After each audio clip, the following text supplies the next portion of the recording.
first time I saw the creature was 2 days ago, on my way into work. It was early morning, around 6 a.m, and I was driving down the street when I saw the strangest looking snowman I'd ever laid eyes on. It was taller than an ordinary snowman, made of 4 large round boulders of ice instead of the usual 3. It had extra arms as well. 6 sticks came off from his thorax like giant insect legs. 3 sticks on each side, crooked and knobby. 2 more branches were protruding from his face, like warped misshapen mandibles. It had a wicked grin with sharp teeth made of jagged, broken stones. Wow, what kind of creepy-ass latchkey kids build a snowman like that? I asked myself aloud, picturing Calvin from Calvin and the Hobbes and his demented snowman escapades.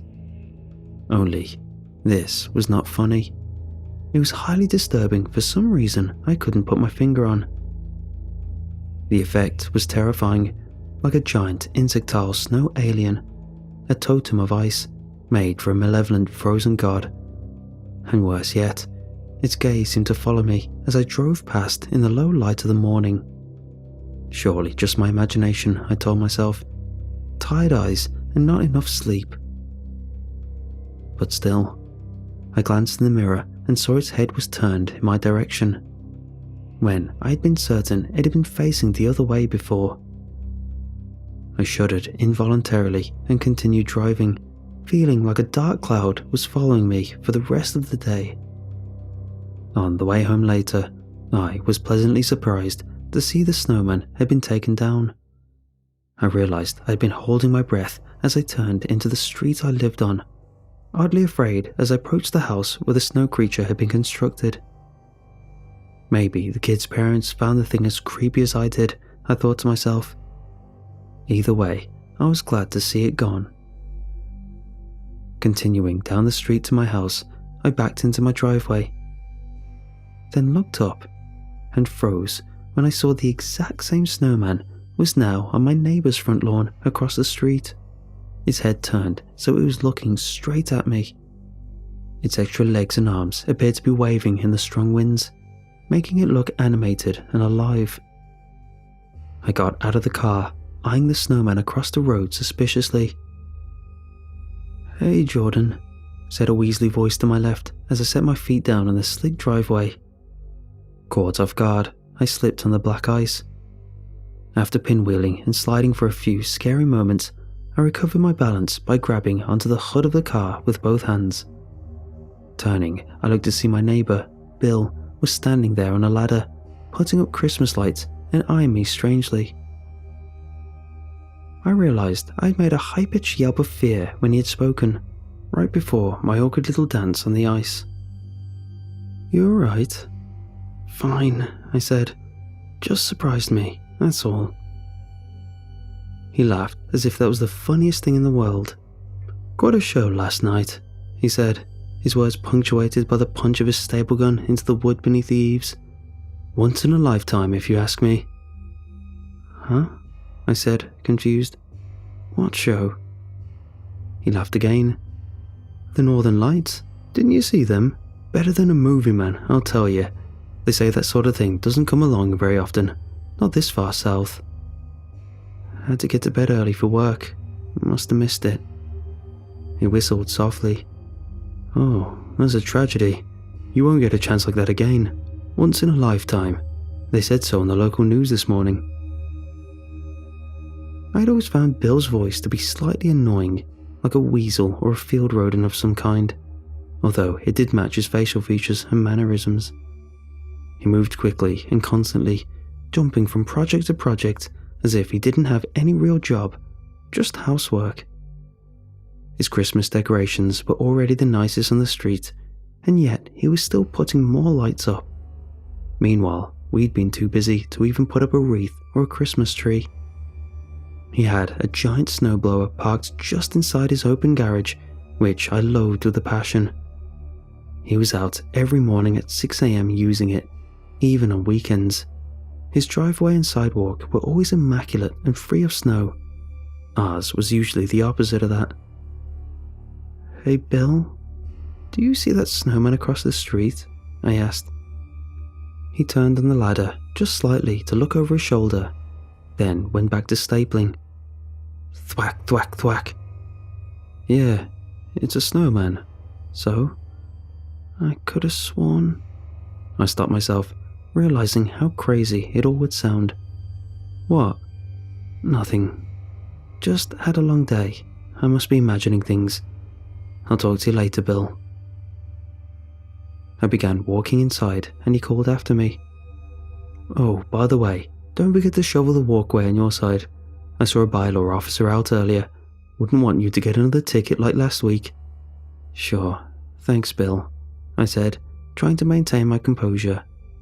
He'd probably called them himself. After a 12-hour shift, the last thing I wanted to do was go back outside in the cold and shovel the icy walkway under his scrutinizing gaze. Bill always acted friendly, but it was well known he resented most of the neighbors for various reasons and relentlessly gossiped about everyone. I went inside and found my wife was laying down in bed with a headache. She had left a note out saying she wasn't feeling well and I'd have to make my own dinner. After popping a frozen pizza in the oven, I went out to shovel the sidewalk, spreading salt on the driveway so it would hopefully melt by morning. As I looked up from my work, I couldn't help but notice the snowman again. And it was closer this time. Yes, it almost certainly was. Almost at the street now, as if approaching me very softly. I shook my head and finished with shoveling, then returned to the warmth of the indoors. My pizza had been forgotten, and the house was beginning to fill with greyish smoke and the charcoal smell of cheap burnt pizza dough. After airing out the house, I made a can of beans and toast and went to bed, feeling slightly hungry, my mind running through a strange idea over and over again. The thought seemed ludicrous, far-fetched and bizarre, and yet I couldn't stop circling it. My dreams that night were terrible, but I forgot almost everything the second I woke up, being left only with the unease of knowing I'd been chased in my sleep by something cold and evil, with too many legs and beady black eyes. For 8 hours, I relentlessly slumbered and fought a demon in my dreams, and so when I rolled out of bed, I was still exhausted and my eyes refused to stay open without a concerted effort. Coffee helped, as it always did, and I ventured out into cold darkness and scraped off the car for my morning drive to work. Suddenly, I was shocked wide awake when I looked up to see the reflection of the snowman creature from across the street, standing right behind me. My heartbeat was suddenly hammering hard in my chest, and I actually dropped the ice scraper from my hand. I turned around and saw the thing had been standing just inches away. Certain that it had not been there a few moments before, I began to feel shaky and sick with fear. Getting into my car without turning around, I gunned the engine, not wanting to break eye contact with the snowman. The black charcoal eyes stared back at me as the engine began to rev and I drove away, unsure what else to do. Would anyone believe me if I told them? Driving down the street, my rational mind began to make up excuses instantly. You were so tired, you just didn't see it in the dark, my brain told me. Snowmen don't move themselves, it's just the local college kids moving it around, playing pranks on the neighbours. Living snowmen, that's ridiculous. These things don't happen in real life. The day passed quickly while I was at work. We were so busy that I didn't even think about the snowman for most of the day, until I was leaving and getting in my car to drive home. I had fully convinced myself at that point it was all just the kids playing pranks, that I'd just been tired and hadn't noticed they moved the snowman into the divide between my house and Bill's. We live in the semi-houses that are connected together in the middle, so we share this small, narrow lawn between our driveways. I pulled up to our house, the evening light now completely gone and replaced by the darkness of night. My stomach was rumbling with hunger after a long day at work, and I began to park. Then I stopped in my tracks. The snowman had moved again. Now it was right in the driveway, blocking it so I couldn't park. It's just college kids, I told myself, and parked on the street instead. I walked back to the house, feeling uneasy as the snowman glared at me, appraising me as I came closer.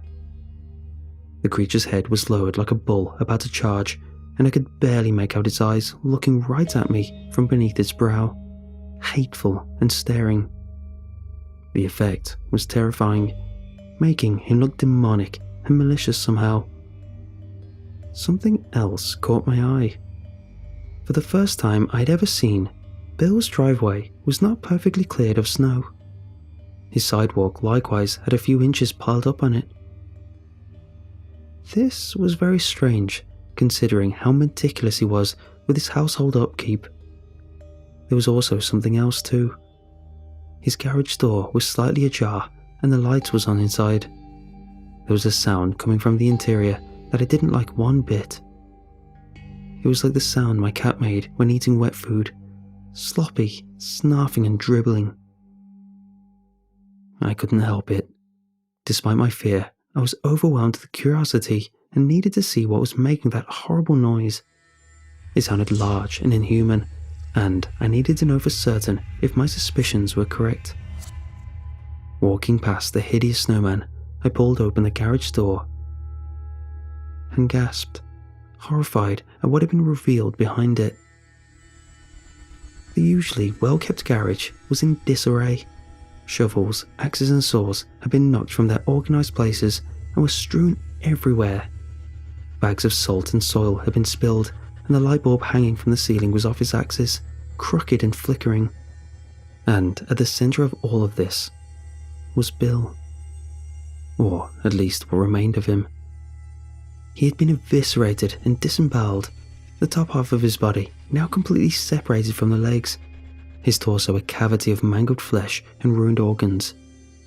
Surrounding Bill were several of the snow creatures, now horizontal and standing on all 6 legs like giant insects. They were feasting on his viscera and vital organs. They acted like a pack of wolves, tearing him apart and rending flesh from bone, snapping at one another greedily as they fought over the choicest morsels.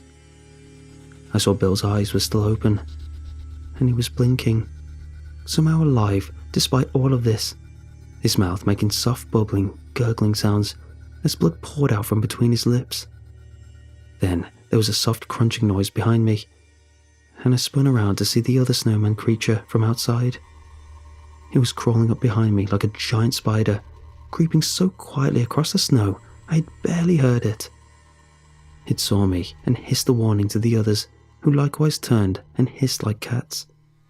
They began to skitter across the cement floor towards me, as the other one did the same, even closer to striking. Terrified, I searched the nearby space for a weapon. A snow shovel caught my eye, and I grabbed it and spun with it in my hand. It made contact with the face of the creature just as it was leaping at my midsection with its branch-like arms outstretched. The feeling was like taking a swing at a brick wall, and the handle rattled and vibrated in my hand painfully after the impact. But it seemed to do the trick. The creature's teeth were crooked and its head deformed from the blow, and it made a noise like an injured dog as it retreated and ran from the house. The other 3 creatures were momentarily stunned by my attack on their lookout, but they regained their composure quickly, seeing I was outnumbered. They raced toward me and panicked, throwing the shovel at the one in front like a javelin. The blade of the shovel cut through the creature's face like a knife through butter, exposing its Eleanoid brain matter. A fountain of green blood began to splurt like a geyser from its exposed brainstem, and it crumpled dead to the floor. 2 of them were left, but I was without a weapon now, and they sensed their opportunity. They moved towards me, and I only had a few moments to think of a way to respond. They were far too quick to outrun. I never make it to my house or my car. Then the snowblower caught my eye. I remembered when Bill had bought the damn noisy thing. He'd bragged about it for months, showing off its features to anyone who would listen. He was particularly fond of the push-button start mechanism. No more pulling a starter cord over and over in the freezing weather, Jordan. This baby is top of the line, he told me one day excitedly, demonstrating it for me. With no other options, I grabbed it quickly and pulled out the choke, then tipped it over and hit the green start button, just as the creatures dove at me, their jaws wide open and dripping with blood. I wedged my feet between the base and lifted the snowblower up a few feet into the air with all my effort. The creatures had never encountered anything like a snowblower, I guess, since it caught them completely off guard. One of them jumped right into it, sending green blood jetting from the top of the machine and spraying it all over me and the ceiling above. I was left with just one of the creatures, who no longer seemed to like the odds, after having seen me murder 3 of its friends. It escaped out the garage door, and I was left alone in the cold, breathing heavily and feeling utterly exhausted. Bill took one last shuddering breath himself and was completely still after that.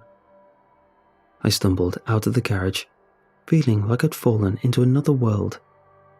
I looked around and saw I was alone. Trembling from fear and shaking from the cold, I was about to pull out my phone to call the police. But then I heard the soft crunching sound again. This time, not just from one place, but from all around. Following the sounds, I looked around to see not one, but dozens of the snowman creatures coming from all around, from every direction, drawn in by the calls of their injured comrades. They flooded the street. My house was blocked by one of them, and more moved in from the other side. But the way to my car was still clear. I ran to it as fast as I could, opening the door and climbing inside quickly. I started it and peeled out of the parking spot just as they surrounded my car and began to hammer on the windows, their branch arms squealing and scraping across the glass. Fleeing the neighborhood, I got to a safe spot and called my wife. There was no answer. The local police weren't picking up either. I'm trying to sort out my thoughts now, trying to figure out what to do next, but it seems like no matter what I do, the outcome will be the same. These things multiply too fast. They're too strong and too quick. I hope my wife is okay. I'm building up the courage to go back and try find her. I wish more than anything I'd stay to fight, just so I would know she's alright, and so that I could give her this message. Christine, if you're hearing this, Bill said we can borrow his snowblower.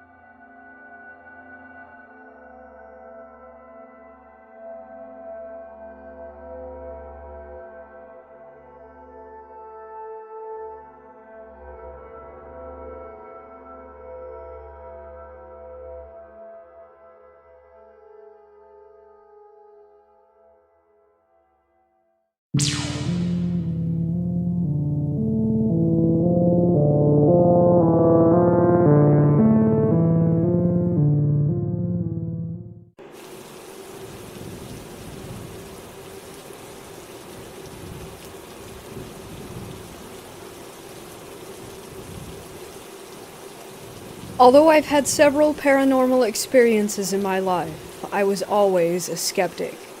I try to debunk my own experiences, like, what if I was just tired? There must be a logical explanation. However, this experience made me a believer. A few years ago, I visited my friend who lives abroad. We decided to go inside an old amusement park that had been abandoned years ago. As a kid, my friend had visited the place every week, so it was pure nostalgia for her. We snuck through a hole in the fence and entered the park. The place was taken back by nature, mostly overgrown and with small, swampy little puddles everywhere. We were nervous about snakes hiding in the grass, and about the big pack of feral dogs roaming the property. But the paranormal hadn't crossed our minds. Upon entering the park, the dogs barked at us, warning us to leave them alone, so we avoided the area where they were and went on exploring. We seemed to be the only people there. After a good 30 minutes or so, we stumbled upon an empty karaoke bar. The place felt off somehow, not like the other buildings we encountered. My friend explains that this building is not what it seems. Karaoke bars in her country are often a cover for alcohol consumption, which was illegal back then, and prostitution. She doesn't recognize the place, which is weird since she spent a big part of her childhood at the park. We figured that it must have been a bit hidden away from the crowds, since it was most likely linked to illegal activity. The moment that we entered the building, my attention was immediately drawn toward a creepy door with a broken glass panel. You could see that there was nothing on the other side, but somehow the darkness behind the door seemed more solid than the door itself. I stared at it for at least a good 15 seconds before I tell myself to stop freaking out about a door. While we explore the first floor, I hear footsteps right behind me. Thinking it was my friend, I turn around, ready to make a stupid joke about her creeping up on me, but she isn't there. I see her at the other end of the room, at least 8 meters away from me. I chalk it up to weird acoustics and don't tell her about it. Do you know that feeling you get when people are staring at you? That's how the second floor felt. It was as if we had walked into a crowded room, except that no one was there. Like on the first floor, the darkness of some unlit areas somehow seemed too dark, more solid. I became increasingly nervous, but I didn't tell my friend since I didn't want to sound crazy. Soon my friend stopped in her tracks and said that she wasn't comfortable exploring any further. She later described that room as a quote-unquote black hole. She recalls feeling as if all her movements were slower than normal and as if her brain were foggy. This was right above the door that freaked me out so much.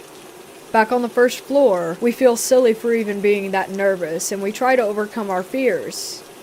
I decide to open a door adjacent to the freaky door, which was easier said than done. The door was stuck, and I had to put my weight behind it to get it to open. We caught a glimpse of a small storage room before the door was slammed shut again. We almost made a run for it, but since we stubbornly didn't want to give in to our fears and be wusses, we took a few more pictures of the room before we left. Once outside, we rationalized it by saying that it must have been some sort of animal, a stray dog maybe, but we were not convinced. Opening the door took some strength, so what animal could have closed it with such force? There was barely any space between the open door and the wall, so I doubt that it could have been a person hiding there. We talk for a bit to lighten the mood, and we feel braver now that we're outside again. We decide to visit her favorite attraction next, the pirate ship. In the past, it would swing back and forth, but now we couldn't get it to move no matter how much we tried. We both pushed against it with our full body weight, but the ship just wouldn't budge. We take a few photos while we chat about my friend's memories of the park. All of a sudden, the pirate ship begins to move. Slow at first, so slow that I thought that I had imagined it, but then it started to swing more clearly. Since we don't feel the creepy vibes that we felt at the karaoke bar, we decide to stay and watch.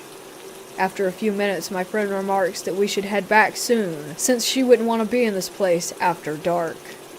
Immediately after those words left her mouth, it got darker, as if it were suddenly twilight. Remember the dogs who barked when we entered the park? They had been quiet since they realized that we were not a threat. But now, they go wild, barking and howling in the distance. My friend and I don't hesitate, and make a run for it. We run through the dark, overgrown park while the dogs go crazy. It was surreal. Once we reach to the hole in the fence, we crawl out as fast as we can, and suddenly, we feel safe again. I swear, once outside, the sun was shining bright. We looked up to see if it was just a well-timed cloud that had moved in front of the sun, but we couldn't see anything. To this day, my friend is convinced that something told us to leave, since it got dark right after we decided to go home once it was getting dark. I don't believe in these kinds of theories, but feeling-wise, it genuinely felt as if we had went through some sort of gateway when we entered that area, as if it was its own little world. The contrast was just that big. Back home, we talked about our experiences. Apparently, we both felt uneasy in the karaoke bar long before we actually voiced those feelings. I told her about the creepy vibe I got from the door, and showed her a picture that I took of it when we first entered the building. She tells me she felt the same thing, and took a picture just before we left. Upon comparison, we realized that the door is cracked open a little bit in my photo, but in hers, it's half open. These photos were taken 5 minutes apart, and it seems very unlikely that someone snuck in to open it while we were on the second floor. The dog pack was in a different area of the park, and there was no wind that day. I don't have an explanation, but given our other experiences at the park, this creeped me out even more. Like I said, I have experienced strange things in the past, but nothing like this. In the hour that we spent at that park, I went from a skeptic to a believer. I would love to go back someday and see what happens.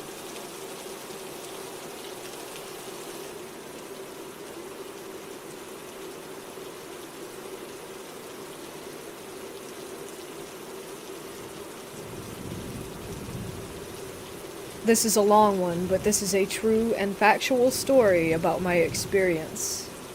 I'd like to start by saying that I am very skeptical when it comes to things people claim are paranormal. I don't just jump to conclusions that a strange event is caused by spirits, but some things I just can't wrap my head around or explain. I won't say that what happened to me and what I experienced was from a spirit, because I don't know 100%. All I know is that I'll never touch a Ouija board again, or be around one, because the experience disturbed me for the better part of a year. Also, I'd like to add that this is only one of 2 paranormal events that I've ever personally experienced that I can say 100% that I don't know what happened. Here we go, starting with the background. I used to think that Ouija boards were a load of crap. I still kind of do. I really don't know how I feel about them anymore, actually. I always saw them as a party game for gullible people, so when my friend Joe, not his real name for privacy, told me that he had one, I just laughed it off. I had only known Joe for about a year or so after meeting through mutual friends. He lived in a small apartment with his girlfriend Lisa, also not her real name, and their dog Vincent.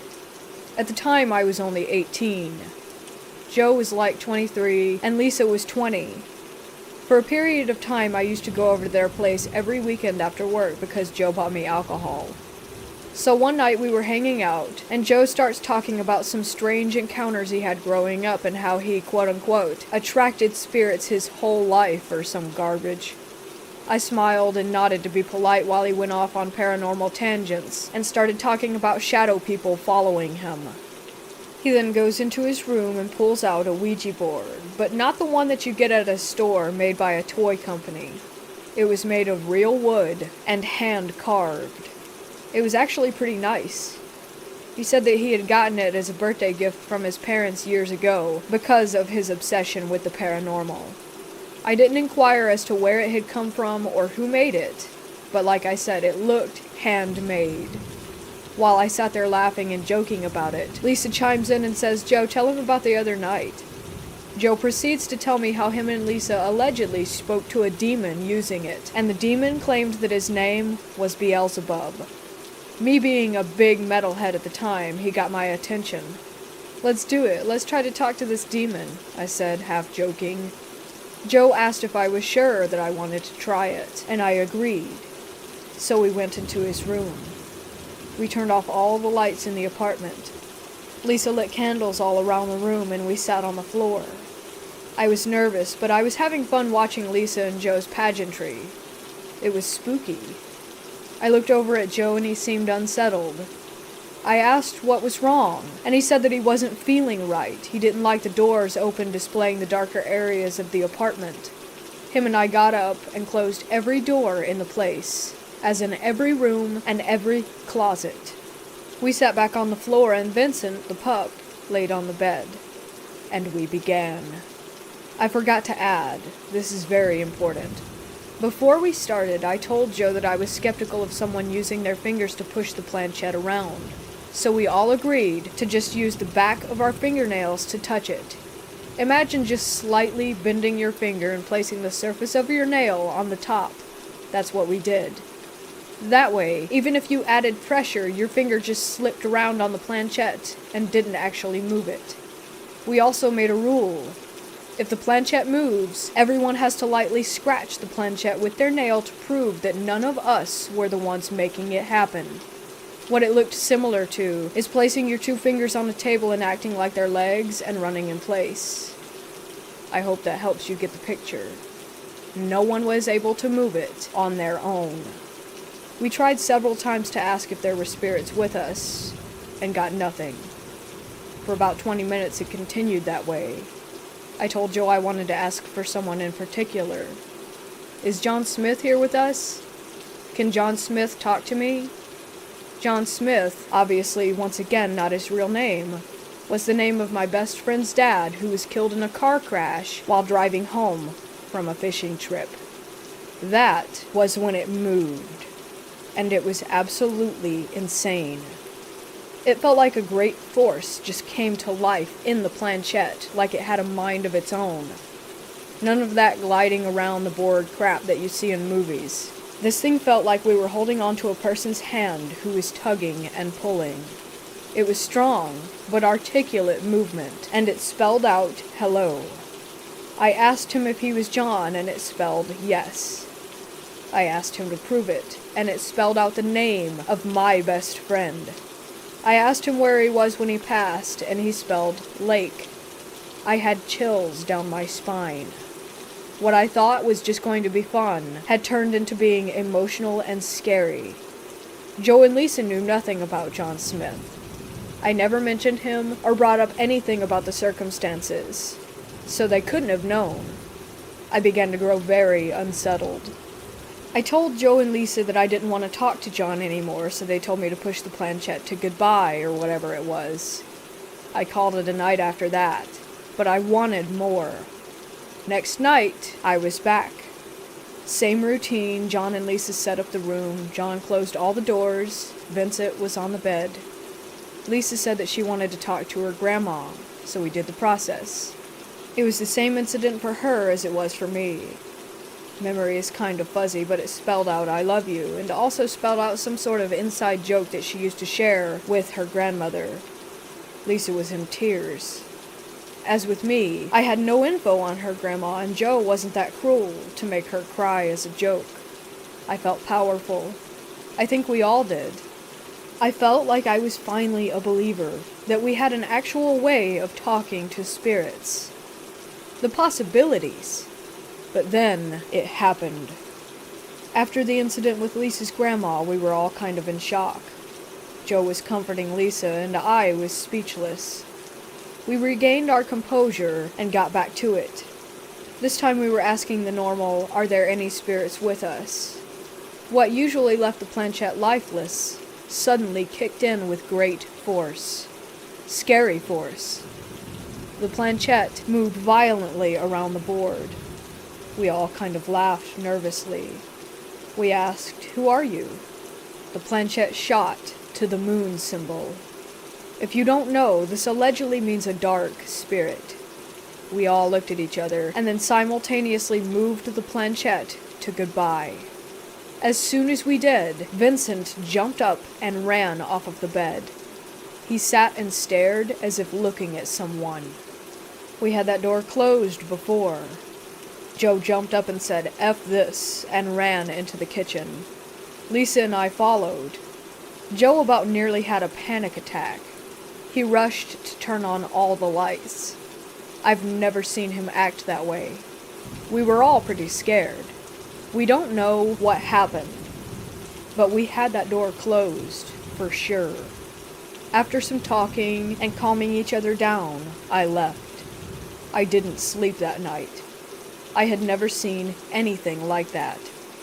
After that night, I felt like I was being followed constantly.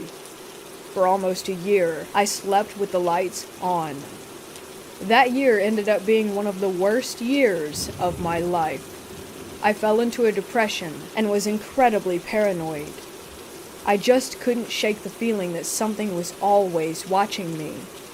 I continued to go to Joe and Lisa's place occasionally, but we never touched the board again.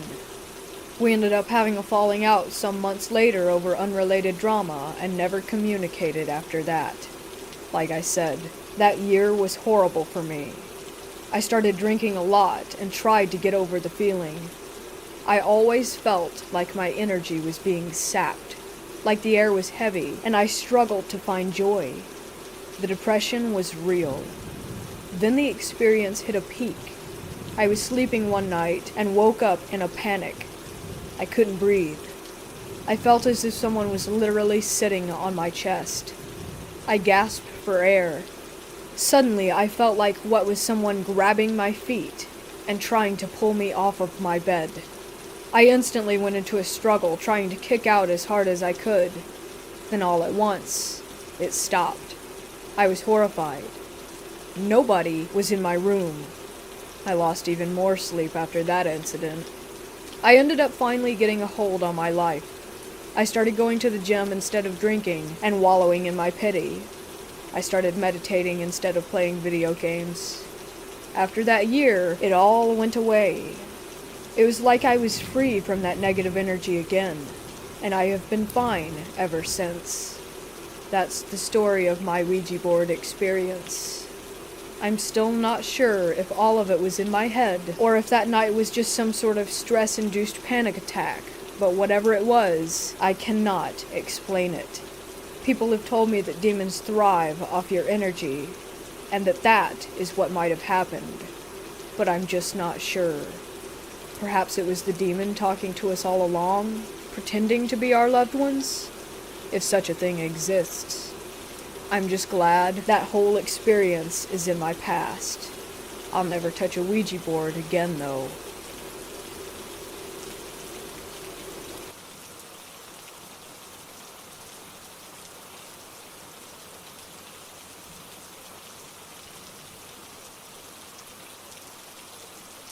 I was a jail nurse for about 3 years in a correctional facility that housed approximately 1,300 inmates. Loved the job, would have stayed longer, but administration sucked. Anyhow, that's another story. I worked night shift, and I've had some really creepy things happen that just could not be rationally explained. I worked both booking and infirmary, but the majority of the incidents occurred in the infirmary. Okay, so I was there maybe a month. Not a new nurse, but new to corrections. Anyone who has spent any time in a jail will tell you that when those heavy doors slam shut, it is a very distinctive, definitive, loud noise. To get into the infirmary, you have to have a key or be buzzed in by a central control. So I'm sitting at my desk, and I hear the metal door outside my office click, like someone from Central has unlocked it, and it opens about halfway, and then just slammed shut. Now in my office there is a huge glass window so that the nursing staff can see any inmates that are about to enter. When the door slammed, I thought it was just one of the officers messing around, and I jumped up and went to the window, but no one was there. I called Central, and the officer that answered sounded like I just woke him from a sound sleep, and I said, "Haha, very funny." He had no idea what I was talking about. And I knew this officer, and I was surprised that he would go along with any type of prank, because frankly, he was kind of a jerk-off with absolutely no sense of humor. After that, I just thought it was some mechanical glitch. I sat down, and everything just changed. It felt colder, and I sensed that I was being watched. I was just all around uncomfortable. I took my stethoscope from around my neck and put it on the desk and left my office to go into the medical department. I stayed in medical for a few, talking to the staff in there, and then went back to my office. When I walked in, I went to grab my stethoscope off the desk to check an inmate, and it wasn't there. I looked on the desk, on the side, underneath. It just wasn't there. I should mention that when I left my office, I did lock the door as per protocol, and I'm the only one on the shift with the key. Now I think I'm going crazy, so I start looking everywhere, and I cannot find it. In my office there is a large closet that holds all supplies that is also locked, with the key being on the set of keys that I carry. Anyhow, later in the shift, I needed to go into the closet and get something. I really don't remember what. And sitting in the middle of the floor is my stethoscope. I picked it up, and the heavy metal door outside my office clicks again, opens halfway, and slams shut. I locked the closet, locked my office, and went out for a smoke. I was scared shitless, but I had responsibilities and patients to look after. So I go back in, and I swear the whole atmosphere was lighter. It was warmer, and I felt way more comfortable. When my shift was over, the central officers rewound the tapes for me, and I saw the doors just open and slam shut with not a single person near them or in the hallway. I wish I could say that that was the last time it happened, or that I got more comfortable with it.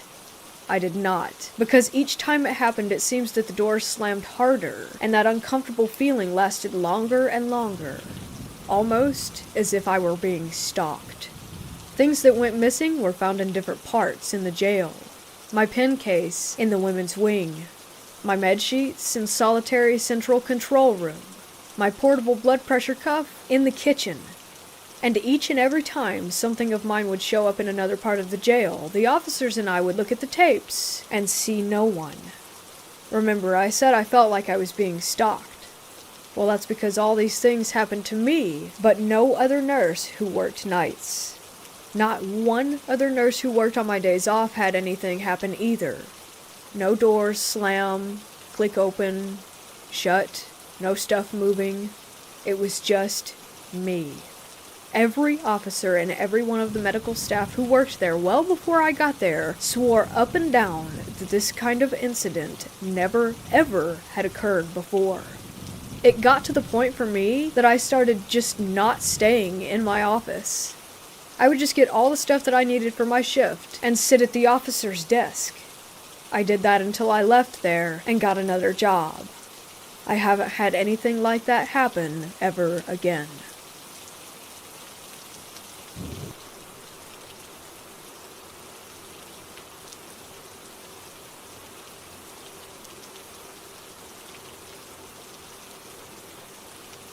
This is a completely true story.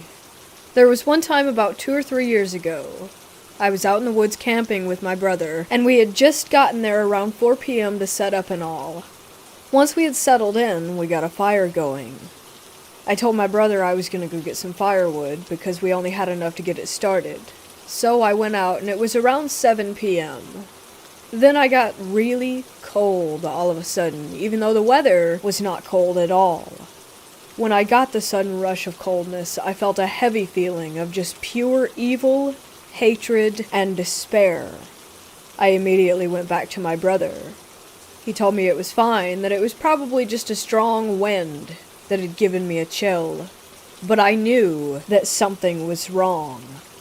We sat around the fire, and I just felt like someone or something was watching me. Once again, I started to feel the same feeling of evil, but this time faintly. It slowly started getting worse and worse, almost as if it were growing inside of me. I brushed it off and went back to bed. At around 2:20-ish in the morning, I heard something that sounded like a scream, and it woke me up. I looked around in the tent and got a flashlight. When I turned the light on, I noticed that my arm was bleeding and had been cut open by something in multiple spots. I woke my brother in a panic and told him what had happened. He said he didn't know what I was talking about, and my arm wasn't even cut, even though I was looking right at it and it was obviously slashed open and bleeding. I said, "Are you joking?" And he continued to say that nothing had happened to me and that I was just pranking him. At that moment, I felt a huge amount of pain in my arm, and then I heard the scream again, but it didn't sound like how a human would scream. It was more of a screech, as if there were an animal or some creature in the distance that was in pain. I looked at my brother and asked if he had heard it, and he asked me, "What do you mean, did I hear that? There was nothing." At that point, I was afraid for my life. I was praying that nothing else would happen. But after a few minutes, I heard the scream again. Every time I heard it, I would feel that dread, that evil again, and my arm would start to have a burning sensation. Eventually, all of it stopped, although after that, I wasn't able to sleep for the rest of the night. The next morning, I told my brother that I wanted to leave ASAP. When we went to get into the truck, I could have sworn out of the corner of my eye that I saw something run through the woods. I looked to the right while packing the stuff up, and 4 of the trees had marks like they had been clawed by something. But the thing is that the marks were at least 12 feet up in the trees, maybe higher. I was so tired and scared that I couldn't even think about it anymore. I just got into the truck and we left. To this day, I still haven't gone camping again.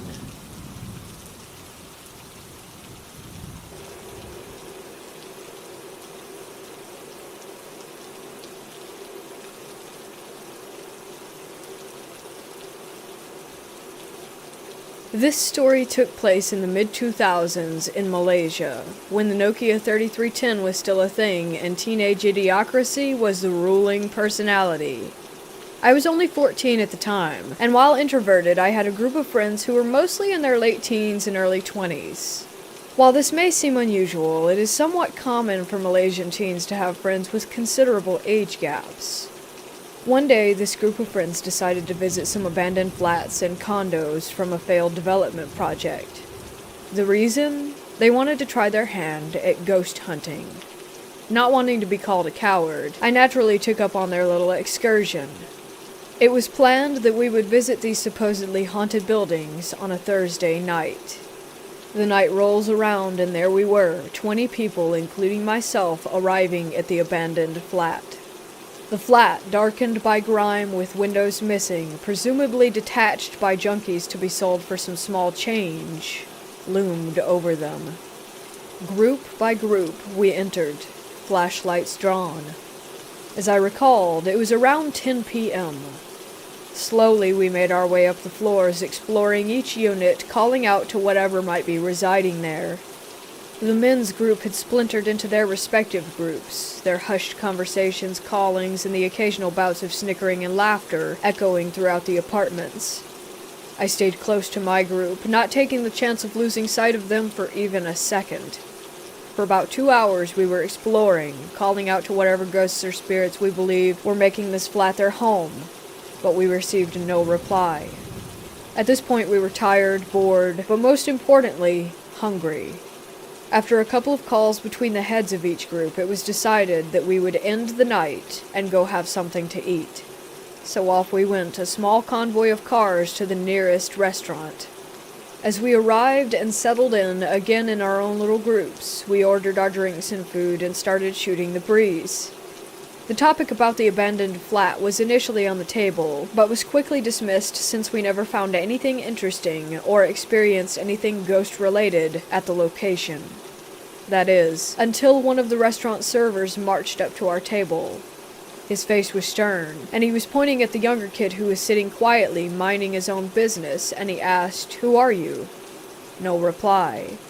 Again he asked in a louder, more demanding tone. At this sudden outburst of questioning, we were all stunned, and had our focus to this server and that kid who was still keeping quiet, with his expression blank.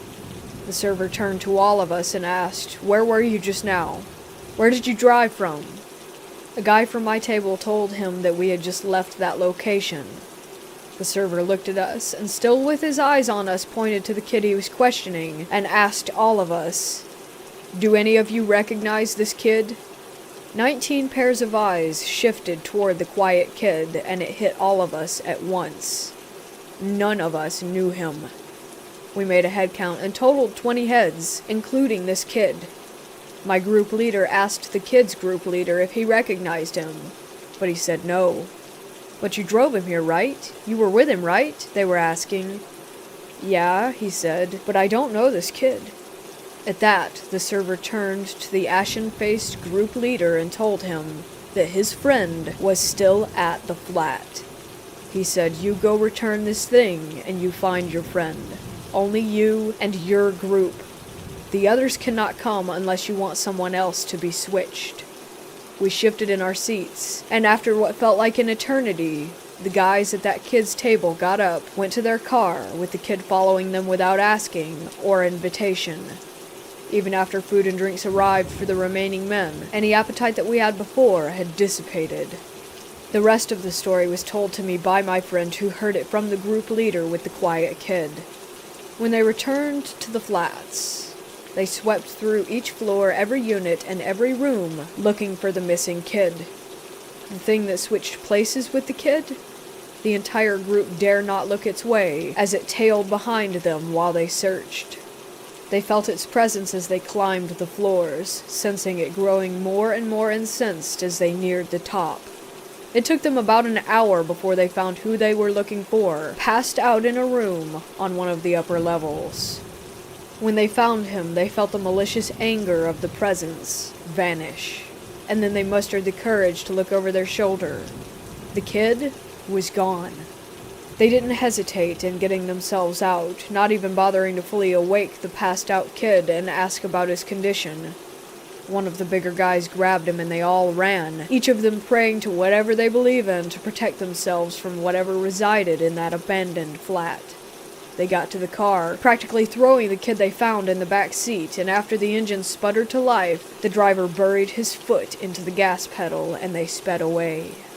As I recall all of this, I remembered a conversation that I had with one of my Malay friends who is a little serious on matters of the occult.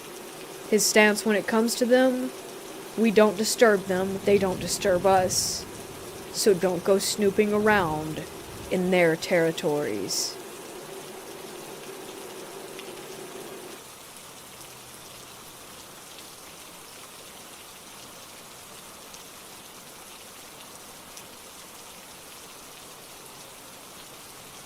I was making rounds in the dark hall of the nursing home, mostly to help out with incontinence and bathroom breaks. There's only one aide per hall. I went into the room of two ladies. One was sound asleep, the other was awake. She had some slight dementia. The curtains are attached to the ceiling for privacy, much like a hospital. I went into her side of the curtains, leaving a small gap open, and told her that I was there to help her. She said, "Okay, but can you please close the curtains all the way? I don't want him to see us." I immediately got goosebumps and asked, "Who?" And she said, "The man right there with the hat." And I followed her pointed finger to the small gap in the curtain that I had left open. I could see that there was a mirror, and in the reflection of that mirror, an empty chair facing us. I immediately closed the curtain and was slightly nervous for the rest of my shift.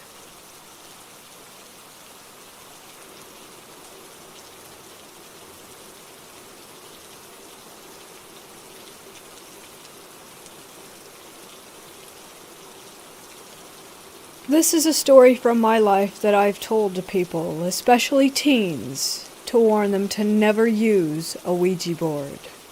When I was a senior in high school in 1989, my brother came home from college on spring break and told stories about him and some friends using a Ouija board. It had done some things to freak them out, so we dug out the one that we had in our attic. I don't know why we had it or where we got it from. He showed me what they had done, but nothing happened to us.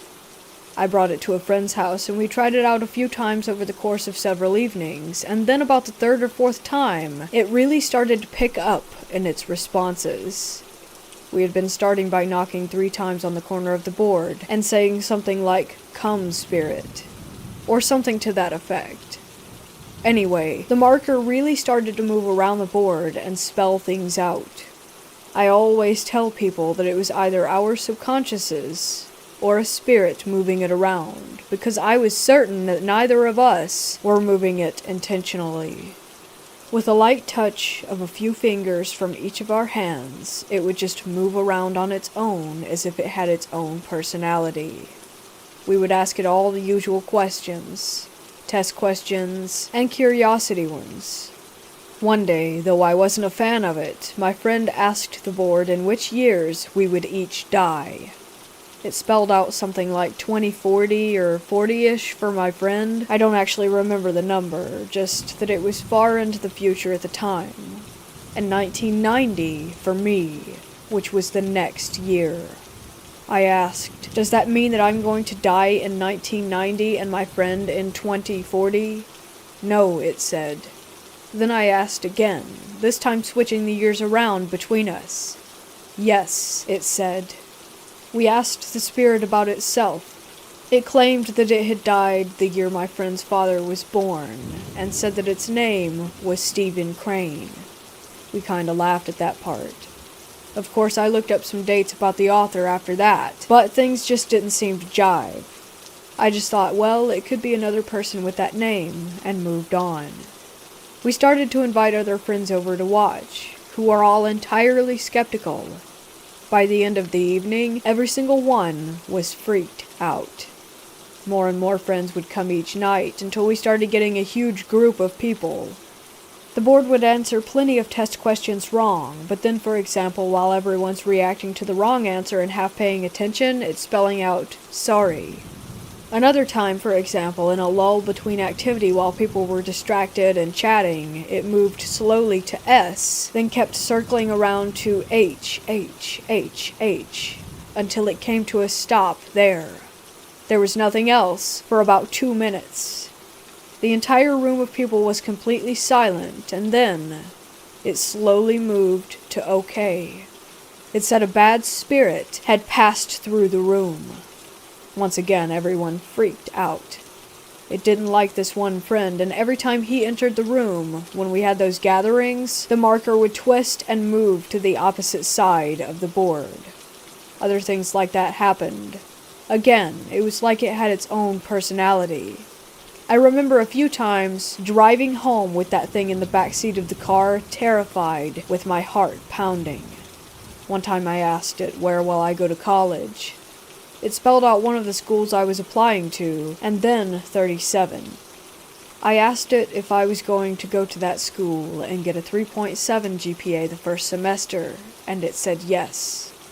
I was sure all along that my friend was not moving it intentionally, but I had proof, because one day he was really disturbed and frustrated with his girlfriend, a friend of mine.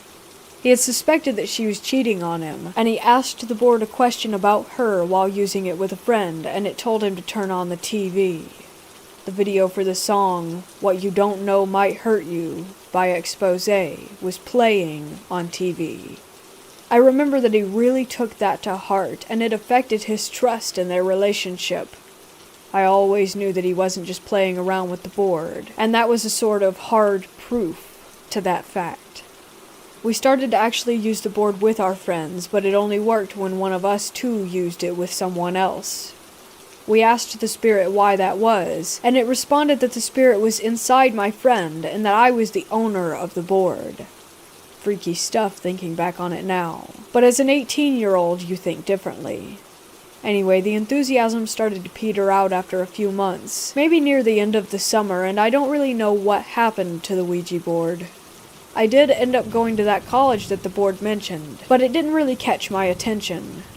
When I got home from my first semester after 1990 had just begun, I got my grades, and had a 3.7 GPA. I don't remember if I made the connection or not, but I certainly did when the next thing happened.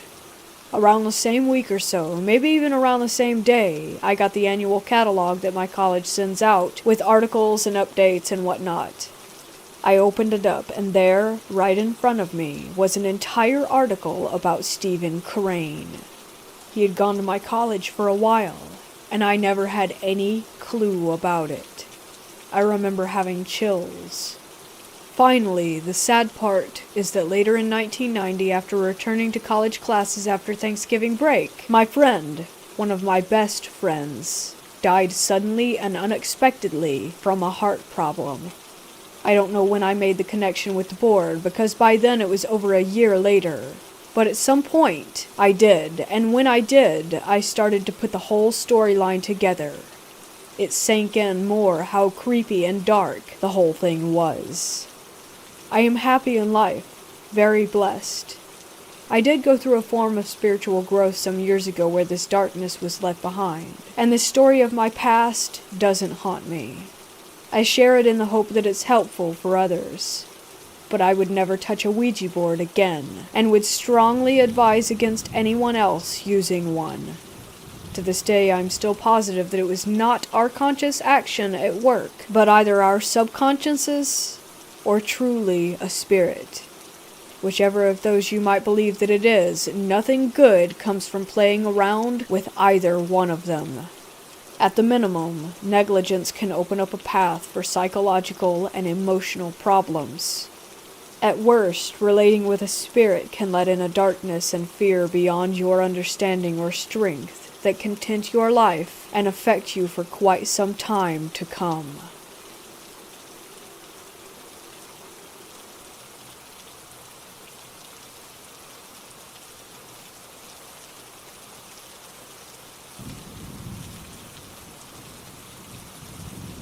I'm a 14-year-old girl, but when I moved into this house, I had just turned 12. The house was fine, and was very quiet since before this I had lived with a ton of family, but now there were only 4 of us. We moved in the day after Thanksgiving, and it felt great to have my own room that I didn't have to share with any cousins or siblings, so I spent a lot of time up there basking in my newfound alone space. Let me emphasize this. When we moved in, I felt nothing. No presence, no spirits, nothing paranormal, nothing off. That is, until December rolled around. The first week of December is when I felt it for the first time, like I was being watched by something. Like when someone stares at you in public, and you have that instinct to look at them, that's how it felt. I always felt watched in my room, to the point that I hated being alone up there, and spent all my time in the living room or in my parents' or brother's room. The first week goes by, and I try to ignore the feeling. I chalked it up to me being paranoid because it was a new house, but still, the thought stayed in the back of my mind. Finally, I told someone who may have answers for me, my aunt. She's my mom's sister, and she has always believed in the paranormal for as long as I can remember. She got me into it for a while before I stopped believing. I believe again now, because this is the worst thing that's ever happened to me. She explained that it was probably a nice spirit watching over the house and, hopefully, me. I hoped that was the case, and in a way, it was. Over time, I would feel it any time I entered my room, and especially when I was trying to fall asleep. It creeped me out so much, and I just wished that it would go away. Then it went from watching me to making contact. One night I was home alone because my brother and parents were visiting Santa, and I didn't want to go that year because I felt sick. I was in the kitchen making hot chocolate when I felt breathing on the back of my neck. It was hot and made my hair stand up. I froze in fear and stood there until the microwave went off. When it began to beep, the breathing faded away as if whatever were there had just walked off. I made the hot chocolate and sat on the couch. I was so freaked out that I was just there staring at the TV in shock until my family got home. Worst part is that I could still feel something staring at me, and this time, it wasn't in my room. Finally, the week of Christmas came, and the excitement made me forget about the incident prior until it happened again.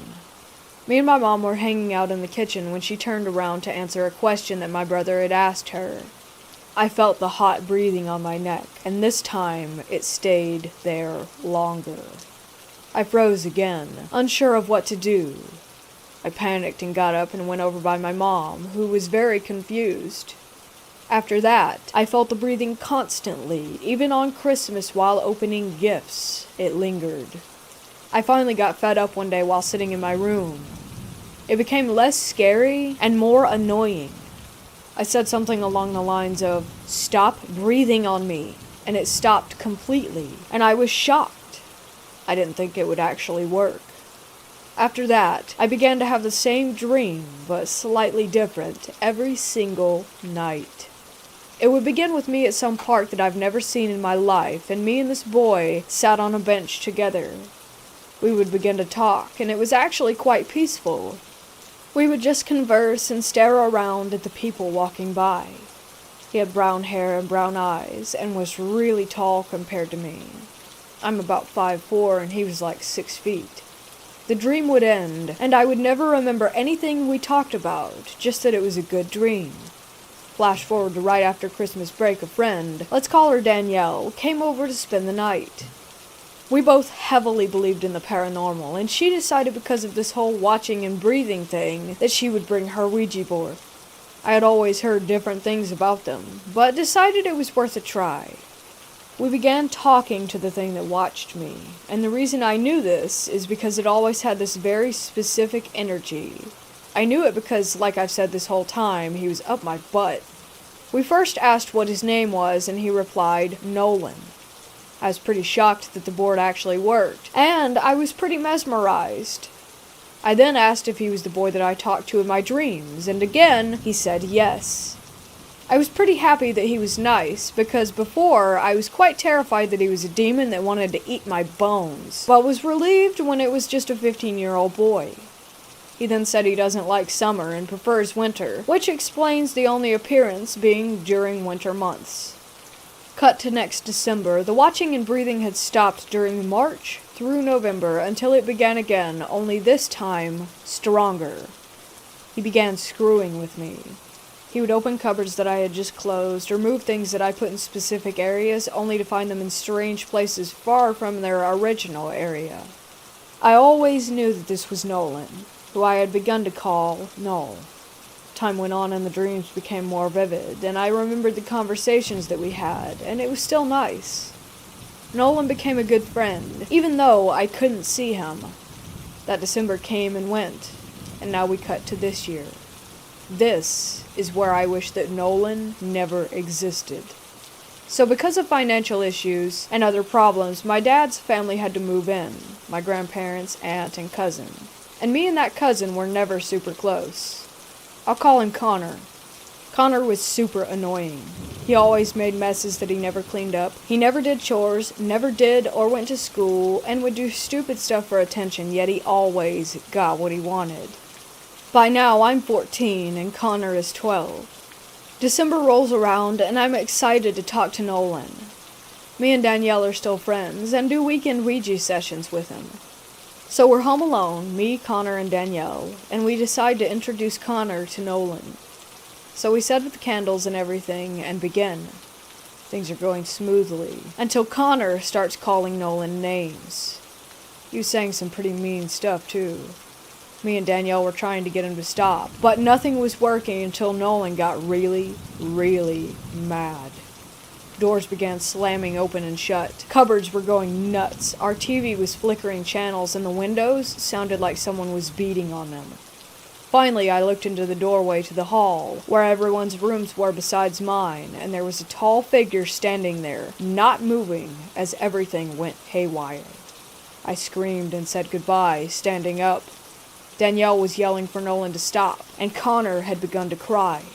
Finally, I screamed for him to stop, that he was scaring me, and the figure disappeared, and the cupboards shut along with the doors.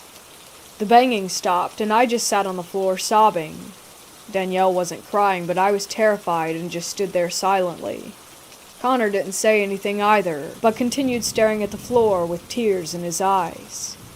Finally, our parents got home, and me and Danielle went to my room while Connor went back to the basement where he stayed with my aunt and grandpa.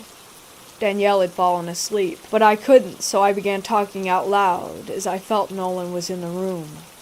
I started saying how it wasn't okay that he had really scared me, and I felt the breathing on my neck. Finally, I fell asleep, and things were fine. I dreamt about him again, and all was normal. About a week after that, Connor wanted to talk to Nolan again. Apparently, Nolan was giving him nightmares. Ones where he was chasing him throughout our house, trying to kill him. Nolan would scream about how Connor needed to leave me alone and stop bothering me, or he would kill him. Connor was obviously terrified, and wanted to say sorry, I guess. I'm not sure, but me and him sat down with Danielle's board, which she had left the week prior, and we began to talk with him. Nolan kept spelling out things like murder, angry, and my name over and over again. Our candles went out and knocking began on the window behind me. It went very slow at first, just a simple knock, knock, knock. Me and Connor froze. I couldn't move and I didn't want to turn around. Finally, I told Nolan that I was scared and that he needed to leave Connor alone and stop. The knocking stopped, and the board spelled out, sorry, then, Connor bad. After that, Connor decided to call it quits and go to bed. I decided to go into my room and try to talk to Nolan again. I started by being nice and asking him to knock once for yes, two for no, something that we usually did. But he got angry fast. He started to bang on my walls at the mention of Connor. My lights went out, and so did my TV. The banging was loud, and if I'm honest, it was terrifying. He was throwing my pillows and banging on my windows, like the night that Danielle was here. I was crying so hard that I could barely breathe and was hyperventilating and sobbing so hard that I could barely talk. Nolan stopped after I let out a strangled cry for him to leave me alone. After that, he stayed away, for a day at least. The next day I woke up, and the Ouija board sat in the middle of my room. I kicked it hard and walked downstairs. I was eating at the kitchen table talking to Connor about the night before. He said he had another dream about Nolan, except it wasn't a nightmare. It was exactly like mine in the park. They talked. I'm still confused about why Nolan would do this. I felt breathing on my neck while eating and basically told Nolan to screw off. I was still mad at him from last night. He did pretty quickly. I didn't feel him for a while, until last night, when Danielle came over for a sleepover and I decided to talk to Nolan. He obviously wanted to talk, so he set up in my room, and he came through faster than I've ever seen.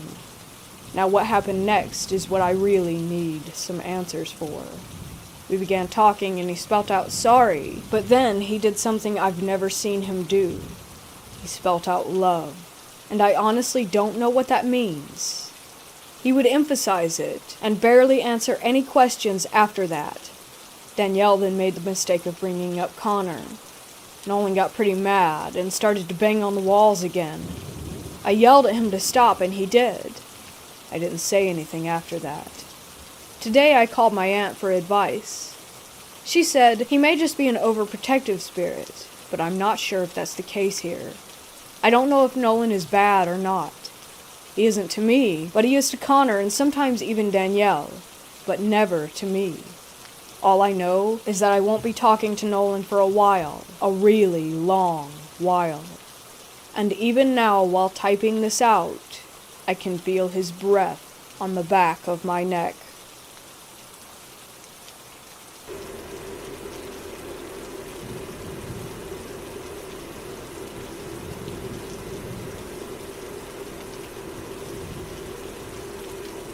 This won't make sense until later in the story, but my brother's room is on the second floor of my house. He has a door that leads up onto the roof, and it's pretty high up, so there's no way to get up there. Anyways, this was when I was around 13 or 14. My twin brother got a Ouija board recently, and me and my friend always used it. One day we decided to play with it like usual, just because we were bored. My brother went into the shower, so it was just me and my friend in my brother's room. We started using the Ouija board, and nothing really happened. It starts moving, and I usually move it or he does, because we were dumb kids. This time, I wasn't moving it, so I just assumed that it was him. For 5 minutes, nothing happened, but we started asking the spirit to do something to let us know that we were there. This is when it got weird. Outside the door in my brother's room, the one that leads to the roof, me and my friends started hearing humming and singing sounds. We got pretty scared and kept asking questions to the Ouija board. After that, there was a subtle banging or tapping kind of noise. One of the drawers in the dresser behind us opened. We said goodbye and put it away. Haven't used it since.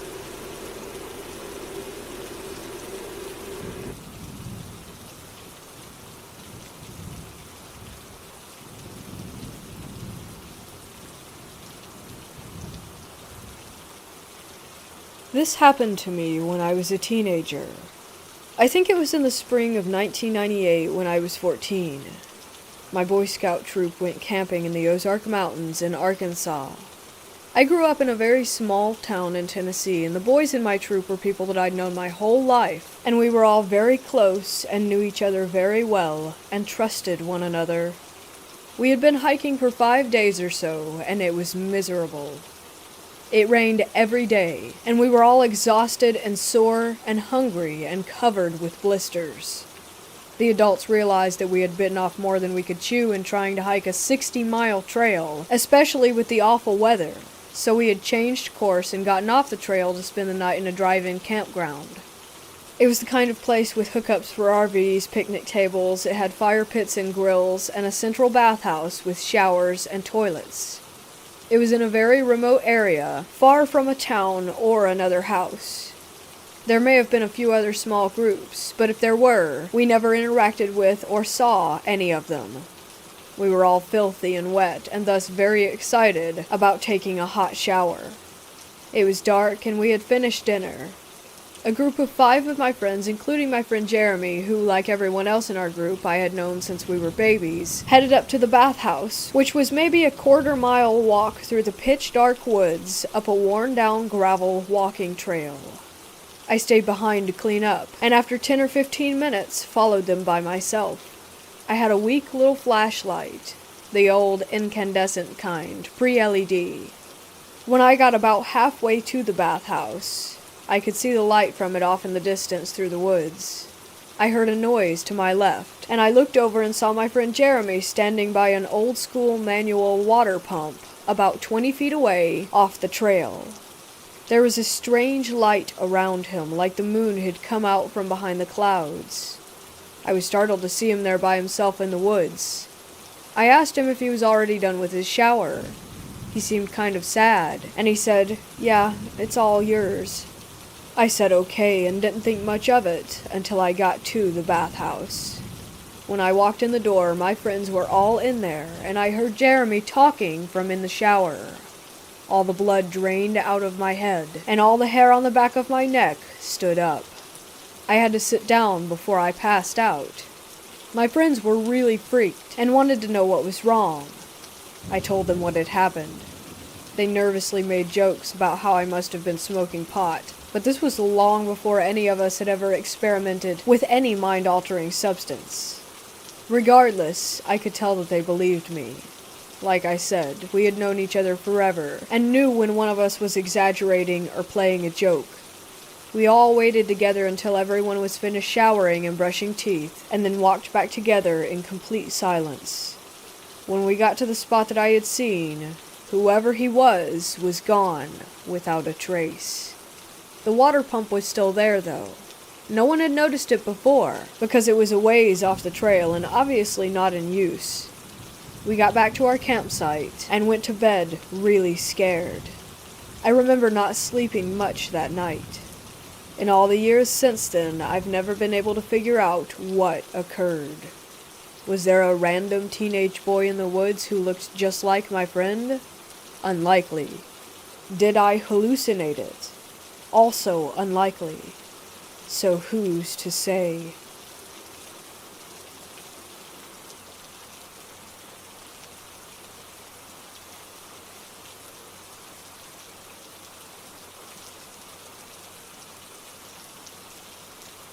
All the guards at my workplace know this theater is haunted. We're all used to the super eerie feelings down in the lower levels, backstage areas. Most of it can be passed off as long work hour stress, but there is definitely some evil shit in this building with us.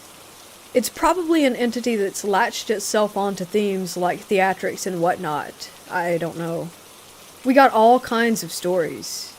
We have all heard the grand piano playing on its own in the night, heard ghostly voices arguing every now and then as we walk through the halls. Sometimes I smell a harsh burning in the halls at night, like sulfur. We all know that doesn't mean well. Tonight has been the worst it's ever been. I heard a door slam shut nearby as I was patrolling, and as a joke, I yelled out, "Who it be?"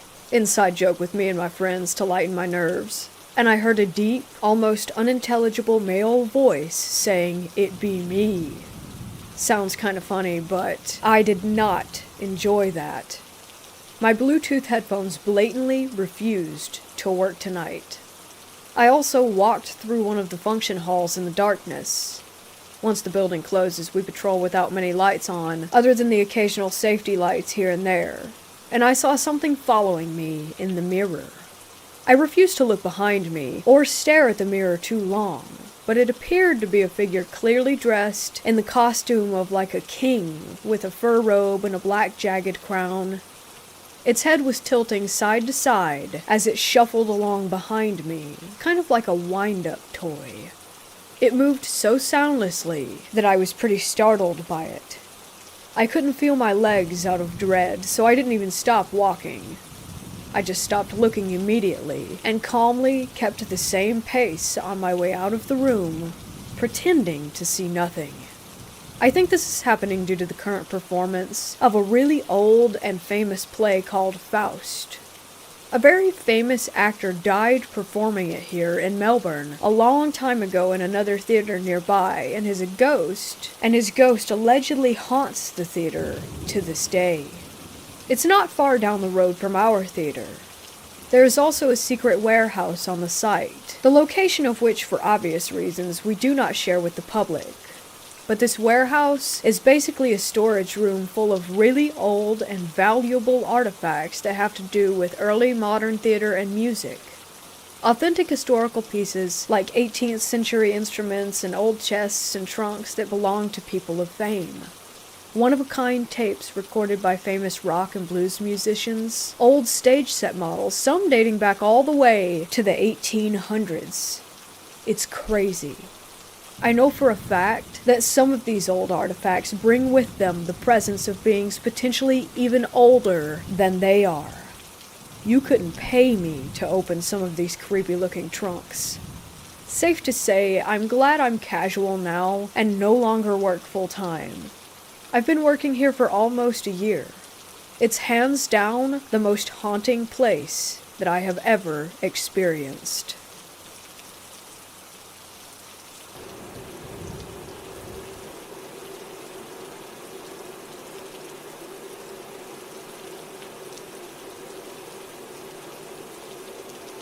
My girlfriend and I often get bored with our hometown, so we travel our state a lot exploring abandoned places. Some of these places are also deemed to be haunted. I'm browsing on my computer one day, and I find this prison located about 3 hours away from us. We decide to drive out there on the upcoming 4th of July because we figured that no one would be there for the holiday. This prison was very large, with 10 or so buildings ranging from cell blocks to indoor workout areas. All of these buildings were surrounded by guard towers and fencing that was impossible to enter without breaking the chain links. We parked behind these trees in the front parking lot and walked up to the main building entrance used for prisoner intake. Lucky for us, the front door was simply opened, and we could have just walked right in. We passed through that building, and here we are now inside the prison itself. It's a very large, open space with sidewalks and courtyards connecting the buildings. However, there were little things that seemed off about the whole place. Dead crows that lined the sidewalks were the most noticeable. It was like they flew over the prison and just fell out of the sky. Even the graffiti was made up of weird symbols that we didn't understand. We passed all that a little on edge now, and as we walked, I saw letters on the buildings. A, B, C were regular cell blocks. When we passed B, I thought to myself that we should check it out because B is the first letter of my name. Odd thought to have, but I went with it. The cell blocks formed the shape of a T, and in the middle of the T was a guard station with a ladder leading them to the second floor if they needed to go up there without having to interact with the inmates. This upstairs area connected to a hallway that led to a boiler room and a door with stairs leading down the side of the building. I walked up those stairs and past the boiler room, but I stopped dead in my tracks when I got to this hallway. I shined my phone flashlight into the hallway, and even though it was daytime outside, my light only went 1 inch into this area. I felt myself shiver even though I live in the south, and it's 90 degrees outside. I ask out loud if anyone is here with us to make yourself known. I'm sure this was a mistake, but I didn't mean it negatively. I just felt compelled to say it. From this pitch-black darkness, I hear a noise that sounded like something scurrying away, such as a small animal. I figure that's all it was that made me nervous, when all of a sudden I hear footsteps full-on sprinting directly at me. It sounded like whatever it was had massive feet and could run unnaturally fast. I ran out of the building and down the stairs with my girlfriend right in front of me. We both looked at each other and determined that whatever it was did not want us here. We ended up walking around just a little bit more to other parts of the property, but we felt watched the entire time. As we departed through the front door, we felt better, almost as if we were being released from an unpleasant fog of energy. We had sage in the car and burned some, which also helped us feel better. I try not to think about it often, but I do wonder what we encountered.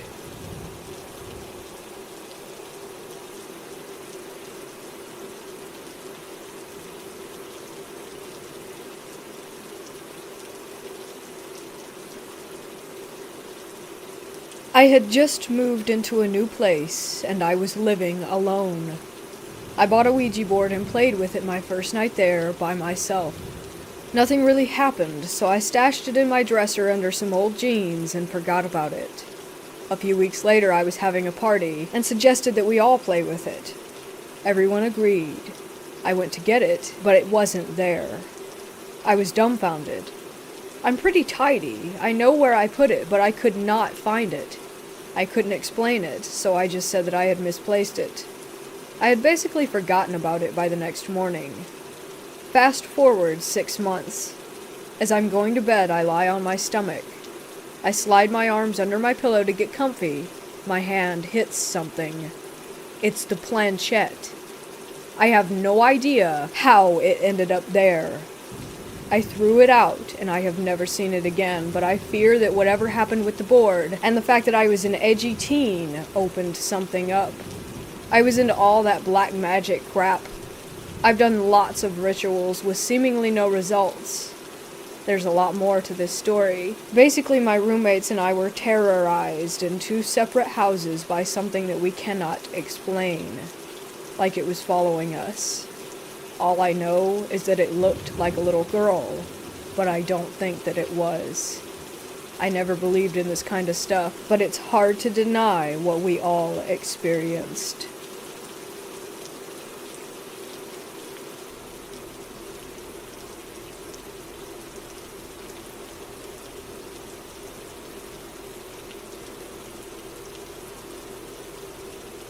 Happy Valentine's Day weekend to everyone.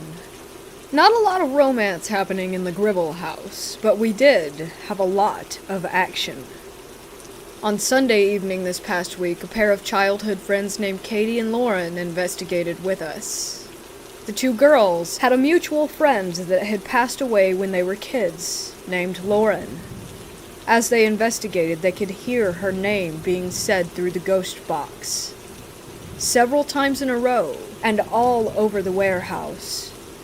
The girls told our lead investigator, Kelly, that she had been to see a psychic in the past and had been told that her deceased friend Lauren was definitely with her. Another group investigating on Sunday night were using the Ovilus on dictionary mode, and they had both the Ovilus and the spirit box say, "Save her," twice in a row. While Kelly was seated in the slave quarters with several guests who were investigating, they heard from a spirit named Anthony and his wife, as well as a child spirit named Will. Tuesday night was great as well. The ghost box and ghost meters were the star of the show that night. A ton of different names came through, like Adam, Helen, Tom, Meredith, and of course, Paul. Paul was his regular charming self, and called one of the investigators as Fat Ass. One of the women investigating asked, "Why would you say such a thing?" To which she got the response of his laughter through the ghost box. Paul was fairly cooperative that night, actively communicating through the ghost box with several groups of guests. However, when they requested that he do things like touch their hands or move the EMF detectors, his response was simply no. We got some amazing EVPs that night through the ghost boxes. One group investigating asked a spirit if they were nice, to which they got the response, "What do you want?" Another group got a sinister response from their questions. They asked a spirit named Tom, who told them that he was the one who killed Meredith and the lady by the door. The investigation on Friday night went great as well. Orbs were everywhere, as well as EMF and ghost meter action. Don't forget about the Raggedy Ann doll. Several times during the evening she lit up from head to toe, not just the hands or feet separately. One man investigating told a female spirit that he was communicating with that if anything or anyone decided to follow him home that evening, that he would be very ticked off. The only response that he got to that was laughter through the ghost box, along with the word clown. Another group was using the spirit box, and ended up conversing with a soldier from the Revolutionary War who answered questions about the battle through the ghost meter. The battle was the Siege of Savannah. A few children were heard from Friday night as well. One little box told the investigators that his name was Leo. When they said goodbye to Leo for the night, the right hand of the Raggedy Ann doll lit up. Over near the residual haunting area, they could hear children's giggles through the spirit box. When Kelly was leaving the warehouse for the night, she thought that she could see an older man standing inside the gated area of the Gribble house. Needless to say, she left with chills that evening. Last night, on Valentine's Day, we had 2 separate investigations. During the first, the Raggedy Ann doll had some very interesting action. While seated in the slave quarters, everyone investigating was focused on the doll, just as the doll moved all on its own. A little child named Wendy was heard from the spirit box in the slave quarters as well, and the REM pod lit up with small touches. As the guests were leaving the warehouse from the first hour, a few of them were looking back into the building and swore that they saw 2 women entering the area by the bathroom, but no one was there. During the second investigation, a group of 2 saw a black shadow figure moving along the Gribble house walls, accompanied by a dramatic drop in temperature as well as whispers and strange noises. Yet another great week of investigation at the Gribble House Paranormal Experience.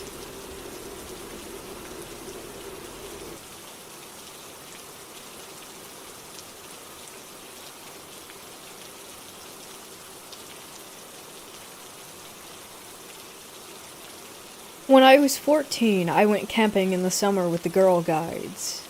We only traveled a few miles away to a place that we had visited a few times for game nights.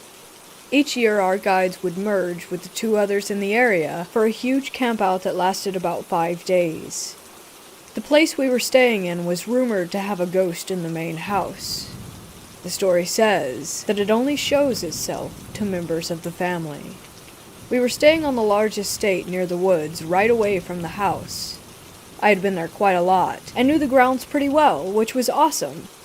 I was staying in a tent with the younger girls. They were aged 10 to 13, because I didn't have my own tent like the other older girls. The first night went by smoothly. We built a climbing frame, lit candles in the dark, and pretended that we had landed on an alien planet. It was a silly, fun game. The next morning, me and one of the other girls get up early. Our group job was to collect firewood for breakfast, so we ventured into the woods on our own. We were joking around, grabbing sticks and stuff as we walked along. We ended up at the obstacle course and decided to play on it for a while, even though it was out of bounds. When we were done, we grabbed the firewood and started walking back to camp. The woods, to me, they felt and looked strange. It was as if the place was slightly different. I decided to start trying to scare the girl that I was with, just messing around, trying to spook her because it was funny to me. She got really scared and ran off and left me behind. I wasn't bothered as I slowly walked back. That was when I saw movement to my left, and then again up ahead. As I was about to leave the woods, I saw a man out of the corner of my eye. He was wearing a white t-shirt and a cap, carrying something long. I think it was a shotgun. There was no one there.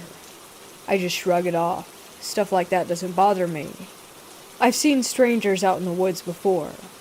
Once out of the forest, everything goes back to normal. I looked back and the woods were as they should have been. Not like they were moments ago. I don't know how to explain it. They just seemed newer for a while. Not as wild, I guess. But everything was kind of grainy, misty. Except that there was no mist. So I don't think anything of it. I enjoy the camp out, we play games, sing songs, and just have a good time. On the second to last day, we play the game.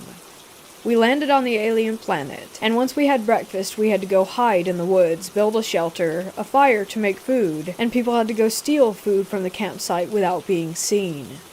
I am left in the woods on my own for ages as the other girls go around gathering the food. I built a pretty awesome shelter, but I realized I needed my penknife, which I had left in my tent, so I went to go get it. I get to the tent to find the kids that I was sharing it with, crying their eyes out, terrified. Eventually I get the story out of them. They had been making their food when a man, wearing a white t-shirt and a cap, had appeared and then vanished in front of them where I had seen him. I assured the kids that it was fine, and that it couldn't hurt them, and they eventually went back into the woods, but they were obviously very shaken. I got the blame for telling them a scary story, but I had only tried to scare that one girl at the very start and hadn't mentioned anything about the man to anyone. That night was the campfire. As it ended, we all ran through the pitch-black woods back to camp, leaving the person looking after us all alone in the forest. She had a light, so it was no big deal. She had to make sure that the fire was out as well. I found out a week after that she had been horrified walking back to camp and refused to go back into the woods again after that. She has refused to camp at that site ever since, but she won't tell us what she saw. The last day I got bored while packing everything up. After all that had happened, I was in a ghost hunting mood, so me and two of the other girls go into the trees. I'm in the lead, and I'm walking along a path. I stopped and heard footsteps in front of us. Clear footsteps, walking on dead leaves, but no one was there. No one was anywhere near us. I followed the sounds along a path. Someone had heavy boots on. It was so bizarre. We all had trainers on. The girls I was with were silent. They could hear it as well. I followed the sounds around to a clearing at the very edge of the woods, where it stopped. I decided to sit down in the grass. The others followed me, but they sat behind me because they were scared at this point. I do the whole, "If anyone is there, could you give me a sign?" routine. As I finished, a white mist suddenly fell over the woods. You could see things moving behind it, though nothing was clear. It hung in the air as the other two girls ran off screaming. I sat for a minute and watched before saying thank you.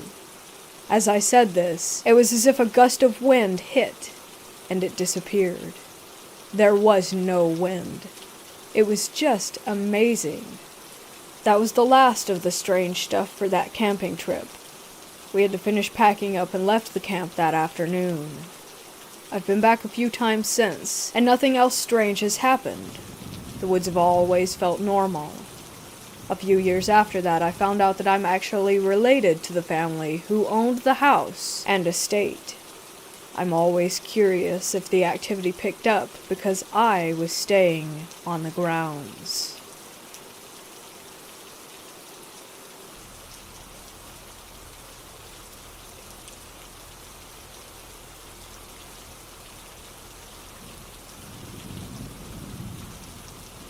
When I was approximately 15 years old, circa 1988-89, myself and my family had 2 summer holidays in Portugal, one following on from the previous year. The first holiday included myself, my older sister, mom and dad, and an uncle and aunt. The second holiday the following summer was the same people, except my sister, who stayed at home. Both holidays were in the same location, and both times we stayed in the same villa, which was owned by a business associate of my uncle. As such, I believe the accommodation was free, and that's why it was such a great holiday option for us all. The villa was situated about a 15 minutes walk outside of a well-known town. The first holiday where my sister was also present was event-free, and nothing unexplained happened at all. The second holiday was where I alone experienced an absolutely terrifying paranormal event, which has stayed with me to this day. The villa we stayed in was on one level, as most villas are, and had a pretty standard layout. The main door at the front led straight into a kitchen, and that led into the main lounge area. Off to the left and the right of the main lounge were two ensuite bathrooms where my parents and uncle and aunt slept. I slept on a fold-out bed in the lounge area, and out to the back of the property was a small swimming pool. From memory, it was a very nice, spacious villa, and probably worth quite a bit of money. Nothing happened for the entire 2-week period that we were there, except for the final night of the holiday. I often say thank God that we flew home the next morning, because I don't think I could have stayed there another night. On this final evening, everyone had just gone to bed and closed their doors, and I had just finished setting up my bed and finally turned out the lights and got under the covers. No longer than 30 seconds after getting into bed, I began to hear tapping on one of the walls. I laid there trying to guess what it might be, and just figured that it was probably one of my parents or uncle or aunt doing something in their rooms, so I ignored it. I then heard the same tapping again, but louder. I sat up in bed and tried to pinpoint where it was coming from. This is how I know that it wasn't sleep paralysis, as some people have often suggested to me, because I was peering across the dimly lit lounge room. It was then that the tapping started to spin around the room, as if the knocking was circling me as I sat there. This was naturally pretty unnerving, and I struggled to rationalize what was taking place. It was at that point that the tapping stopped, and immediately a wooden chair from the lounge room dining table made a scraping sound against the wood parquet floor that it was resting on. The sort of scraping noise a chair would make if you pulled it out from under the table to sit on it. At this point, I didn't know what was going on, and being as young as I was, I think fear got the better of me, and I shot down into the bed, turned around, and pulled the sheets up under my chin and closed my eyes. But unfortunately, it didn't end there. Next, I heard more scraping as dining chairs were being moved, followed by a very quiet, but very distinct, shuffling noise, which sounded like shuffling footsteps. These footsteps got louder as whatever it was began to approach me in the room. As it approached, I then heard this mumbling in what sounded like guttural, low-key talking, but in a language that I didn't understand or recognize. It certainly wasn't Portuguese. On top of this mumbling, I suddenly began to hear this terrifying, rasping breathing in and out in a very rhythmic fashion, the sort of rasping that someone with severe breathing difficulty would make. This breathing got louder and louder until it was right behind me, right next to my head, on the pillow, rasping loudly into my right ear. Petrified doesn't even cut it. I was simply frozen with fear. I don't think I could have turned around, even if I had wanted to. This loud, heavy breathing continued for what seemed like a lifetime, but in reality was probably about 30 or 40 seconds, and then it slowly faded away, and the room was left in silence. I laid in the bed for about another hour, unable to sleep, and listening intently for anything else, but there was nothing. Eventually I fell asleep, probably through nervous exhaustion, and when I next woke up it was 6 a.m., and daylight filled the room, and I recall the sheer feeling of relief. The first thing I did was get up and looked at the dining table area, and sure enough, 2 chairs had been moved away from their normal resting positions, and not just by a small amount, but significantly so. I also checked the rest of the communal areas in the villa to see if any doors or windows had been left open, but there was nothing. When my family got up, I told them all about what had happened, and unfortunately I was met with mainly skepticism, which I found a little upsetting at the time. To be honest, I think the experience affected me to the degree where I probably needed to go get counseling to really process it and to help get over it. But of course nothing like that was available at the time.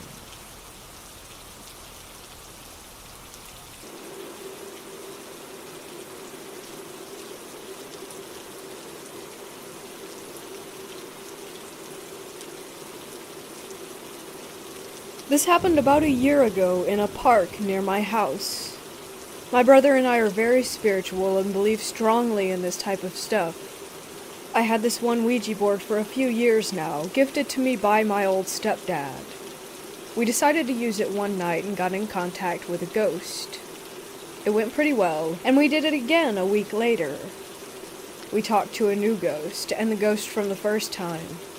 It was pretty cool and insane to experience something so real. They were very nice, and we were very respectful since we take this stuff seriously. Toward the end, we asked that they would not follow us home and that they would let us leave. They agreed, and we said goodbye. They moved the planchette, therefore they said goodbye with us. It seemed to be all going normal when we left, until my brother started noticing a weird feeling in our home, and on top of that, he said that one day he was hanging out in the living room and felt something in the room with him. It was on the couch where he was sitting, and he could see a cabinet door that he left open in the kitchen. He asked out loud that if someone was there to please close that cabinet door. And they did. After I got home, he told me this, and we busted out the board again. I know that you shouldn't use the board in your home, but I felt like we needed to know what was going on.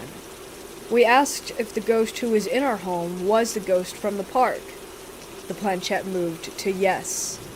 Fast forward a year today, and we still live in the same house.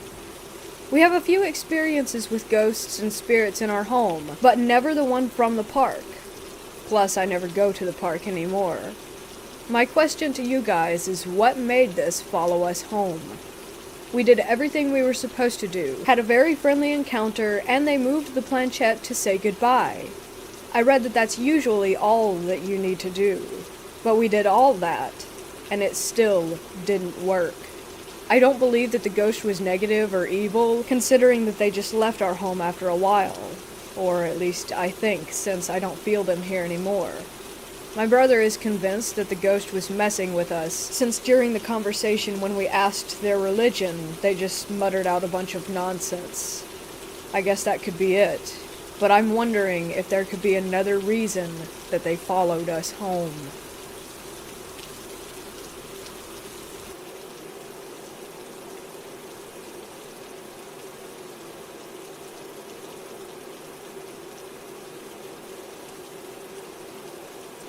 When I was 16 years old, I'm female by the way, my friends and I decided that it would be fun to go out to an old abandoned farmhouse that was rumored to be haunted. We didn't really believe in ghosts at the time, but were fascinated by the thrill of potentially experiencing something paranormal. So on a hot summer night in July, we decided to take 2 cars out to this abandoned place. There were 6 of us in total. It took about 45 minutes to drive there, so we left around 2:15 a.m. because we wanted to arrive at the farmhouse by 3 a.m., witching hour. To get to the house, we drove down a dark, winding country road with houses few and far between. There were no streetlights, so although it was a warm summer night, it felt incredibly scary as we drove through the unfamiliar place in the pitch black. As we arrived at the house, I nearly felt sick to my stomach. I didn't believe in ghosts or the paranormal at the time, like I said, but something in my gut just felt wrong. The house was situated at the bottom of 2 hills, and there was no driveway in front of it, so we had to park at the top of the hill where there was an area off to the side of the road covered with crushed rock. We got there just in time to fulfill our plan of arriving at witching hour. As we walked down the hill, we saw the house.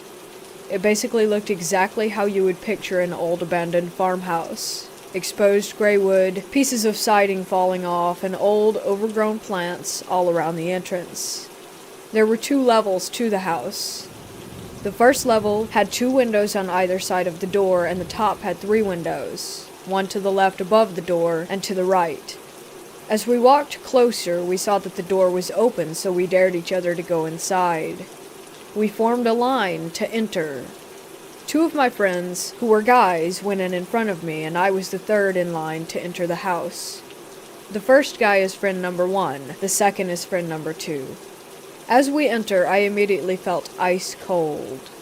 I have never felt that kind of cold in my life, as in, I felt it all the way in my bones. As soon as I felt it, I heard friend number 1 scream at the top of his lungs. It all happened so fast that I could barely make out what it looked like inside. I mostly remember an uninviting couch laid across the stairs with the living room to the left of the stairs and the kitchen to the right. It was like walking back in time. Old floral wallpaper peeling off the walls. So the second that friend number 1 screams, we all run out of the house immediately. As I look back toward the entrance, I notice that only friend number 2 exited the house behind me and friend number 1 was still screaming inside. Like blood-curdling, in fear, scream. Friend number 2 runs back into the house and grabs friend number 1 and pulls him out. My first friend was so scared that he ran from the house screaming that something was holding him up by the air by his shirt. He rips off his shirt while he's running, and all I see are 3 big tears in the back of it. It looked as if 3 prongs from a pitchfork had ripped through the fabric. But it doesn't end there. As my second friend stepped foot outside the door, he begins yelling in pain. I looked back, and he had blood dripping all over his face. I literally felt like I was in a horror film. He came toward me, and I was in full instinct mode. I took my sweater off and gave it to him to try and stop the bleeding. He just yelled at me that something had hit him in the nose, and that he needed to get to the hospital. So we run back up the hill, which felt like 1,000 years, to the car.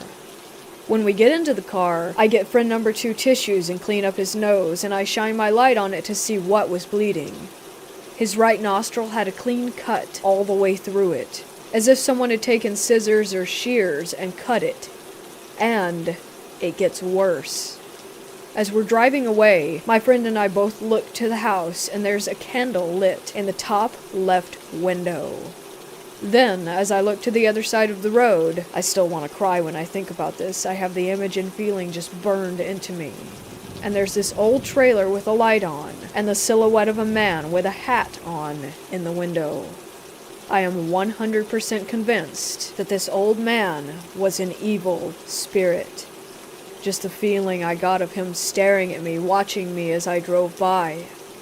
I still feel the chills when I think about it. I felt like it was a warning to never come back to his property. Like he was the spirit that hurt both of my friends, and that he was sending me a message. On the drive back, we ended up bringing my friend to the nearest ER, where they stopped the bleeding and stitched up his nose. He still has a scar from it, and his right nostril looks as if it were dog-eared from where it split apart through the stitches when it healed.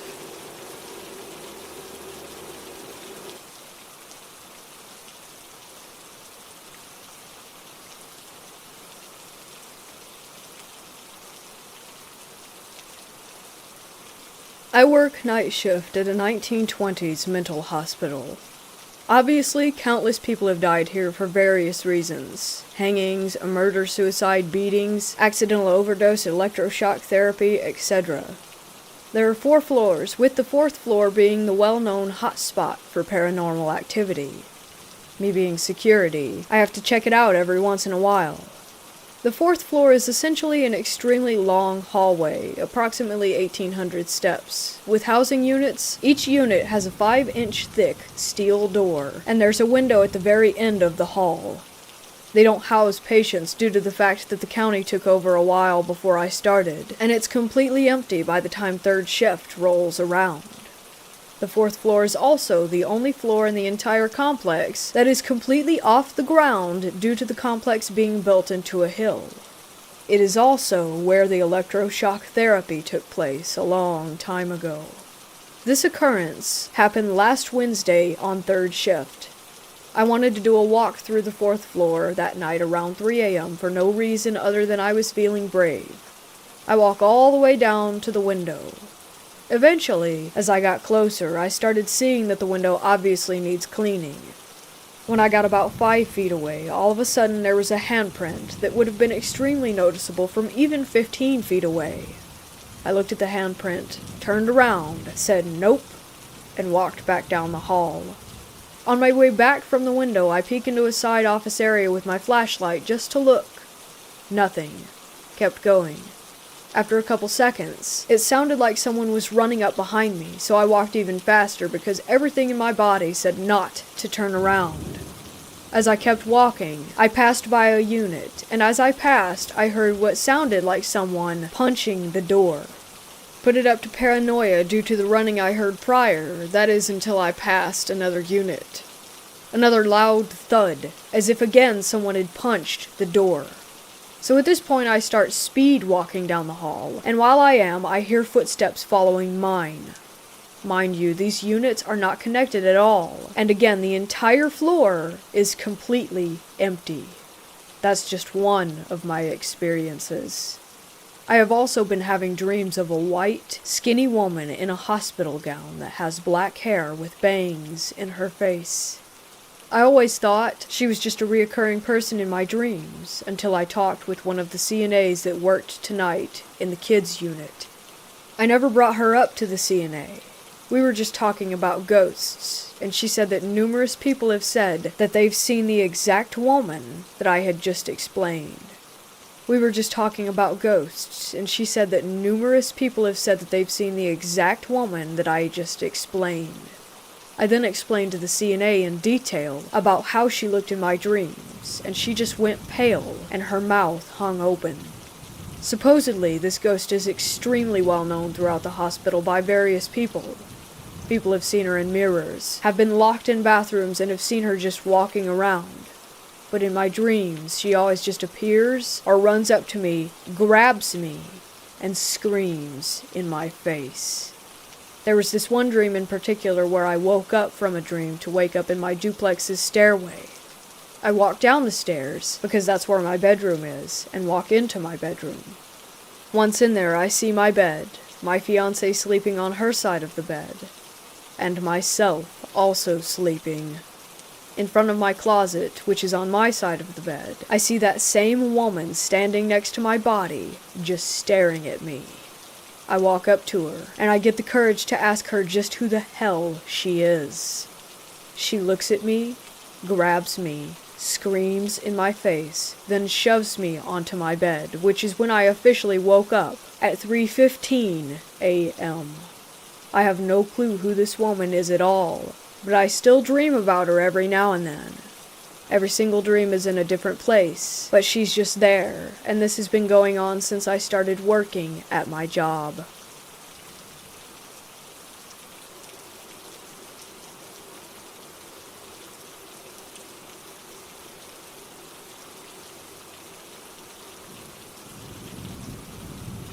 On Labor Day of 2015, my mother, my wife, 3 children, and I went to a very remote cabin that we had rented out. It was an old fire watchman station or something of the sort, so it had the cabin and 3 other sheds and shops. I'll try to keep it short now, but this is a really bizarre story. We unpacked, settled into the cabin, and decided to take a walk a couple of 100 yards down to the river. We were all barefoot wearing sandals with shorts. We got down to the pebbled shore and were playing, throwing rocks, etc., when I realized that there were 1-foot snakes everywhere. My wife, mom, and I yanked up the 3 kids and boogied off. After reaching a safe distance, I went back with a water bottle and caught one of them to see what it was. It turns out we were in a nest of diamondback rattlesnakes. If one of those things had latched onto one of my kids, then surely they would have died. We were about 3 hours away from any medical facility. We got back to the cabin and my mom and I went for a hike alone while my wife calmed the kiddos and fed them lunch. Upon returning about 15 minutes later, all 3 of my wife and kids were inside with the doors and windows all closed, even though we had opened everything up to cool the place off. We went inside to hear all 4 of them start yelling about a bear that was about 150 yards from the cabin, huffing and puffing at the wife and kids on the front porch while they were eating. It was down by the river, another 30 yards or so down the hill. A few hours go by, and in that time, an ATV passed 3 times with 2 inbred-looking freaks on it, and each time they stopped in front of the gate onto the property and stared at us or the cabin. Keep in mind, again, we're hours into the wilderness in Idaho with no sight of a person the entire trip except for them. We decide it's bedtime for the kiddos, as it's pitch black out. Within 10 minutes, our son, who was 5 at the time, went from being perfectly fine, active, and talkative to having a fever of 103 degrees, slightly foaming at the mouth, and being completely unresponsive. That was it. We were leaving immediately and going to seek medical attention. I opened the front door of the cabin to start loading the 2 cars, and that's when we heard 3 adults and what sounded like 4 or 6 large, heavy animals running all around the cabin and property. There was one on the right side of the house, when exiting, that I could hear pacing back and forth, breathing heavily. I made everyone stay inside and close the door every time I went out to transfer stuff into the vehicles, which took me about 4 to 5 trips. I had a stick in a big pot that I was smacking as hard and loud as I could each time and was yelling loudly at random. As soon as I finished the loading, I took out each kid individually and loaded them into the cars. Then I escorted out my mom and then my wife. My wife and I were in the lead car, so we pulled up out of the gate, and for some stupid reason or other, I felt that I needed to close it. I got out of my vehicle and walked behind it, and my mom's car by about 15 feet, and closed the gate. Now this gate is literally a log that slides from one post to the other. It offered zero protection or barrier between me and the animals that sounded like they were out there. Right as I went to turn around, I heard loud padded footsteps walking up to me. Directly in front of me, no more than 10 feet, I see eyes shimmering from the moonlight as the deepest, scariest growl I have ever heard in my life rumbles through the air. I turned and ran so fast I swear that I must have jumped from where I was to the driver's seat of my car some 30 feet in front of me. As I landed in my seat, I slammed it into drive and spun out, finally leaving. It gets weirder and scarier, though. About 15 minutes down the road, we were still panicking about our unresponsive son.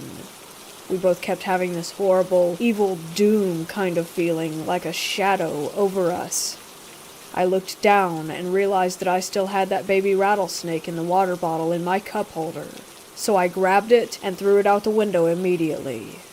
Not even 2 minutes later, we softly hear our son begin to cry. We realize that he's become responsive, and he stated something along the lines of, "Why are we leaving? What's going on?" He was crying because he was sad to leave. He couldn't even remember the last hour. The next day, my mom broke down extremely badly, sobbing her eyes out, and was hardly able to even speak. She confessed to my wife that the night before we left, she had a nightmare in which we went on the camping trip. We came across snakes, a bear, and a pack of wolves. She said that she knew a lot of bad things happened at that outpost, and that it was full of evil. Most of all, she said that one of our kids died. I swear on my life to this very day, if I ask her who died and how it happened, she immediately starts crying and refuses to tell me, or anyone else, anything more. She lives her life now with a guilt that she willingly ignored her premonition and put us in that situation, nearly taking the life of one of her dearest grandkids away.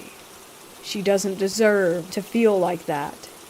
I know this all sounds insane, but a week later on the local news were reports of a wolf pack in that area. Wolves and bears may not coexist in harmony, but they do share territories and tend to respect each other. This outpost station of sorts was 1.5 hours into the wilderness from Loman Banks, Idaho, if you want to verify that these animals actually exist around there. I grew up in the mountains for most of my pre-early teen years, as did my wife until she was 10 years old. I even have a half a sleeve of the wilderness and trees on my left arm. With that said, we don't care to go to the mountains anymore.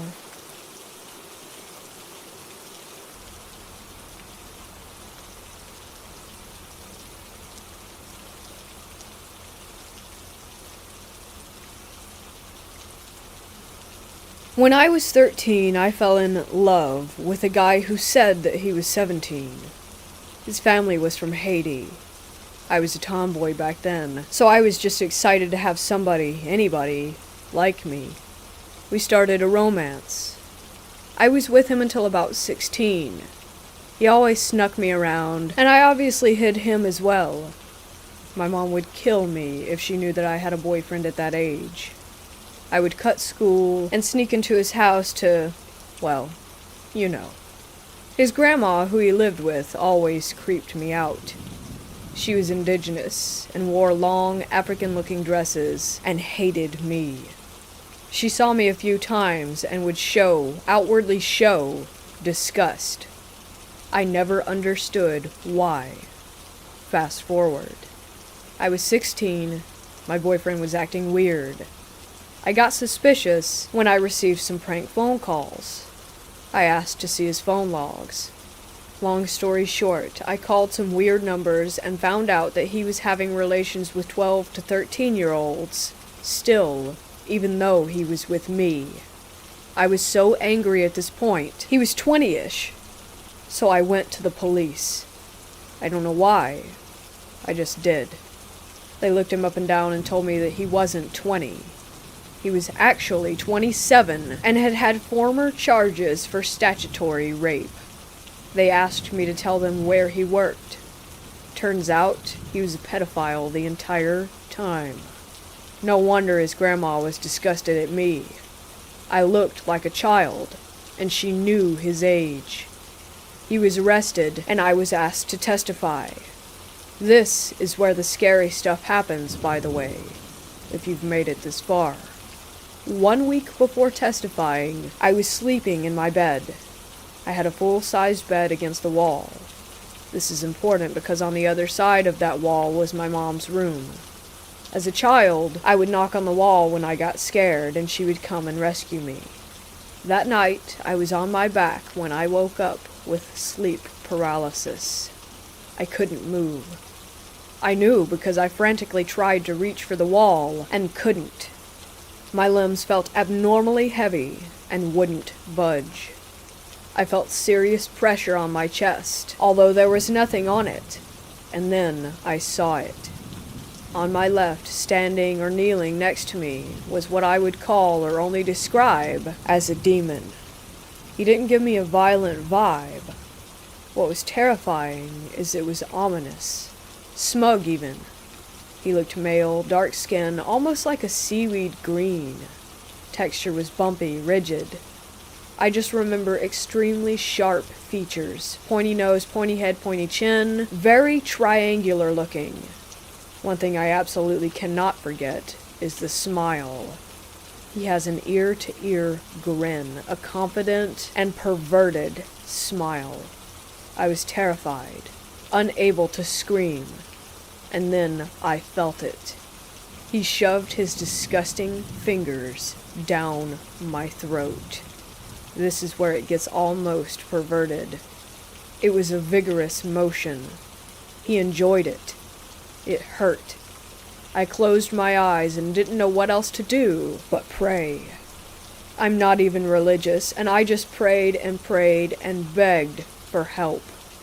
I felt the pressure lift off of my body, and my mouth was suddenly clear. I was too scared to move or open my eyes, so I pretended to continue to sleep and ignored the taste of iron in my mouth. I woke up the next morning absolutely mortified. I couldn't speak. My throat felt as if I had swallowed glass. There was blood on my pillow and in my mouth. I ran to my mom. I tried to voice what had happened. She was scared for me, but told me that it was all a dream. I didn't testify. I was scared to speak, and my throat hurt. I was just so stressed with everything, I wanted nothing to do with anybody. He went to jail anyways, because at that point, it was the state against him, not me. Time passed. I grew terrified to sleep alone. I always felt like the demon was in my room. I never saw him again, but I felt his presence everywhere I went. I would sleep facing the door and pray before bed, always. I would hear it in my dreams, sometimes telling me, "I'm still here," mocking me as I would run down the stairs in my dream and my legs would grow heavy. I would try to get out of my house, and I had to fight my body to move in my dream. There was even a time when I was at an ex-boyfriend's house years later, and I was brushing my teeth, and all of a sudden out of nowhere felt the hairs on my body rise, and I had this insane panic knowing that the demon was there. He was literally hovering on me. I couldn't see him or smell him or anything, but I felt his presence. I ran to my ex's bed and asked him to sleep on top of me the entire night to protect me. I had never in my life broken down like that. I can't explain it. I just knew that the demon was there trying to break in again. So I was about 22 when I got a phone call from the pedophile ex. He found me and called to check on me. Despite him being sick, he did love me in his own way, I think. I don't know. I don't feel like digging into it. Point is, he found me and called. He thanked me for not testifying. He said it saved him more time in jail. I had to ask. I asked him if he knew anything about demons. I then told him what had happened and asked if he could do anything with it because I remember him telling me things about his grandma doing hoodoo. He was silent. Then he finally told me without many details that he didn't exactly know what his grandmother had done, but all he knew was that a few weeks before the trial, she had come to where he was living with another African-looking guy in very indigenous clothing and asked for a few of my things. He gave them my hairbrush with my hair on it and other trinkets that I had left behind. He told me they took it and left. He doesn't know anything else. I was livid. I never spoke to him again and changed my number. I'm 30 now. I'm still scared to sleep alone. I don't feel the demon anymore, however, but I still have PTSD. I am still scared to have the door closed in my room. I still think about it every night before bed. I pray before bed. Although I never saw him again, I still feel something heavy. Not as bad as that time with my ex years ago in the bathroom, but it's more of a subtle heaviness. 3 years ago at my last apartment, which I believe was haunted, I was always so terrified. I would have scary dreams, the type that happen in your bedroom so you're not really sure if it's a dream or if it's real because everything looks the same. I remember having the urge to run out of my apartment sometimes. Just run. I would be on the couch and I would feel that fight or flight feeling and just jet toward the door and stand in the hallway outside my apartment because I was terrified for no reason. Demons exist. I won't get into other small stories that I have now because they're really not major compared to this one. But I will also say, I think I have experienced angels as well. Small stuff like having lost things appear on my bed when I live alone, or being in a dangerous environment and having a sudden feeling of, I need to stop doing this now, after seeing 2 pillars of parallel fog. If there's anything to feel good about, it's believing at least in the theory of opposites. If there's evil, which we know that there is, then there has to be good as well.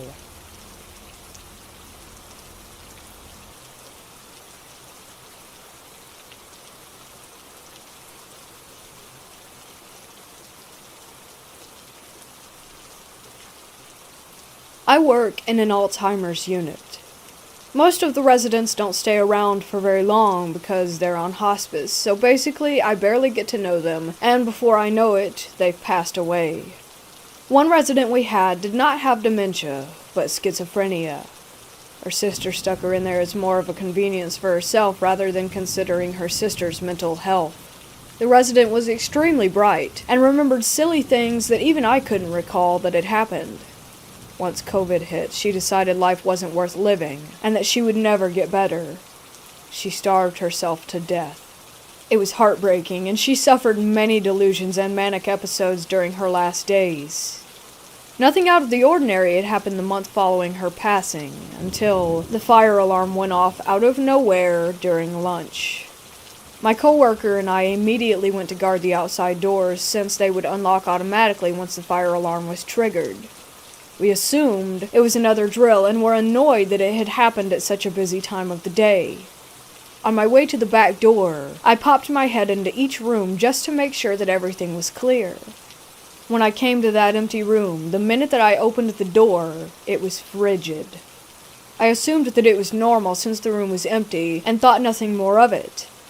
I stood by the back door and waited for the alarm to stop. My boss came back with a concerned look on his face and told me that the alarm system said that it was coming from the room where that resident had just recently passed. I explained to him that that would be impossible because I had just checked and there was no sign of a fire. The alarm continued to go haywire for another 30 minutes, even when shut off. It was extremely bizarre. Afterward, I had asked out loud if it was our resident who had just passed, and it felt like a warm bucket of water was dumped over my head, and I couldn't resist the urge to cry. The kind of crying and sobbing that hurts your entire body. Sometimes she opens the fire extinguisher box to remind me that she's still around. You need a key and a strong arm to crank that box open. Anyway, I found it open again today after doing rounds, and was reminded of this experience.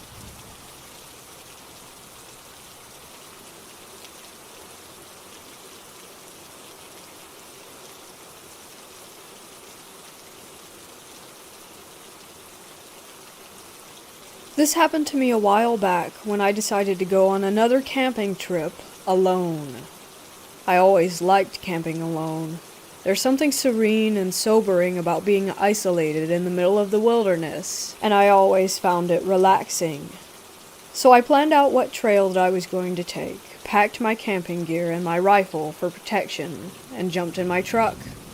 I get to this trail early in the morning and hike about 15 to 20 miles in until I find the right spot and head off the trail to find a place to set up my tent. I stumble upon this nice-sized clearing and decide that it's a nice, beautiful spot to settle down. I'm exhausted at this point, but set up the tent at the southernmost edge of the clearing next to the tree line and manage to get a fire going. I roast some weenies and start to hear a sound in the distance underneath all the forest noise. It sounded like an animal, most likely a deer with a lame leg, as it sounded like the animal was making a walking, kind of dragging noise. I felt bad for the poor guy, but it was too far away and it was getting dark, so I couldn't really go find it and put it out of its misery. I think nothing of it after that, and go about eating my food. After I eat, I douse the fire and crawl into my tent and insert myself into my sleeping bag. I decide that even in my exhausted and relaxed state, I can't go to sleep, so I pull out a book that I brought with me and start to read by the light of my lamp. Hours go by and I hear the sound again, this time closer, right at the opposite side of the clearing.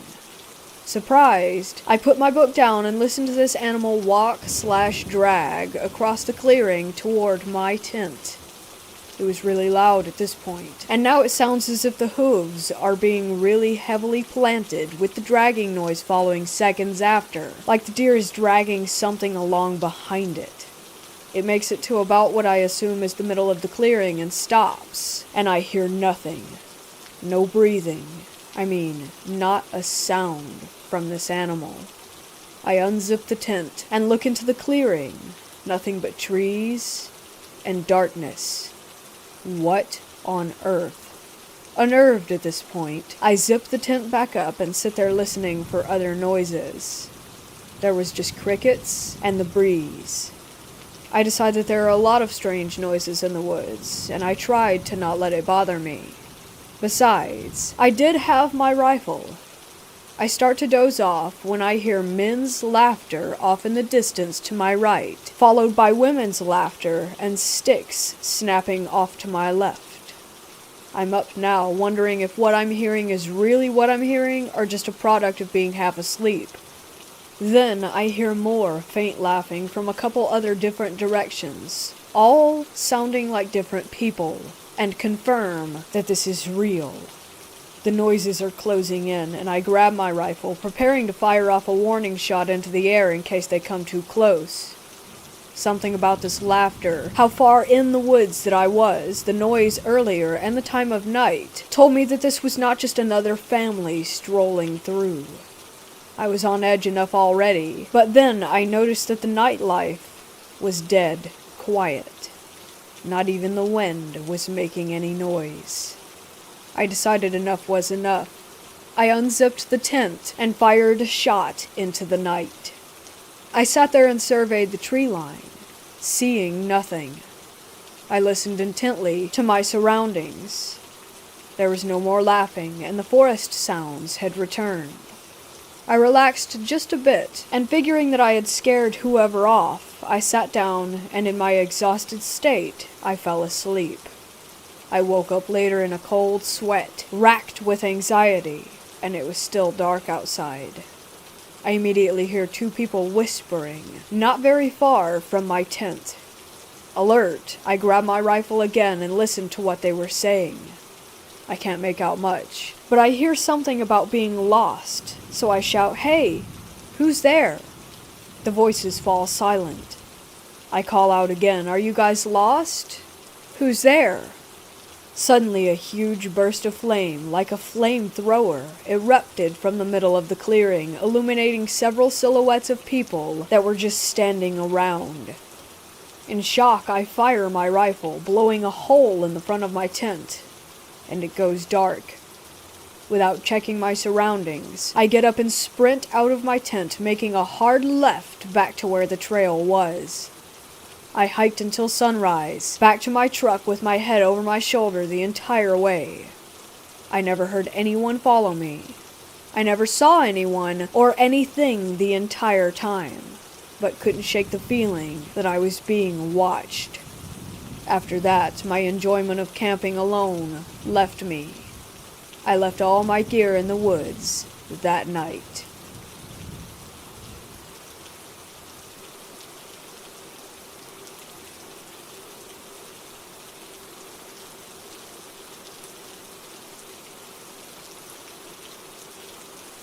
I was 19 years old and a trainee manager for Sainsbury's, a UK supermarket chain. I was working with a colleague on the shop floor, looking down the aisle. I saw a 30-something-year-old mother pushing a very severely deformed child in a wheelchair. Although I wasn't aware then, but since have become aware that the child had probably been born with hydrocephalus, leaving its head distended with fluid. The child also only had one arm, and was sort of curled up in the chair as if pained. As they passed us, we pulled our restocking trolley out of the way, and just as they were adjacent to us, the child let out a terrible sort of howl.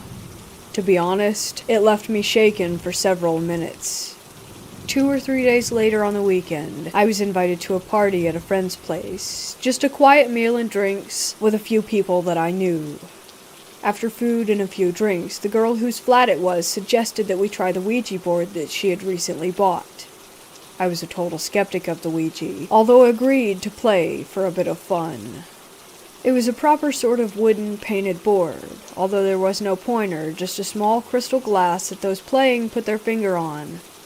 After about 20 minutes in, I thought it felt a bit odd the way that the glass felt like it was gliding so smoothly over the board and actually spelling out some of the responses to questions and even claiming to be a local spirit of our town. We carried on for a while and, although weird, nothing about the responses were threatening or unpleasant. My friend turned to me and said, "Ask it a question that nobody here or anyone else would know the answer to." I thought for a few seconds and spoke aloud. I was thinking of the child in the store, and I said, "What did I see at work the other day?" I felt the glass move under our fingers, and it said quickly, very positively, "Effing evil troll child." I felt physically sick, and was actually heaving. I jumped away and fell onto the floor. I then blacked out for a few minutes, resulting in my friends calling an ambulance in panic. When it arrived, I had calmed down a bit, and they just checked my vitals and left. My friend drove me home, and although I was all right, I had nightmares involving that child for several months. Today I believe that there are definitely consequences to messing with that sort of stuff, and it is absolutely best left well alone. That was over 25 years ago, and I remember that incident as if it happened just yesterday.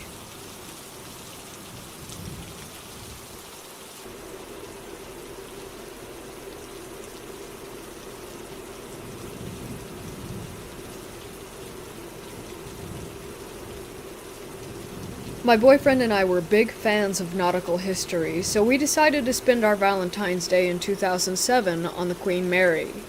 As I'm sure most of you are aware, it's reported to be haunted.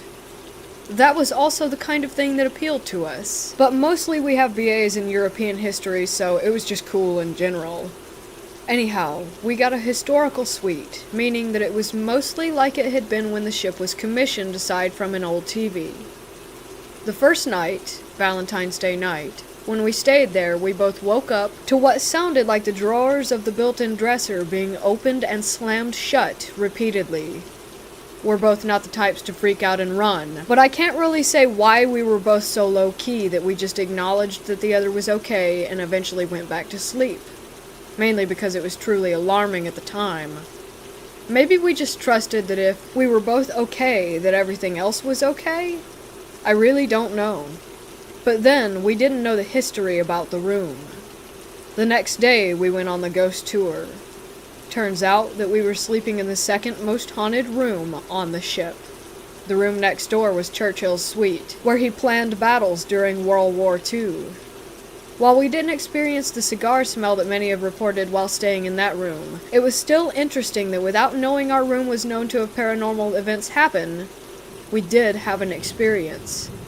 We had some really weird camera malfunctions in the engine room, as well as creepy, aggressive feelings in an old museum room on the ship, which we only found because we tried to get into every unlocked room that there was.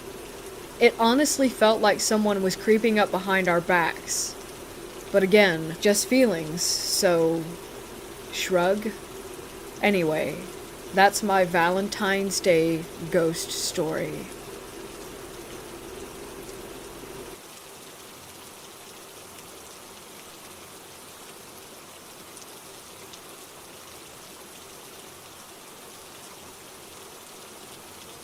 This story took place during my childhood when I was about 12 years old.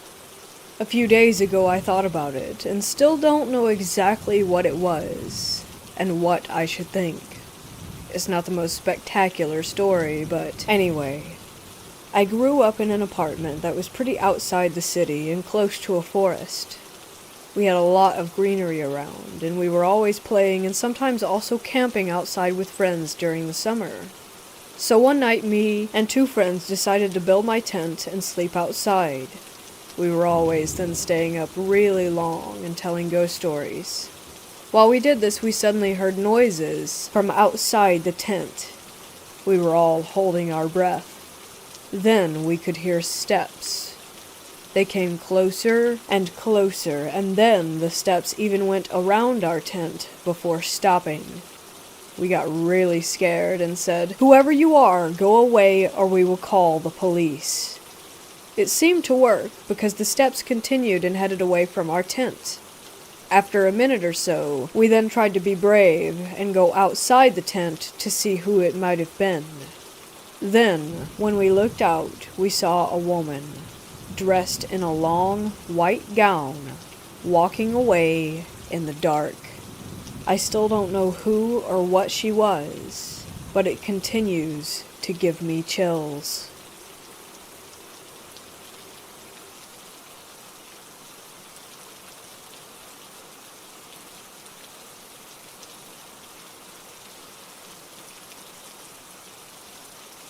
I work in a hospital as a nurse. I was on a row of nights, which I dread. I ended up having 5 patients, 2 of which were under care for cancer. There are 2 events in here from 2 separate nights. 1. The night started normally as I assessed and passed meds to the patients and did my charting and other night duties, stocking and other stuff. Just around 11 p.m., one of my palliative patients started ringing, complaining that there was a kid running into the room laughing and playing when they should be in bed. I checked the room to make sure that there was no one in there and reassured him that there were no children in the hospital area where we were. I made him comfortable and left the room. He rang again. I went back to the room to see what he rang for. Agitated, he said that he was just looking to rest comfortably and that people should keep their children under control and not let them jump on his bed playing and laughing. This time, I got the chills, but again, I reassured him that there were no children since it wasn't the pediatric ward. I told him that I would bring him a sleeping pill to help him fall asleep, but that I would be a few minutes. I start walking back toward the desk and medication room to grab the pill. A bell rang. I turned around and saw that the indicator above his door was flashing.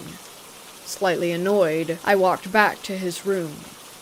He was agitated in his bed again, and I asked him what was wrong.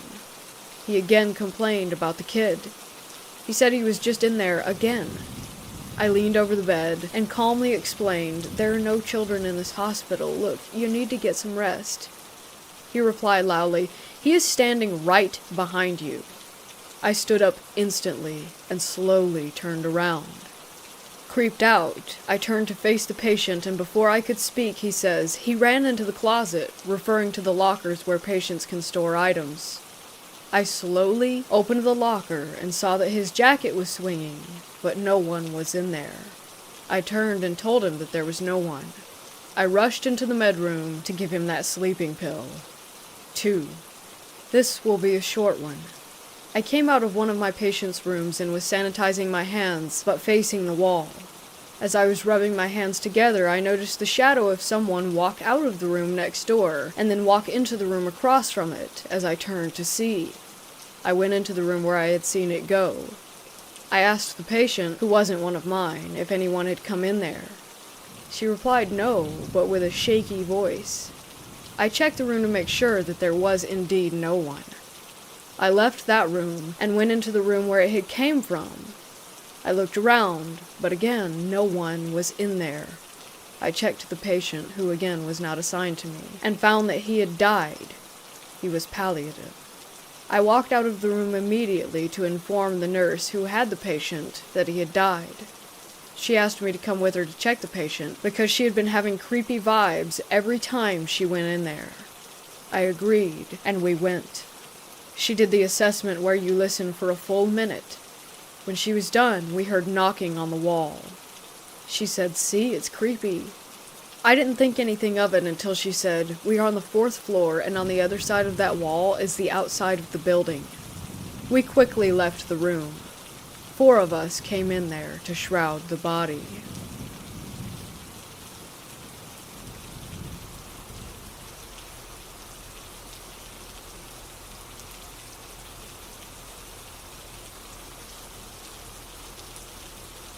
I believe in the paranormal, but I will go out of my way to weigh out every logical explanation that I can possibly think of before assuming that something is paranormal. I've told myself that this is sleep paralysis to make myself feel better, but it was such an odd encounter. I was 14 at the time that this occurred. I'm now in my late 20s. And I was really into gothic stuff, witchcraft, spooky shit, etc. I had a friend who had a Ouija board and wanted to come spend the night and play with it. Of course, I jumped on the idea, so she came right over. As I predicted, absolutely nothing happened. Though at one point the piece did slide off of the board, but we ended up blaming each other. I'm still pretty sure it was her. After a while, as I said, we got bored, and we gave up and went to sleep. About a week later, I came home from school and felt tired, which was abnormal for me because I'd normally throw my backpack down and immediately go outside. But I decided that I would take a nap. No one was home except me. I went to bed and passed out immediately. I woke up and couldn't move, and panicked. I've never had sleep paralysis before, nor had I even heard of it. So needless to say, this was horrifying. I then levitated off of my bed and toward the middle of my room, where I began to rotate in a slow circle. I felt like I was screaming internally, yet no sound was coming out of me, and then I finally woke up. I bolted out of my room and stayed up for the rest of that day. My mom insisted that it was sleep paralysis and reassured me that it happens to people sometimes, so I thought nothing of it and moved on. About a month later, it happens again, at night this time. I floated toward the center of the room like before, and promptly from there was slammed against my upper walls and ceiling by some sort of force that I couldn't see. I could feel its hands on me though, and I could physically feel myself hitting the wall. I felt tingly as well, as if my soul might fly out of me. I don't know exactly how to describe this feeling. It was almost like I was vibrating, like when your foot falls asleep, but the needle jab numbness feeling doesn't feel quite painful. It was strange. I thought it was just sleep paralysis and reminded myself that I was dreaming to try and calm down, and started sort of willing myself to wake up, if that makes sense. I woke up, put on some music, and went back to sleep, and slept fine. The next morning I got up for school and was absolutely covered in bruises. It literally looked as though someone had beaten me with a baseball bat. So I told my mom, who said that I had probably just thrashed around in my sleep. This wouldn't be possible though, because I slept on a very soft, queen-size mattress, and I'm a small person. I even went around my bed to see if there's anything that I could have bumped into. There was nothing. She said maybe I had hit myself in my sleep, but there were bruises on my back and shoulders too, so it just didn't make sense. I tried to just brush it off, but by this point I was getting really paranoid. For the next few weeks I would have instances where I would start to fall asleep.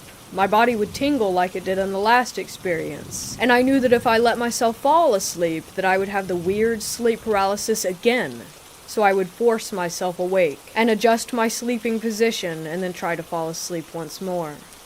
I would do this repeatedly until I could finally drift off without this tingly sensation. This became a daily thing, but I was okay with that because I figured out how to basically avoid sleep paralysis and thought that the creepy dreams were over with. A couple of months go by with no incidents, and I had pretty much forgotten about it. By this point it never really crossed my mind anymore, but I would still have the tingly feeling from time to time. It was Saturday. My mom was out with friends, my siblings were visiting family, and I was home alone. I kept feeling very strongly like I was being watched, but I told myself that I was just being paranoid, and that it was nothing. This is where it gets weird. I'm sitting on my bed, wide awake, writing in my journal. It's about 9 p.m. or so. The radio is on full blast, and all of a sudden I'm snatched off of my bed, while wide awake, by this invisible thing. I start screaming, and it starts slamming me into walls again. Finally, after a few minutes, it stops, and I float back to the center of the room, where I slowly start spinning in circles mid-air, much like the first experience. Only this time I can see myself lying on my bed on my back, with my legs crossed as they were when I was sitting there, hyperventilating with my eyes open while some sort of figure sits next to me. It looked like it would be extremely tall if it stood up. It was skinny with a masculine-looking build. Think tall and very skinny but muscular man. It had shoulder-length wavy hair, though it was really more of just like a shadowy outline of hair. Its body was made up of swirling black smoke only, and I don't know how to explain this any better. This smoke was darker than just being black. Like, imagine if the color black could be darker than it already is. That's what that color was. I have literally never seen a color this dark anywhere else. It was like seeing a color that no one has ever seen. The thing had big yellow almond-shaped eyes and a tiny black pupil in the middle of each one, but I couldn't discern any facial features. It didn't move. It just sat there staring at me for what felt like hours. Finally, I jump awake, and I'm laying in a pool of sweat. I immediately start crying and flipping out because, like I said before, I did not fall asleep. I was wide awake and sitting up when this happened.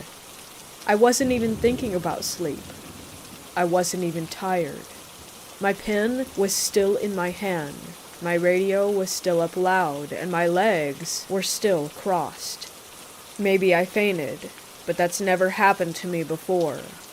Thankfully, we moved shortly after that, and it never happened again. But to this day, the hair on my arms stands up when I remember this thing. I've read a lot about sleep paralysis demons and experiences, and nothing seems to quite match what happened to me.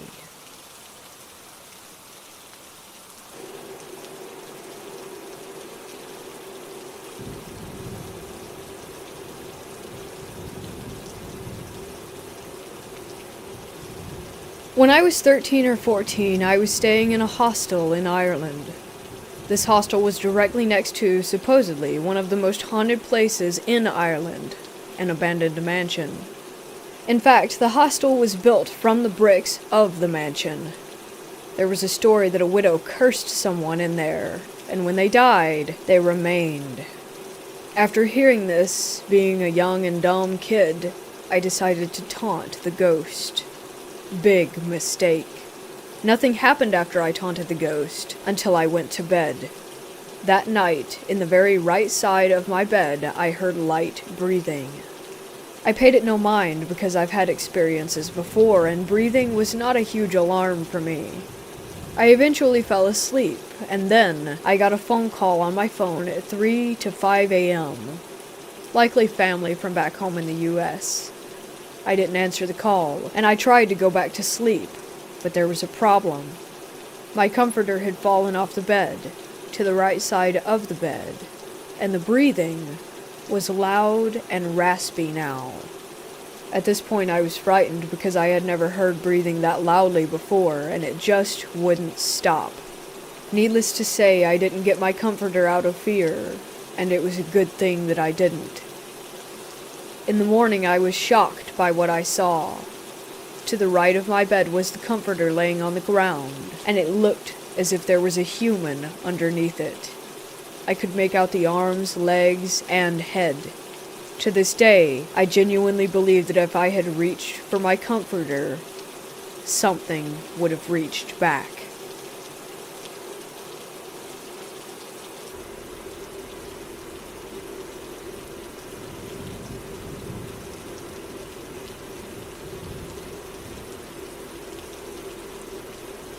When I was about 15 years old, I was a very curious teenager. I had only heard stories of the Ouija board, but had never actually tried it. So one weekend, my best friend slept over, and we decided to take our chances. My mom was super against me buying one, and she would have killed me if I would have brought one into her home. So my best friend and I took a big poster board and made our own Ouija board. We lit candles and turned off all the lights. It was about 1 a.m., and everyone in the house was asleep. When we started out, it was slow, but then the planchette started moving all around the board. I was convinced that my best friend was the one moving the piece around, but she denied it, and I trusted her not to lie. We asked how they died, and they just said, sick. After a bunch of other questions, we asked, how can you prove that you are who you really say that you are? They responded with, cemetery. I don't fully remember all the questions that we asked, but I know that it led to Charlie giving us some details. He said that his gravestone was by a path and a tree, small, round, with the year 1820. My mom's house is literally right across the street from a cemetery. I can look out the window and directly into it, so we are very, very close. It is an extremely old, historical colonial cemetery dating back to 1690. The next day, my best friend and I went over to the burial ground and started our wild goose chase for Charlie's headstone. Lo and behold, we found it. It was exactly as he described. His headstone was cylinder-shaped, the name Charlie was listed, and he was born in 1810 and died in 1820. Behind the stone was a huge tree, and it was right next to a pathway. I could not believe that the Ouija board actually worked. After discovering Charlie's grave, my best friend and I would sit and visit him every day after school. We would go hang out there when we were bored. Sometimes we would just sit next to him, smoke cigarettes, and talk. Maybe Charlie was just one lonely kid and wanted some friends. So that's what we gave him.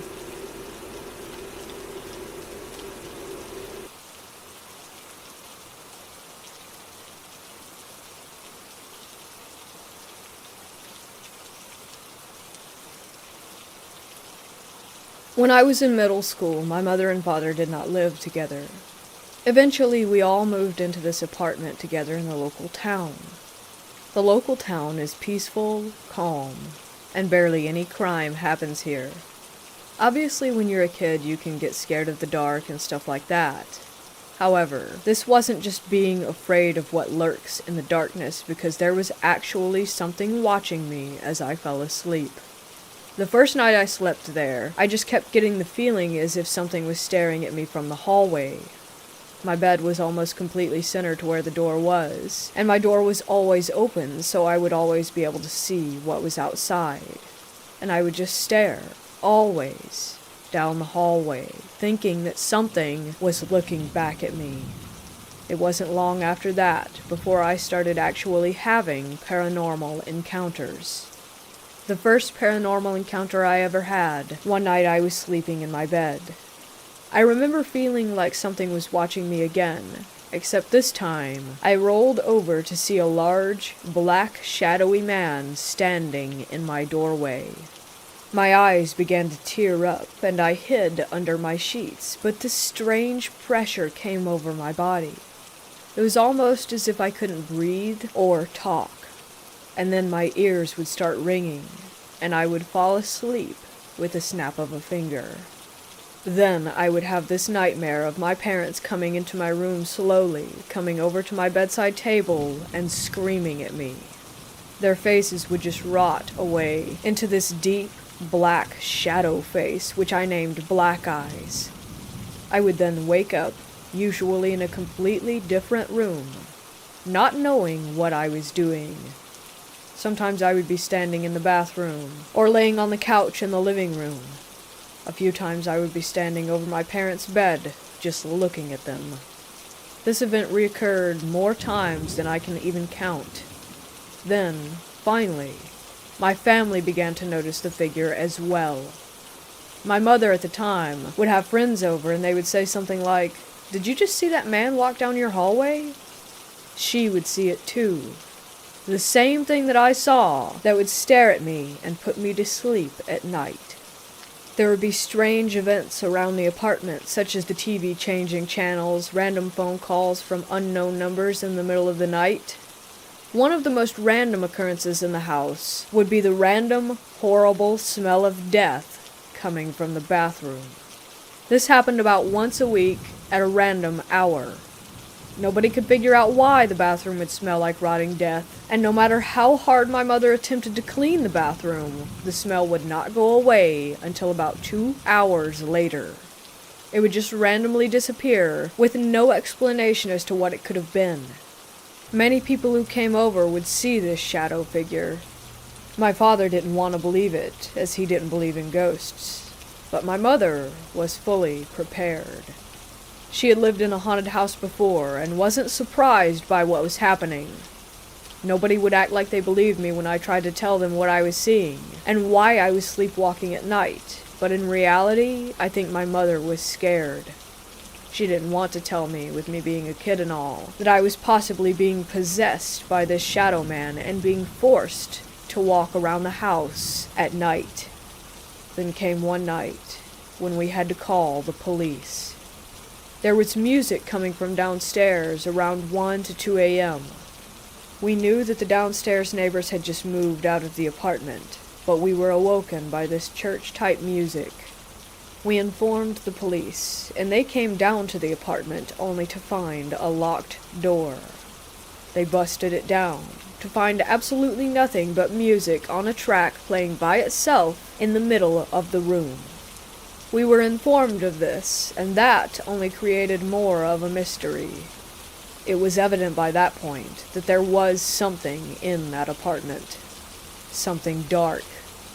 Something that didn't have good intentions. Eventually, after a few years, we decided it was time to move out. We had gotten a puppy, and she was barking down the hallway at nothing, and one night a plate fell onto the ground from the cabinet. It was time to go. The final night in the apartment, my mother and I both awakened to a horrible noise of what sounded like a chainsaw destroying the kitchen cabinets. We both ran out to turn on the lights and find absolutely nothing. We both looked at each other like, "Did you hear that?" But couldn't say anything, and went back to bed. It was completely terrifying. I'm not sure what we were dealing with at this apartment. I'd like to say that it was just a ghost, but it seemed powerful.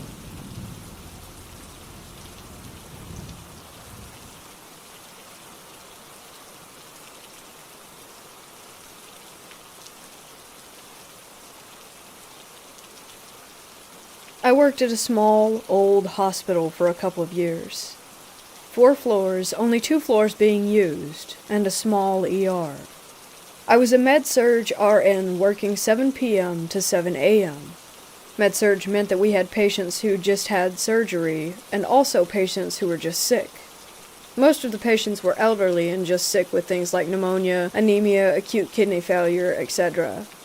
When older folks get sick, they tend to get confused, and might do or say things that they normally wouldn't.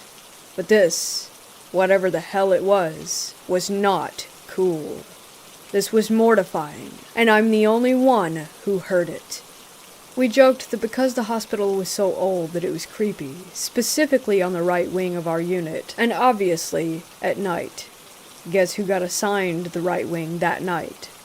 I got bedtime meds ready for the old folks down there, and started walking down the hall with my med cart and charts for each patient.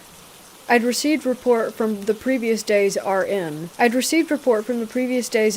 room 214 was a woman, call her Kathy, who was only 55 and in for pneumonia, completely alert and oriented. I give the patients down there their meds one by one, and yeah, I'm tired and mildly annoyed that it takes room 216 over 10 minutes to swallow a plethora of pills one by one, and then proceeded to pull out his IV that was delivering his antibiotics. I digress. So needless to say, it took me a little bit longer to get to room 214. She didn't seem upset, just tired. I did my assessment, and she was, in fact, oriented to day, time, name, and location. I said goodnight after hanging another bag of fluids. I'm hanging out in the hall with my computer documenting my assessments, and I hear something that shook me. It sounded like whispering, but I heard more than one person doing it. I cocked my head up to hear better. I mean, it's night shift and I'm tired, so I'm making sure that I actually did hear this. I followed the noise to the outside of Kathy's room, and there seems to be a full-blown whispery conversation going on with multiple people. I couldn't make out what the different voices were saying, but it sounded like chanting of some sort. I had to make sure that I was legitimately hearing these whispers that seemed like they were coming from different people, and try to make sense of it. I walked slowly past her door, which was slightly cracked open. Hoping to hear things more clearly, the whisper chanting sounds only got louder, but were still unintelligible. Kathy, who had been tucked in bed and dozing off when I saw her less than 7 minutes ago, was now sitting straight up on the side of her bed, looking away from me at the wall. Doesn't sound that scary, right? Well, Kathy was unable to lift herself out of bed without assistance during my assessment. She was having labored breathing when I assessed her. Now Kathy has pulled her nasal cannula out of her nose, that plastic thing that goes around your face that has the 2 spouts that go up your nose to give you extra oxygen, and sat up in bed in less than 7 minutes without struggle, and then she stood up, still looking away. She turned and walked to the bathroom, still without seeing me. Because she was labeled a fall risk, she shouldn't be out of bed alone. I saw her profile, and her lips were not moving, but the whispers grew louder. I panicked, but kept my cool. I briskly walked to the nurse's station and asked if a nursing assistant could please help Kathy with the restroom. I normally would do it myself, but I was rather busy, and Kathy was doing quite well on her own. I was sweating, freaking out, and getting further behind on my charting. The nursing aide helped Kathy and didn't report anything unusual when I asked her how she was doing. I swear I heard those voices. They were unsettling, to say the least. I requested the left wing as often as possible after that, and eventually went on to work at a larger hospital.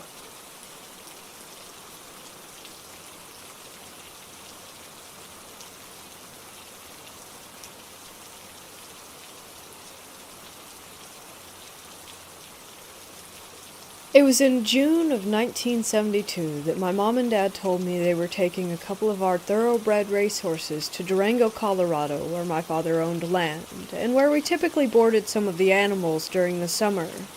This trip was nothing unusual, as it occurred rather frequently. The only difference this time was that my mother was going with my dad instead of me. I guess Dad figured that at 13, I was old enough and responsible enough to do the morning and evening chores, which consisted of feeding and watering the remaining horses, which numbered about 8.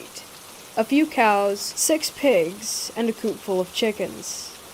There were also always a few wounds that needed to be smeared with ointment. These chores were not exactly rocket science, but it did take a while, so I was glad when Lyle offered to come and help me with each evening. He got a kick out of it, as he enjoyed that kind of thing. I, however, leaned more towards the arts, performing magic, singing, playing the piano, and even doing ventriloquism. In fact, I did it professionally by the time I was 12. I had no intention of staying at the house alone while my parents were gone to Colorado.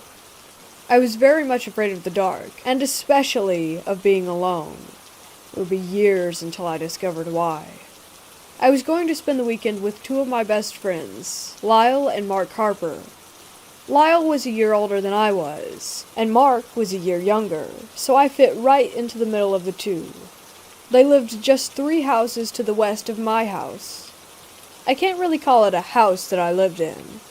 It was one of 4 duplexes that my dad owned. 2 of them were built back in the early 1920s, and the other 2 were newer, as they were built by my dad a couple of years after we moved there in the late 1960s. The 2 old units, A and B, and the 2 new units, C and D, were split down the middle by our long asphalt driveway. The only other building on the property was a very old and very large white stucco garage/shop, which was located behind the units at the end of the driveway. Beyond that old shop was where the corrals and pastures were. With my parents in Colorado, I was in charge of keeping all the animals fed. Darkness was just around the corner, so I took Lyle and we headed to my place. As we entered my driveway, we started walking between the old units and the new units toward the big garage. What made this shop unique were the giant rolling stainless steel doors, one on the left and one on the right, that met in the middle. It created an almost mirror effect, but not quite shiny enough to be an actual mirror. I happened to be looking at the door, noticing how the street light created just enough glow to make our stretched shadows lightly appear on the big metal doors. I commented to Lyle that I wished I was that tall in real life, and that is when it happened.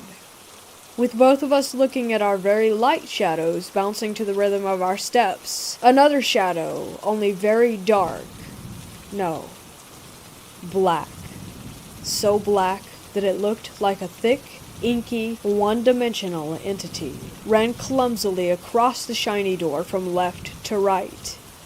It was wearing what looked like a wide-brimmed fedora hat. It had a troll-like appearance, all hunched over as though it didn't want to be seen. It scurried quickly in total darkness until it reached the right side of the doors, after which it completely disappeared. We both stopped, frozen in our tracks, trying to comprehend what we had just witnessed.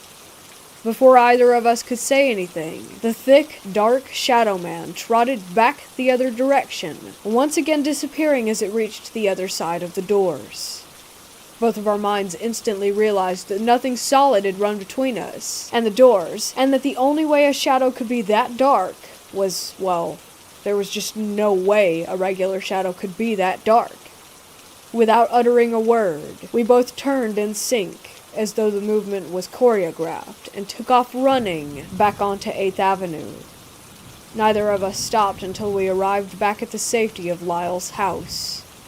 Once inside, we ran to his father, Lloyd, who was watching the news on television, and told him that we needed him. We related our experience, and he said that he was sure that there was a logical explanation. I knew, though, that there was not.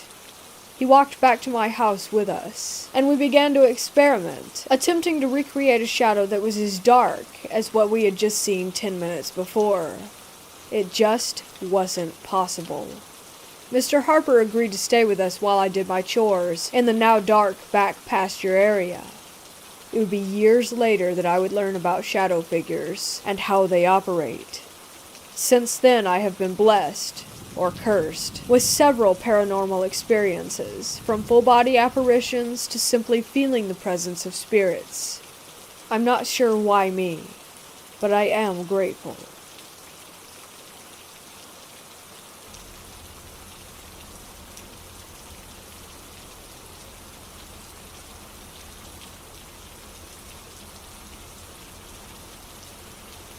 In 1996-97, I lived in a fairly old terraced house with a cemetery at the end of a road. Cliché, I know, but it's an important detail. Nothing remarkable about the house or the area, it was just convenient for college. Anyway, I was up late one night on the PC in my bedroom, which looked out onto the street. It was about 2 or 3 a.m. For whatever reason, probably to give my eyes a rest, I wandered over to the window and looked down at the road in the direction of the cemetery, although it was too far down the street for me to actually see. And I saw 3 people walking slowly down the road. I could see that they were quite old and appeared to be dressed in funeral clothes, which, given the hour, was weird. There were 2 women and a man. I'd put their ages at about 80, and the woman in the middle was being steadied or guided by the other woman and the man as they came closer. I got the impression that she was upset. My first thought was that given their age, she had recently buried her husband and grief had caused her to behave slightly irrationally. It was all interesting enough for me to carry on watching as they got closer to the house. Just outside the front door of the house was a street lamp. I continued to watch them as they made their way past, but when they got to the lamppost, they all stopped, and the upset woman in the middle looked up at me and grinned. This is where it got even weirder. The grin became a sort of grimace, and if there was any color in her face to start with, it was now dead white. At that point, I realized that I was staring right into her eyes, but her eyes were pitch black. If you've ever crashed a car, the final split second before you make impact seems to drag out as you process more information than normal in the time frame. It was that sort of scenario. I'm sure that we only made eye contact for a second, but it felt like several minutes as my peripheral vision faded and I felt like all I could see were those 2 black holes in her face drawing me in. The distance between us didn't change, but somehow it felt like she was coming closer. At that point, the 2 people with her were just continuing to look down the road as if they were frozen, but waiting for this woman to finish with whatever she was doing. I was suddenly hit with this intense feeling of dread and panic, so I threw myself to the floor. As soon as I had broken away from her gaze, I felt pretty stupid that this upset old woman, who clearly needed help, had spooked me so badly. I looked out the window again, and there was no sign of them.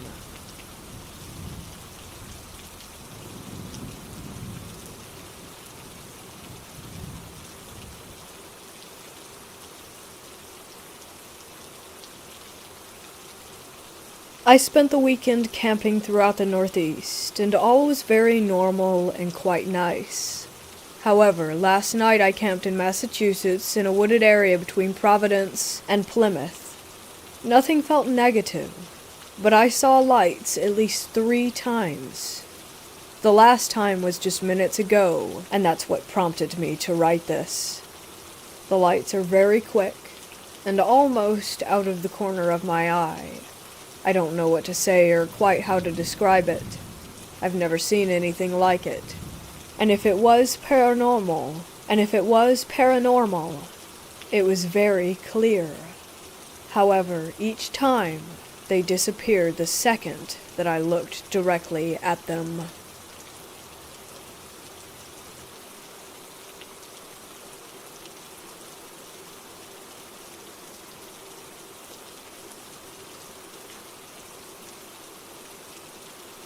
When I was in middle school, I went to a friend's birthday party sleepover where we did the typical girl things like painted nails, did makeovers, and watched a movie. It was all normal until my friend suggested that we make a Ouija board. On a sheet of paper, we scribbled out yes, no, goodbye, along with numbers and the alphabet. She told us all the rules, and we nodded in agreement that we would follow. I remember the first movement happening, and I looked across to the girl facing me, insisting that she had moved it. She said that it was not her that moved the clear pebble that we were all using as a planchette. We asked it dumb questions like who we each liked and if our crushes liked us. Typical middle school girl things. I don't remember much of these sessions other than a particular name, Wanda, and that we had asked her if she was a demon and that she had told us that she was not. After a while, this was no longer scary and we began to enjoy it more and more.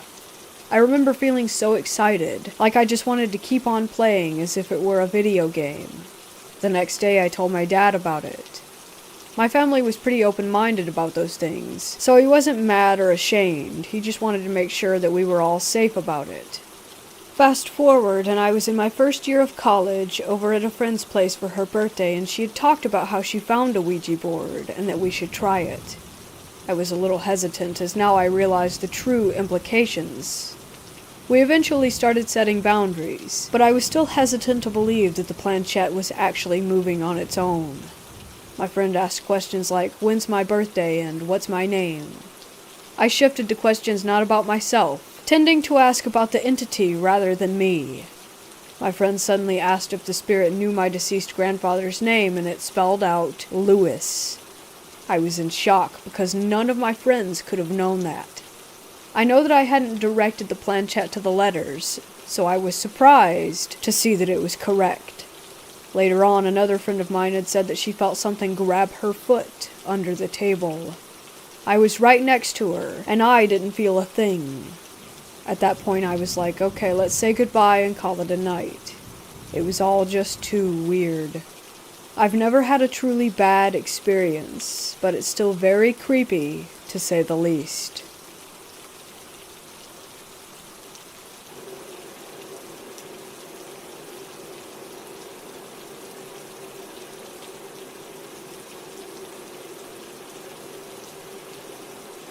A couple of years ago, me and some friends had a short-lived phase of trying to go and explore as many cool, abandoned places as we could. One of these was a very old hospital that had been closed for roughly 20 to 30 years, I believe. It was pretty central, in a big town, so it was quite regularly maintained as far as terms of boarding up windows, doors, etc. to keep people out. Our first visit started with us climbing through a window near the middle of the building. We pried a plyboard board up from the window, but as soon as me and 3 other friends got in that room and opened the door into the main hallway, we agreed pretty quickly that we shouldn't be there and left. Unusual for us, as we quite clearly weren't scared of much if we were easily able to break and enter into a building in the middle of town. We'd also never been scared and anxious of anywhere before, and it's weird that all of us agreed that we should leave straight away. Our second visit is where it got properly weird. We went back about 2 weeks later, and all of the plyboard on the windows was replaced with metal sheets, which isn't strange for a building in a large town where people break in regularly, apart from the fact that the window that we went through originally was completely open. We climbed through anyway, and got all the same feelings again, except when we tried to open the door into the hallway. It was locked, and felt as if something was pushed up against the other side of it. We went back through the window, and I was last. As I was about halfway out of the window, I heard a young girl's laugh, pretty much directly behind me in this small room, and I nearly fell out of the window trying to get away from it. I thought it was my mind playing tricks on me at first, until one of my friends asked if I had heard that laugh, and that's why I jumped through this window.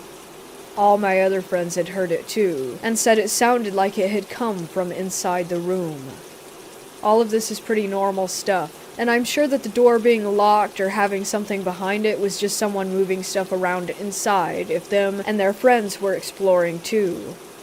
the young girl's laugh that we all heard from the room we were in, and how we felt on both visits, is what we can't explain.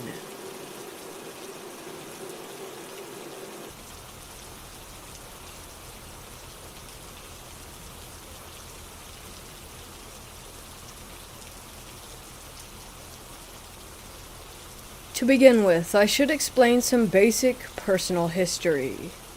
Real names will not be revealed, obviously. I have a family of 5 plus 2 spouses. My parents, my 2 brothers, my oldest brother's wife, and mine. Before getting married and moving out with my wife, I lived in the same house for 19 years. My parents bought it when I was like 6 months old, and I got married during college, so I've only ever known that house and my current apartment. I had some traumatic experiences when I was very young that are tied to one of the rooms in my parents' house, and then a few years later my parents had me move into that room. During my time in that room, I started having vicious nightmares, all involving me watching helplessly as the people that I loved were brutally murdered in graphic and creative ways, in which one constant fixture was a figure that seemed to be observing everything and watching me from a distance, never directly interacting with the chaos, but always on the edge of my vision. This figure always looked the same. A tall mass of complete opaque blackness, with the exception of an antlered animal skull where its head should be. Anyway, when I went to college, moving out of that room, the nightmares stopped completely. I didn't have a single one until I came home for winter break and stayed in that room again. During that break, my then fiancé stayed a few nights at my house with me.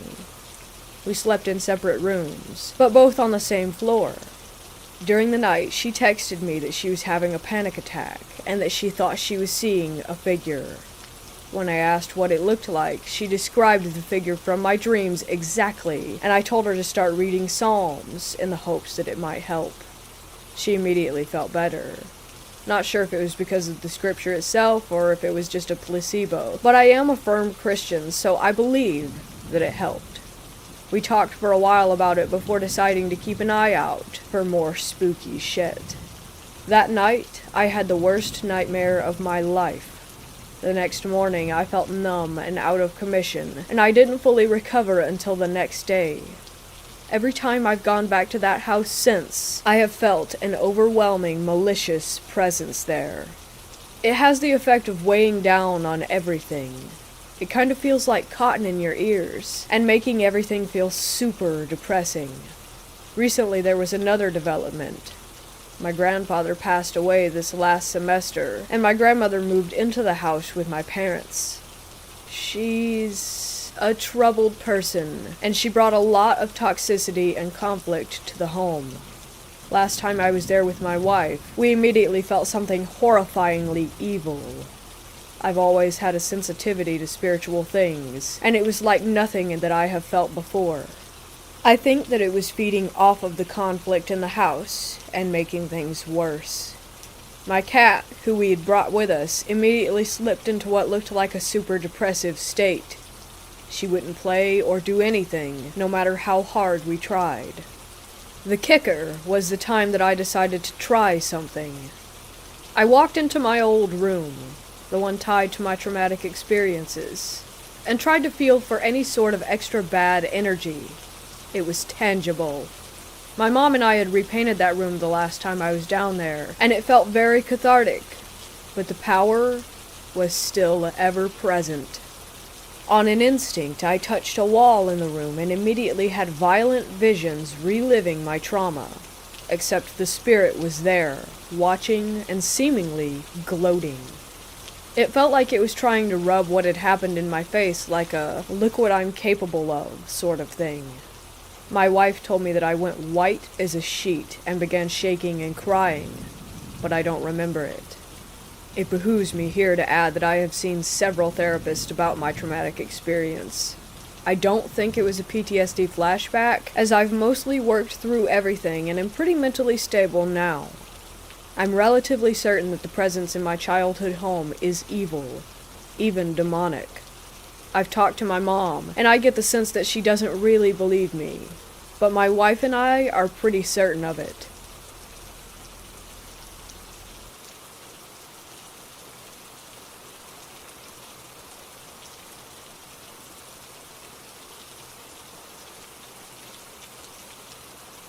I am right now sitting on my front porch, smoking a cigarette. I cannot bring myself to go back inside my house. There is someone in there. Just over 2 months ago, I moved into a new house after losing nearly everything to COVID. I won't go into details or draw this out. Typing this out makes my eyes well, and every hair on my body stands straight up, but damn it, I saw a human-shaped shadow in my walk-in closet. Am I going crazy? Maybe, but I know that I am not at the same time. This is what happened. I was laying on my bed browsing Reddit, and from the corner of my eye, I caught movement coming from my closet. Within literal milliseconds, I turn and see someone standing inside of it, looking right at me. I flipped out, sprung up, ran out of my room, slammed the door, and grabbed a kitchen knife. I yelled and screamed about calling police, that I had a knife, and basically acted like a scared monkey. No response. After about a minute of yelling and screaming, and realizing that I had left my phone in my bedroom to call 911, I slowly peeked in. There was simply nothing there. Nothing. No one could have gone anywhere. I am pissed and terrified about this. I saw this person. I saw their shape, their movement, their arms. There was a humanoid figure in my closet, and that is all I know.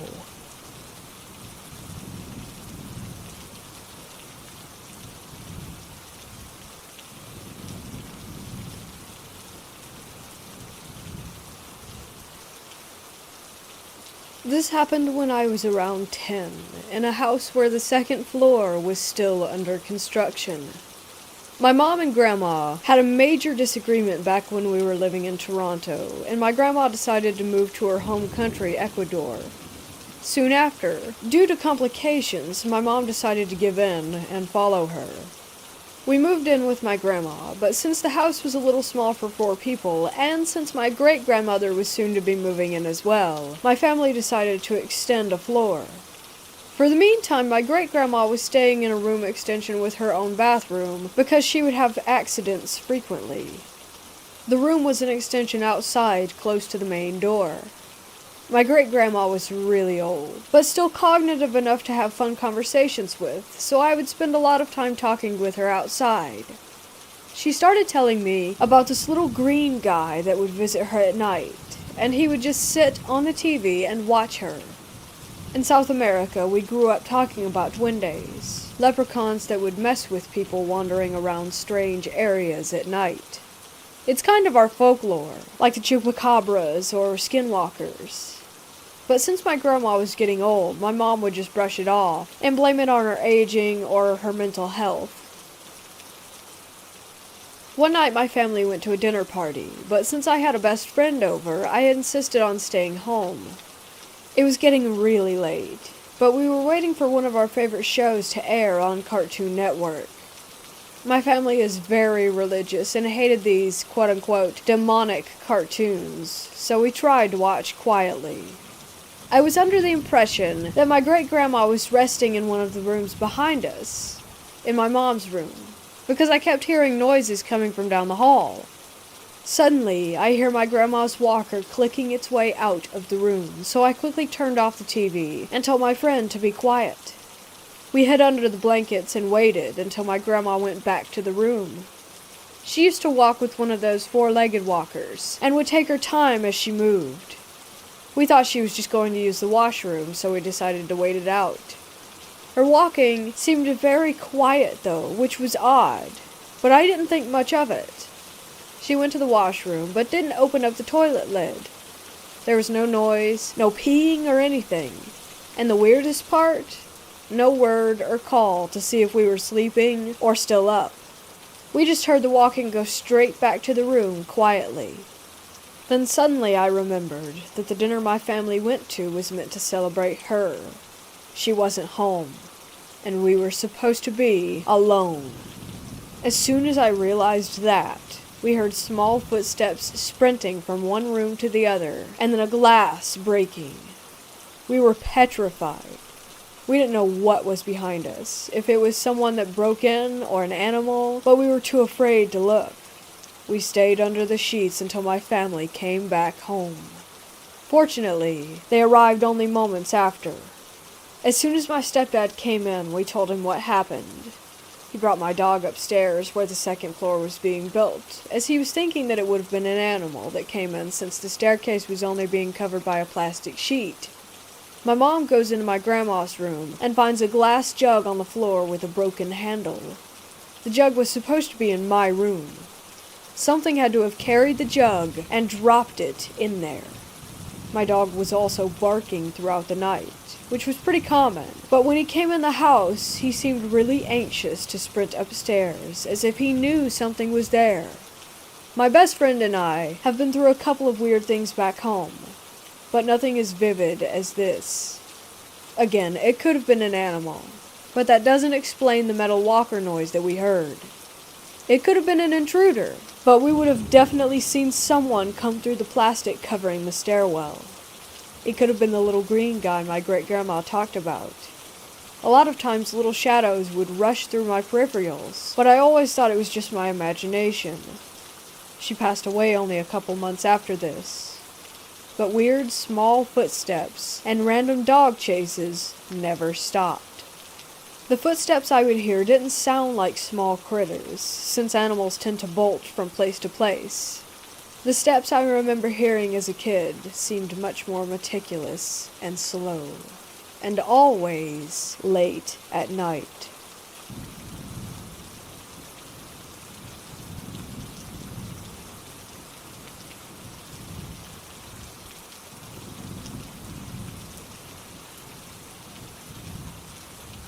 Recently I moved into a new house.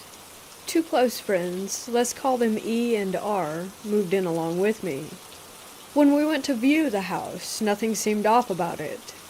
However, about a week in, we screwed up. E had been cleaning out the attic and came across a wooden box. It looked fairly new and we didn't think anything could ever go wrong with it. E and I looked inside the box. All that was there was 4 candles, an old matchbox with no matches, and a small wooden doll. E and I set it aside, not interested. We ended up putting it back in the attic, apart from the doll, which R wanted to put in her potted plant. We proceeded with our sorting and forgot all about the box. That night, when I went to bed, I felt as if I were being watched. It was unnerving, but I eventually fell asleep. A few hours later, I heard something bang against the floor above me.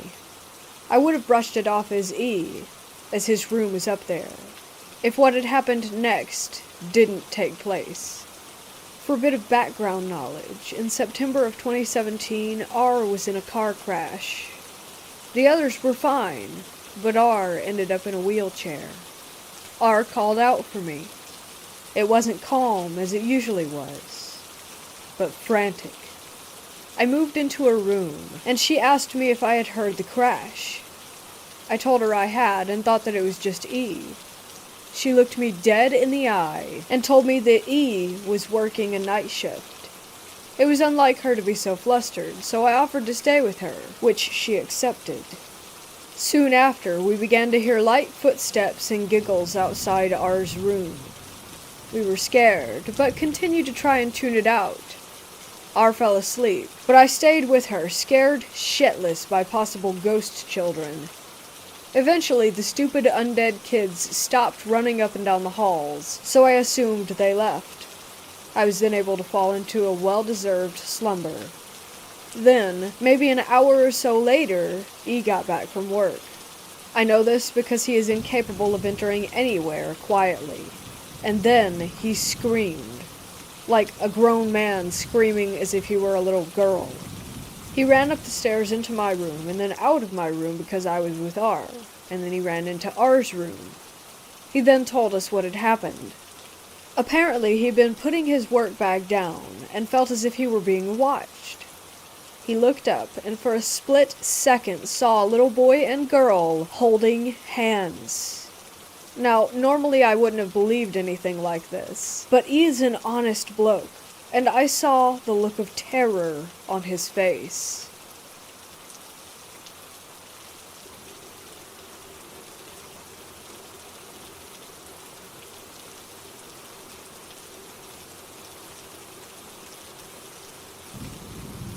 This is the only time I have ever had a threatening contact or experience.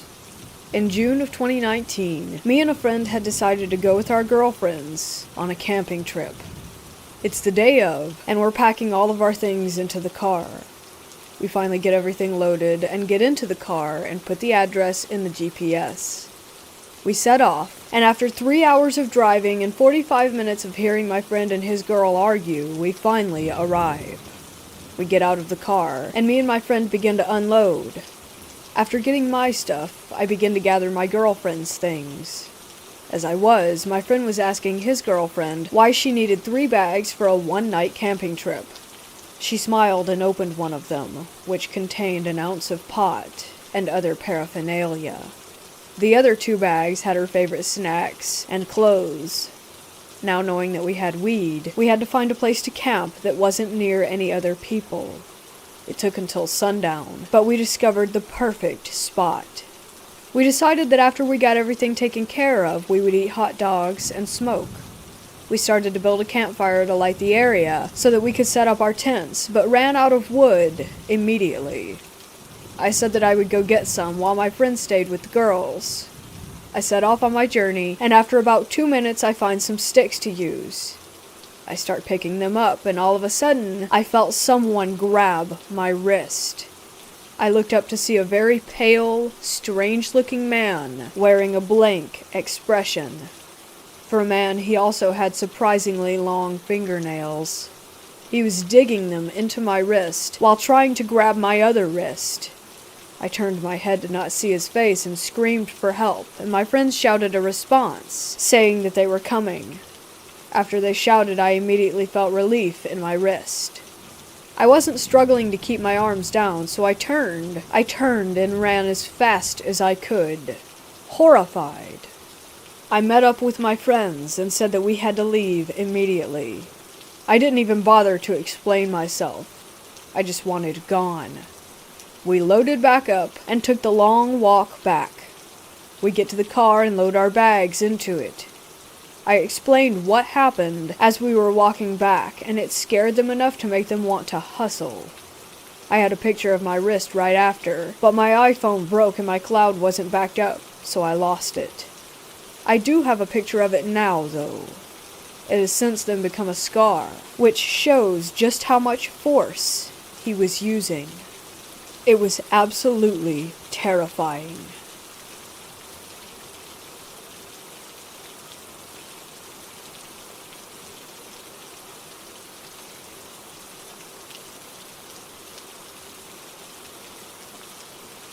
This took place a few years ago. I was with my best friend and we decided to go camping at a campsite in Flagstaff named Lockett Meadow. We had taken our dogs. After a day of hiking and exploration, we played around a fire and eventually went to sleep. I awoke in the middle of the night to find this deep figure outside of our tent, burying itself into our tent. It had a weird way of hovering back and forth over my body, and my dog, who was curled up awake and not moving or making a sound, was at the bottom of my feet.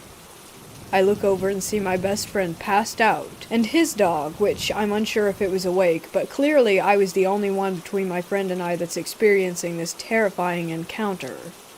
I eventually covered my head and thought about anything else that might make me fall asleep.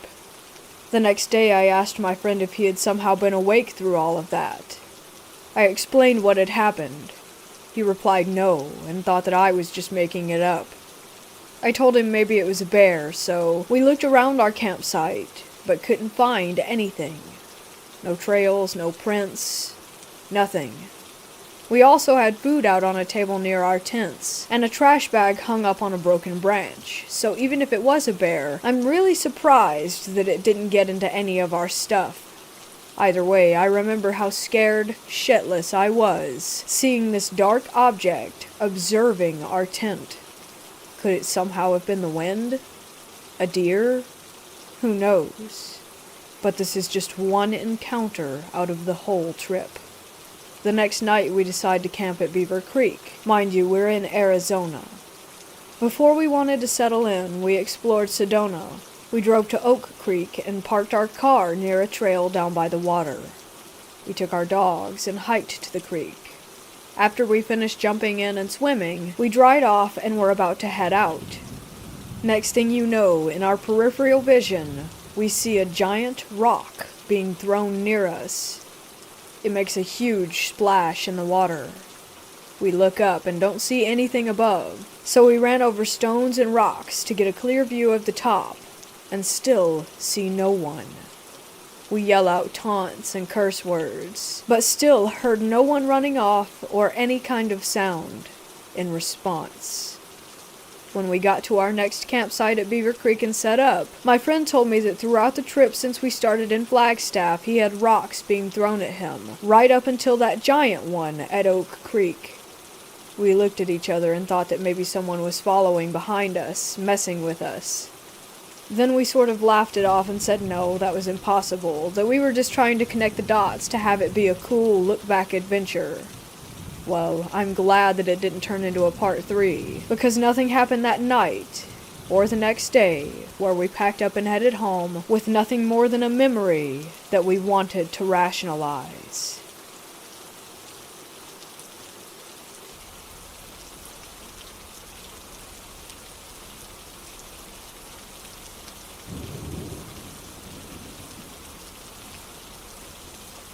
When I was younger, my parents had gotten divorced. My dad was an abusive alcoholic who drained my mom out of a lot of money, so my mom and I left at the time. My aunt offered to let us stay at her house until we got back on our feet. Now, my aunt lives in the countryside. It's miles of farmland and a few houses every now and then. Her neighborhood is small, but everyone keeps to themselves. The area my aunt lives in is called the Base. Apparently soldiers were housed there, and eventually died and were buried on that land. Don't know the exact history, though. Driving to her place at night is super creepy and confusing. You can easily get lost, so everyone aims to reach home before the sun sets. Now back to my story. My aunt had a second house, not too far away, where her family would go to do gardening and just chill out sometimes. My cousins and my aunt thought it would be a great idea to spend a night there. The house was an old, abandoned Baptist church converted to a house that my aunt had inherited. The previous owner was a seer woman and would do readings and even give exorcisms for people. My aunt took care of her when she was ill, therefore she gave the house to my aunt. The inside was run down, one couch for about 10 of us. Yeah, it was a big family. And a dirty bathroom with an annoying leaky pipe. Light barely entered the house during the day. It also gave an eerie vibe to it, because being in that house or on the land, it was always dead silent despite being surrounded by nature. That night, we all had these little rooms to sleep in, with there being so many of us that we had to share. My mom and I were in one room when I woke up to the sound of the wooden door being creaked open. I turned to see my mother upright, shaking, and obviously full of fear. No one came through the door, but you could hear these loud, heavy footsteps around and inside the house. It woke everyone up, so we all huddled in the living room. All of a sudden, the lights cut off. We lit some lamps, and my uncle was getting ready to check on the noise outside when a loud banging came at the front door. It was around 1 a.m., and this place was completely deserted. We all stood still and quiet, and then the banging grew even more violent. The door began to shake, and a guttural, demonic voice was asking to be let in. Panic and terror struck all of us. My younger cousins began to scream and cry because the voice was unnatural. pure evil. The adults sent us into one room and they formed a prayer circle in the middle of the living room. Everyone's backs were turned to the window, but I was the only one facing it, and I remember very clearly seeing a tall man with horns and a red aura looking back at me from outside. He was smiling at me, motioning me to come toward him. He had these long black fingernails that he began to scrape the window with. At this point, everyone could hear it, but by the time they turned to the window, he had vanished.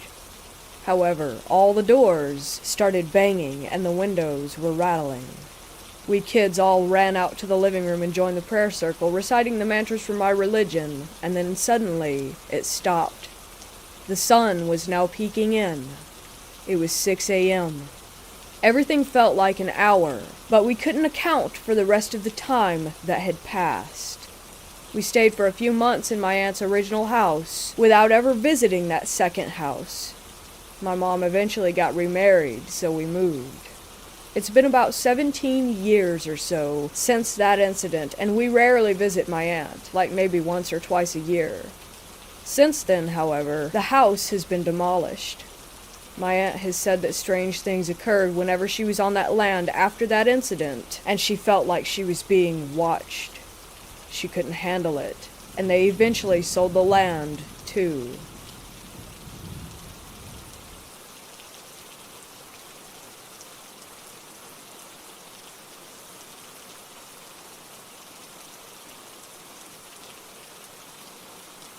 I've worked 3.5 years now as a psych tech at a unit that covers the southeast portion of my state. The unit I work on you can think of as the ER for psych. We admit individuals who are having mental breaks or who need help for self-harm, being disabled from their psych disorder or harming others. The unit is freaking old, and has been around since the time of Moses, it seems. Even though weird events go on, it's a pretty awesome job helping others, and I love working here while I finish going to school. I will say to start out with, that most nights on the unit are really quite boring. Naturally, with the type of individuals that can stay here, the unit can have a change in its feeling rather quickly though. I've had individuals who I've never met before know strange things about me or other patients, such as where I've buried my dogs, names of family members, or the streets that I've grown up on. You'll get a weird vibe walking by certain patients. At times, my patients will say creepy stuff, such as being told the devil has sent its demons to watch me and not mess up. I witnessed a lady who came in for suicidal thoughts slowly progress to sitting in a corner and screaming "no, stop," till she couldn't talk. This lady shouted and shrieked the same phrases over and over in an empty room. The unit also has one room that I dislike because no matter who gets assigned to stay in that room, they always seem to get much worse before they get better. The room is always cold, even when the heat comes through the vent. I can recall 4 patients asking to switch rooms because the shadows in the room surround them when they sleep and buzz at them at night. My most recent experience was while doing my safety check in an unoccupied room which had the door open. Previously in the shift I knew it was locked because I had checked all the unused rooms to make sure that they were indeed closed and locked. I thought housekeeping had come up to clean the room possibly, since a patient was discharged from in there the night before. Next thing I knew, I had a soap bar and a shampoo bottle thrown at me. It wasn't a joke throw either, but a rip right at me. The door slammed shut. I think a patient is in there now. I open the door to a completely empty, clean room. I lock it up, pick up the soaps, and try to tell the other tech that I'm working with what had happened. We pull up the camera and sure enough you can watch that event unfold in the hall. Not all experiences are bad or evil on the unit. The patients will sometimes tell me that they had family that's passed on stay the night in their room and visit with them until they fall asleep. Another time I had one patient tell me that a giant white figure stood guard by their door and kept the shadow figures from coming in until they were finally able to doze off. We do have regular figures that walk the yard and hang out in the rooms. One we call the engineer because the figure is always being seen in the utility closet.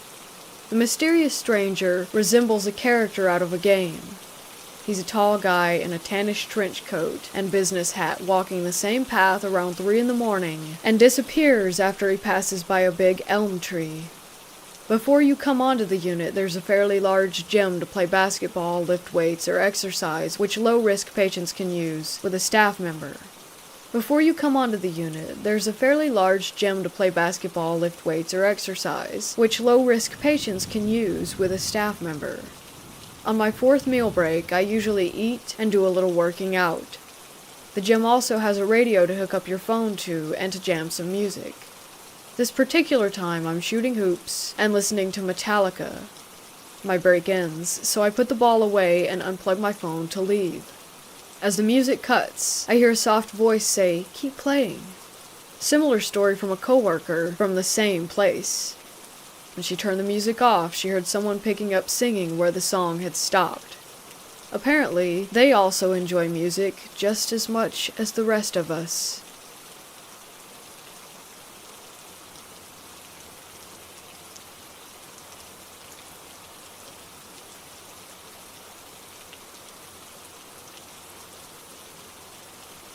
This is a story that happened to me when I was just a fresh graduate, starting my first job at a temp agency.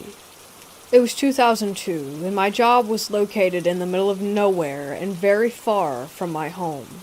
Therefore, I took the effort of doing most of my job in the office till late at night, since I do not wish to come home and continue with work. Rather, that would give me some rest for the remainder of the night. I usually stayed up even later on Fridays, knowing that if I finished the work fully, the weekends would be golden for me. So, this story occurred on one of those Fridays when everyone else had already left. After making my prayers for the night, I continued with my work. There was no one, I believe, that was in the office, but I felt a presence. Perhaps it was another coworker working late just like me. I took that belief to heart. At one point in time, around 11 I believe, I needed to go to the toilet, which was located at the end of a long, dark hallway, lighted only by the green exit sign. I found that the toilet was locked, so I looked to the toilet that is on the next level. I took the staircase, which was lighted by a circular wall lamp, and found that the toilet was unlocked. Thankfully, I did my business and returned back to work. The next part of the story comes in a rather weird way. As I made my way back, passing by the locked toilet, I saw the shadow of someone by the office door beaming from the front light that I had left on. My guess is that either the coworker was about to leave or that she was taking coffee for the night since the pantry is near the entrance. When I got there, there was no one by the pantry or the entrance, so again I went back to my desk. I was trying to finish up that last bit of work when I started to peek through the gap between each desk, trying to see the other person who was working late at night, but somehow, no matter what, I was unable to spot him or her. When I got finished up about 15 minutes later, I decided to get myself a drink from the pantry. Then, the lights went off. Just as I took the can of juice from the fridge, I turned to find myself in total darkness. There was a voice calling out to me, trying to reach me, and I tried to find it. The voice was unclear at the beginning, but soon it became what I think the person was saying, "Help me." The sound was the strongest by the window which was facing the main road that was now deserted. I looked about in the darkness, seeing if there was anyone in distress, and as I did so, I felt a hand touching my shoulder. I turned around, and no one was there. At this point already, I knew that I needed to get the hell out, and so I went to my desk and started packing. Then it came. It came from outside, falling with a piercing scream and with a clear face. The face of a bloody woman. I quickly rushed to the window, opened it up, and looked at the ground, but there was no one. I made my way to the ground floor and to the main road, clutching my laptop and backpack as I tried to search for a cab, but it felt like nearly hours, despite it only being minutes before one came by. What kept me at the edge was the fact that I felt like 1,000 boots were marching toward me, shouting in Japanese commands. I kept my eyes on the road, but occasionally I turned back to see my office building. On the last turn, I saw a bunch of uniformed men with rifles, gray faces bayoneting a bloody woman, stepping on her body, throwing what I believed to be her baby in the air and killing it as it landed on the ground. I couldn't take it anymore. I ran from the scene.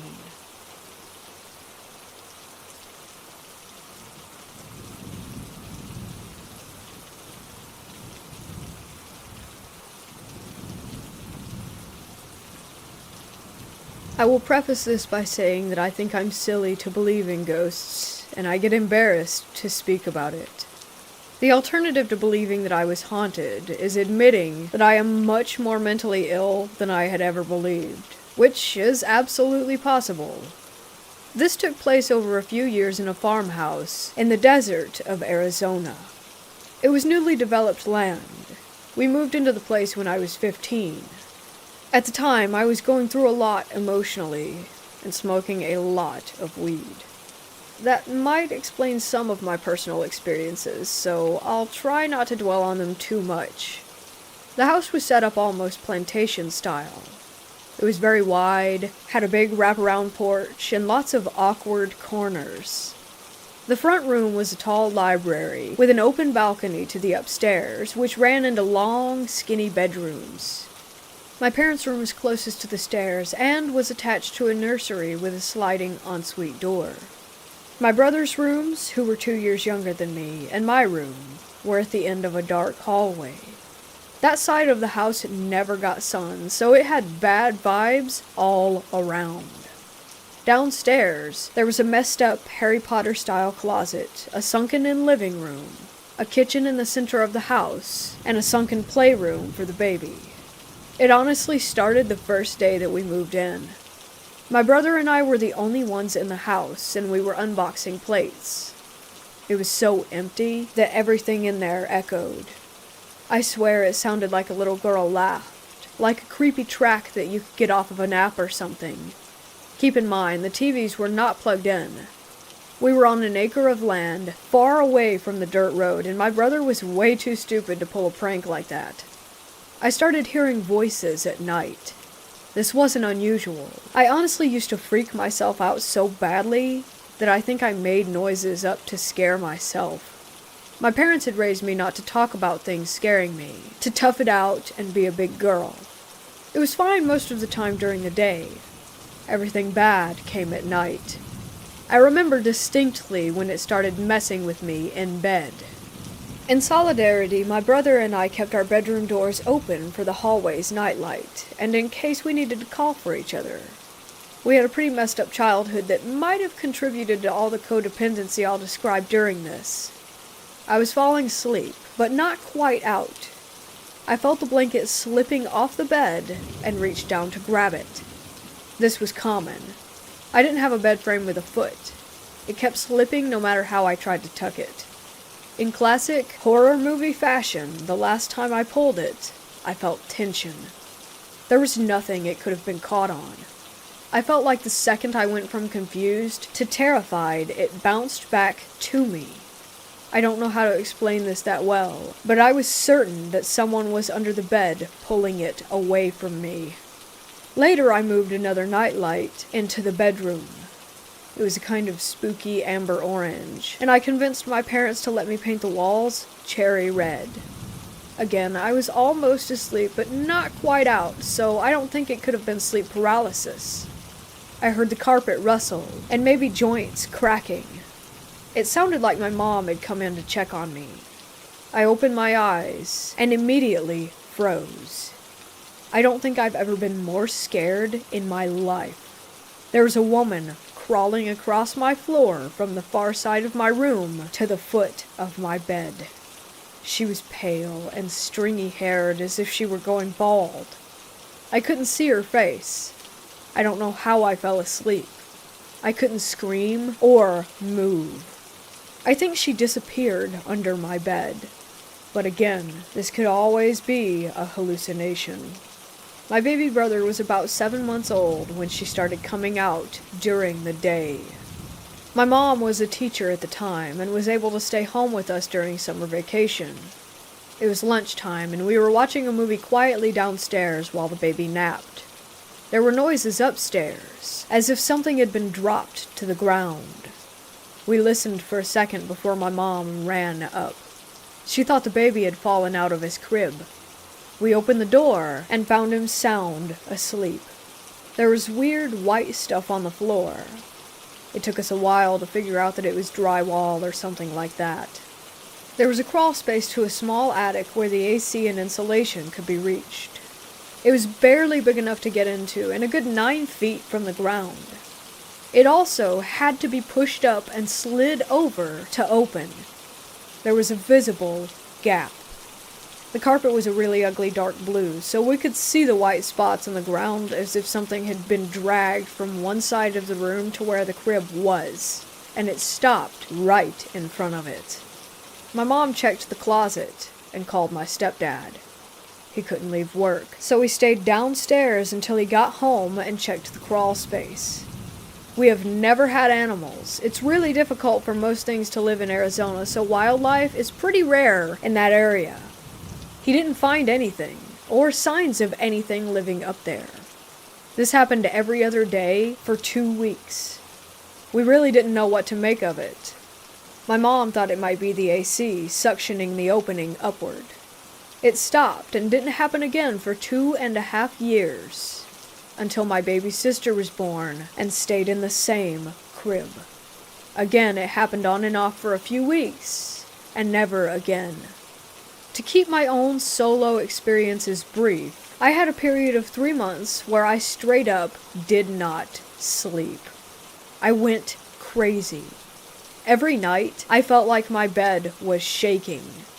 The instant I laid my head down, it would vibrate, the metal frame would sway, and I would feel as if something was pushing the mattress between the baseboards or sitting on the corner.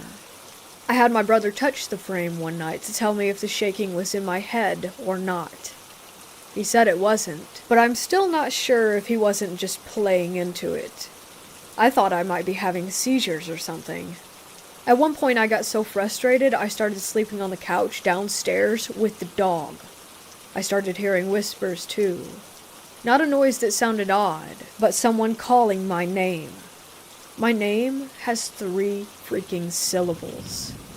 I would be in my room, door open, doing something at night after my parents went to bed. It was a female voice, but it sounded off. I don't know how to explain it. The downstairs really scared me after the lights went out, so I never went down, but I did walk to the balcony and look. I never saw anything, but the whispering would stop when I got close. My brother started hearing it too. He's kind of weird. His life's dream has been enlisting in the army, so his reaction was always getting his knife and walking right downstairs to confront it. He would turn the lights on and look around before coming right back up. He slept on my floor a few nights because he was convinced that she wanted me. We had prior haunting experiences, which led to my parents making jokes that the ghosts follow us. They didn't pay much attention to it at the time when it was quiet. One night my parents went out with the babies. My brother and I were in our rooms, doors open per usual. We started hearing something strange. At first, I thought it was the wind. It got louder until it was clear that a woman was wailing. I know it sounds crazy, but it was so clear. We hid in my room for what felt like hours, calling my mom. For some reason, it never occurred to us to call the police. Eventually, the crying stopped. We hatched a plan to run for the stairs and out the nearest door. All of the lights were on in the house, and my brother has his stupid knives. It's like it knew that we were going to leave. We heard shuffling outside the door, and maybe breathing? I guess it could have been the air conditioning. We kind of decided that we were ready to die, unlocked the door, and booked it.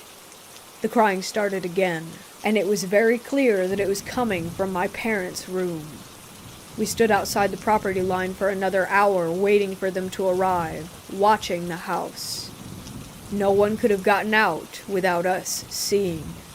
We had huge windows lining the upstairs hallway that showed everything with the lights on.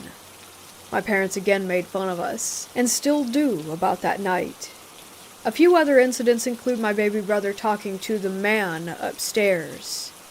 He would stand in front of the balcony and chat up to someone. He told us that the man was hiding in my room. He talked about the man in the window and would ask, "Who's that?" directed to the doors at night. I don't want to talk about all of it, but there were so many instances of voices, doors slamming, and things being knocked over in my room that I really did think I was losing my mind. I moved out at 18 and came back occasionally, usually to babysit. Apparently, my reluctant believer mother and absolute skeptic stepdad watched a coffee pot jump off of the counter. They were also outside sitting and having an open fire while drinking coffee when they saw a figure in the balcony window of our room.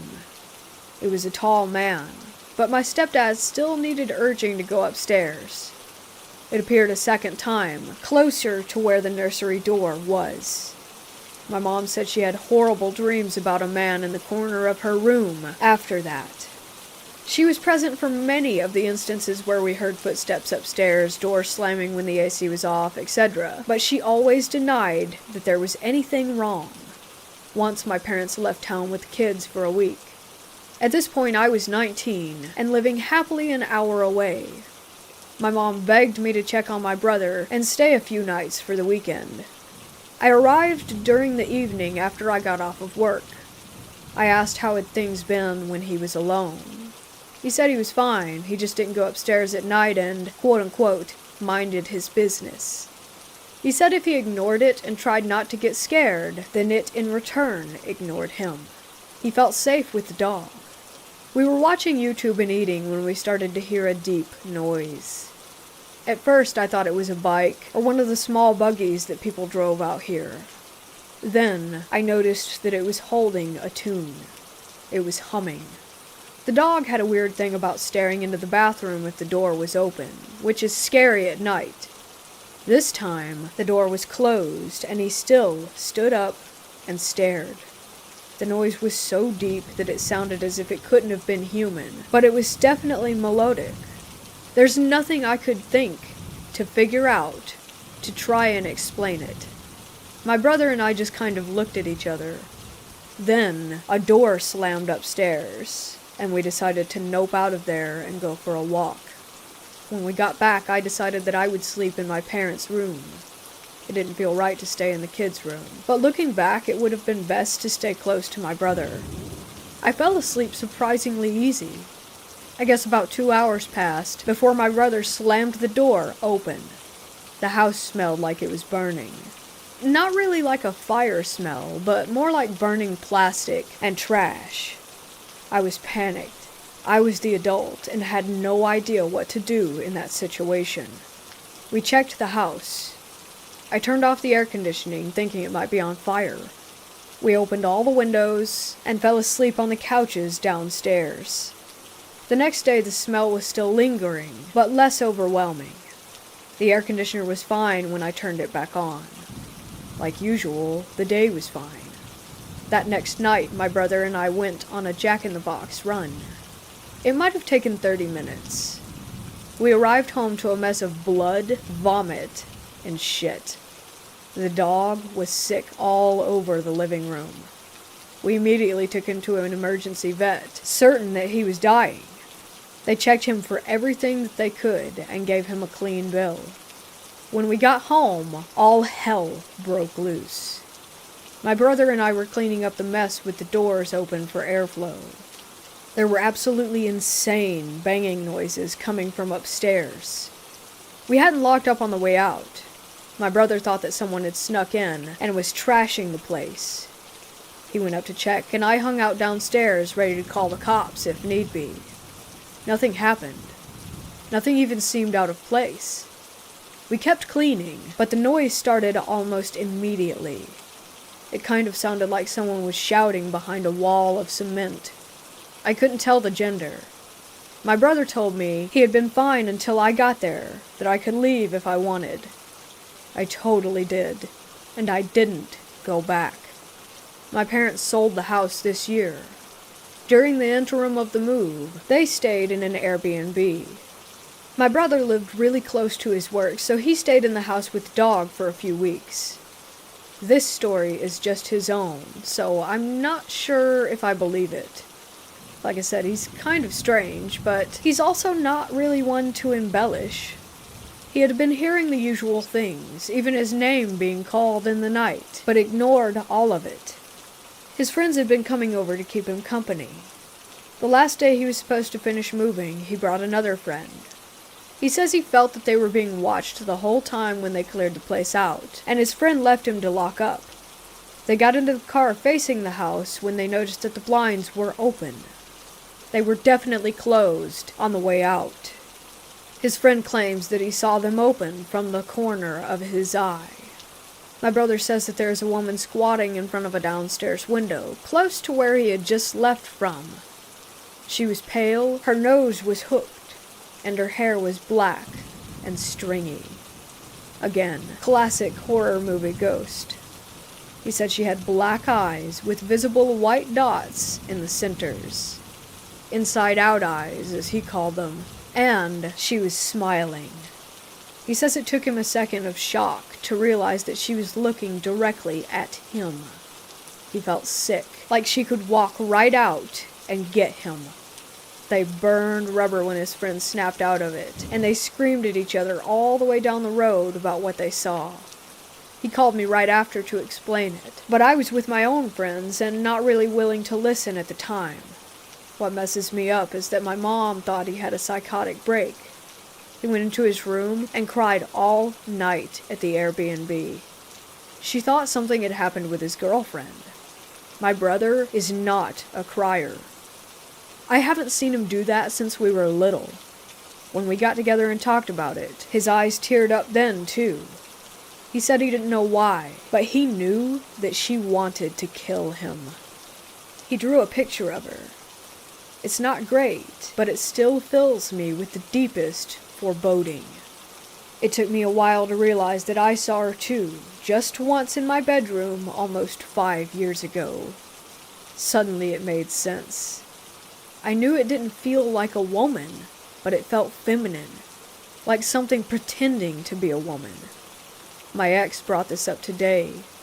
We dated all through high school and had a few experiences together that she recounts as her only paranormal encounters. I would love to still think that this was my own delusion, but it was shared by way too many people. Maybe a few things can be explained, but most of it truly can't. It has affected me so deeply that I'm still terrified that if I think too much about her, she'll follow us, a state away.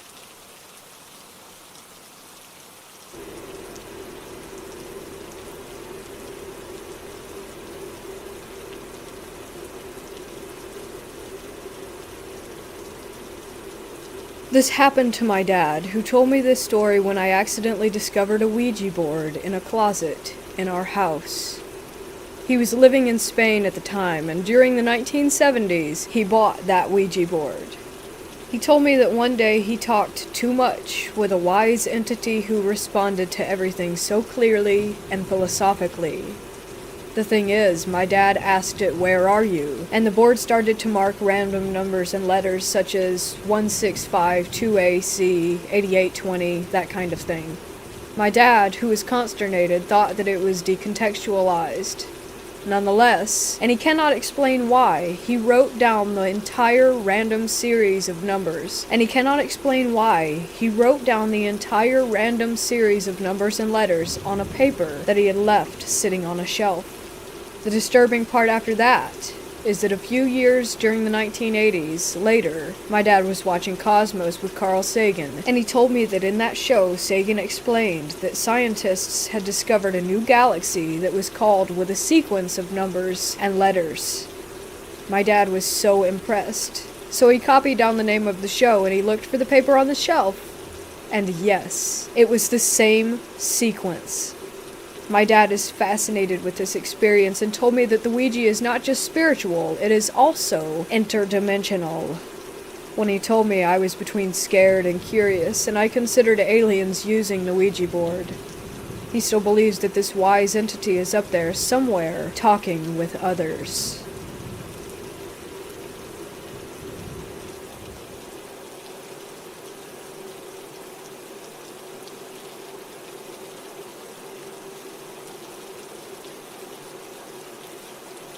My family lives near a very large conference center in northeast Georgia.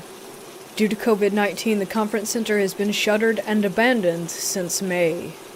This is a sprawling property with over 900 acres of forest, lake, and wilderness with a few large hotels and a dining room, auditorium, etc. It's been around for about 50 to 60 years, although my family has only been in the area since the 90s. My girlfriend and I decided to explore the property, since it's been abandoned for months now. The entrance is very securely gated. There's no way to get past the front gates without a bulldozer, so we walked through the woods, leaving the car at the top. We walked through the parking lots to make sure that no one else was there. The location is very remote, so it would be extremely unlikely that anyone would visit on foot, especially in the middle of the night on Thanksgiving. We got access through an upper exterior door, and we started poking around the main hotel. It was completely abandoned, but left in good condition. It was spooky, as the only lighting came from the red glow of the emergency exit signs. We looked in many of the other rooms, and everything seemed neat and orderly, like guests could check in at any moment. We reached the main lobby, and then we both heard it, and froze. We simultaneously heard what sounded like a music box playing deep within one of the halls. Neither of us believe in the paranormal, but we both froze dead in our tracks and looked at each other, our faces confirming that we were both terrified. We bolted as fast as we could through the upper door, making sure that it closed securely behind us, and fled on foot. The music 100% sounded like it was coming from a music box, but it was also vaguely metallic, almost like it was a different frequency than most music. Due to the way that it sounded, we ruled out that it could be a forgotten cell phone or a computer. This was not any type of alert or notification made by an electronic device. There's also no cell phone service out there. Usually, I can find a logical explanation for paranormal phenomena, as I'm admittedly skeptical about it. However, I cannot figure out for the life of me what that music could have been. There was no one else on the property.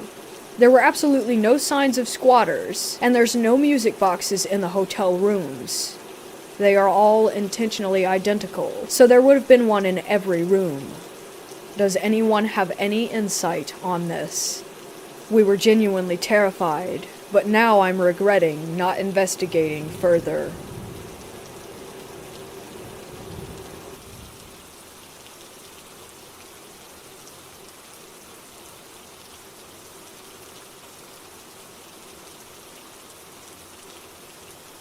I went camping on a hiking trail in the Shawnee State Forest.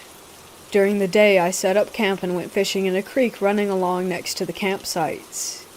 Most of the day, I felt fine and peaceful. I tend to feel at home in the woods alone and fly fishing.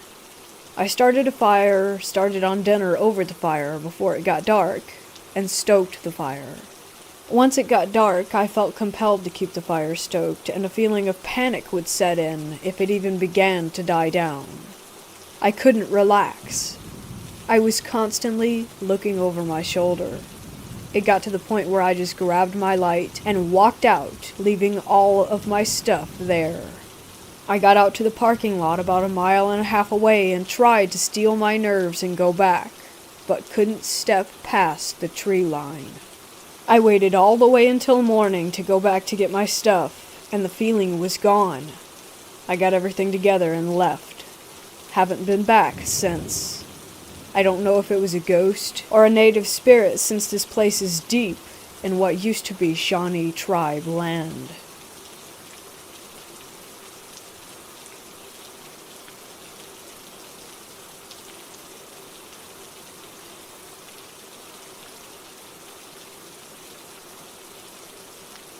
People often wonder what would happen if they used a Ouija board. Some people do it for fun, some people use it for spiritual communications.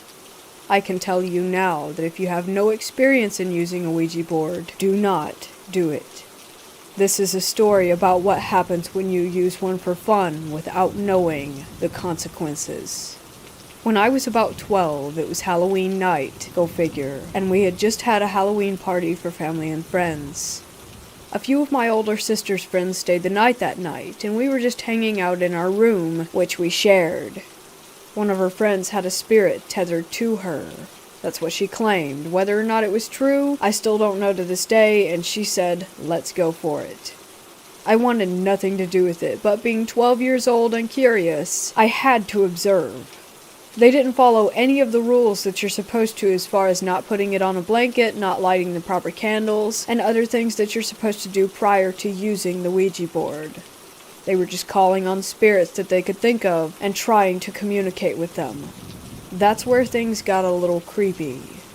If I remember correctly, one of the spirits that came to the board was a woman, and she was not friendly.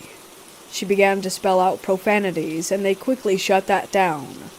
I can't remember what the second spirit was, but it was also not friendly and called itself Satan. All of a sudden, one of my sister's friends began to panic. She said she saw a man out on the street with a red and black face. We did not see the man out on the street, so I don't know if she was having a panic attack and seeing things or what.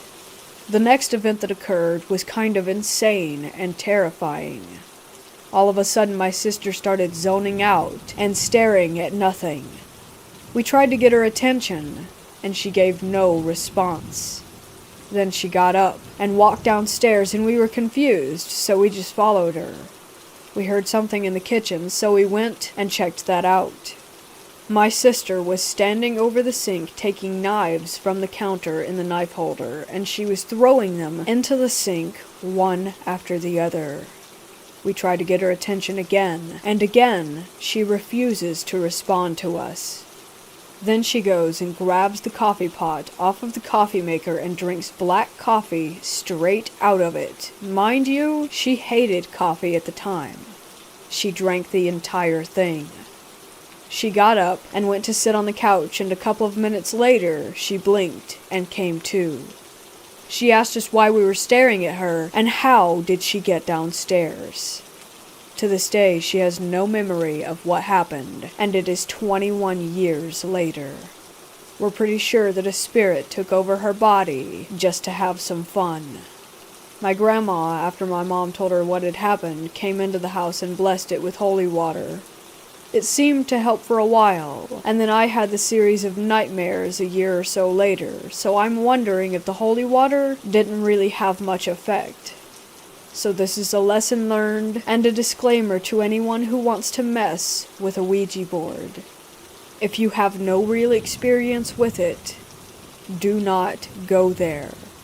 You never know what you're going to be inviting into your home.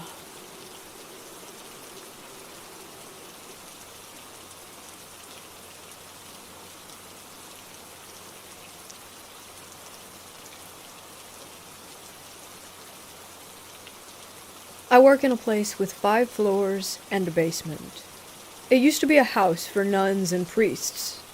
I have divided the story into small parts describing everything I've seen on each floor. I got called up for a night shift since a colleague called in sick. I've never done a night shift here, so I took up the opportunity to see what it was like. 4th floor. Doing your rounds isn't the creepiest thing at all. The creepiest thing is going down the stairs again. You will see a black figure walking the hallway. Just your average shadow, you know. Well, thing is, the lift sometimes randomly goes to that floor during the night, as if someone is calling it. 3rd floor. Doing your rounds gets a little weirder here, since it seems as though you aren't alone whilst on the floor. You will hear footsteps and see shadows on the wall walking past you. 2nd floor. Exactly the same as 3rd floor, except for one painting. It has a woman in it that sometimes changes position or even completely disappears. 1st floor. You will sometimes hear the piano play a D note on the floor above you. Main floor. There is a black leather couch in the hallway where you will sometimes find a see-through man sitting with a cigar and newspaper. He smiles and disappears when you greet him. Basement. The helpful poltergeist resides here. This is the place where, before my current company took up the building, the morgue was. There currently are our storage rooms, but the rooms aren't marked with what is in them. But that doesn't matter, because the night shift always gets knocks on the door to indicate where the item is.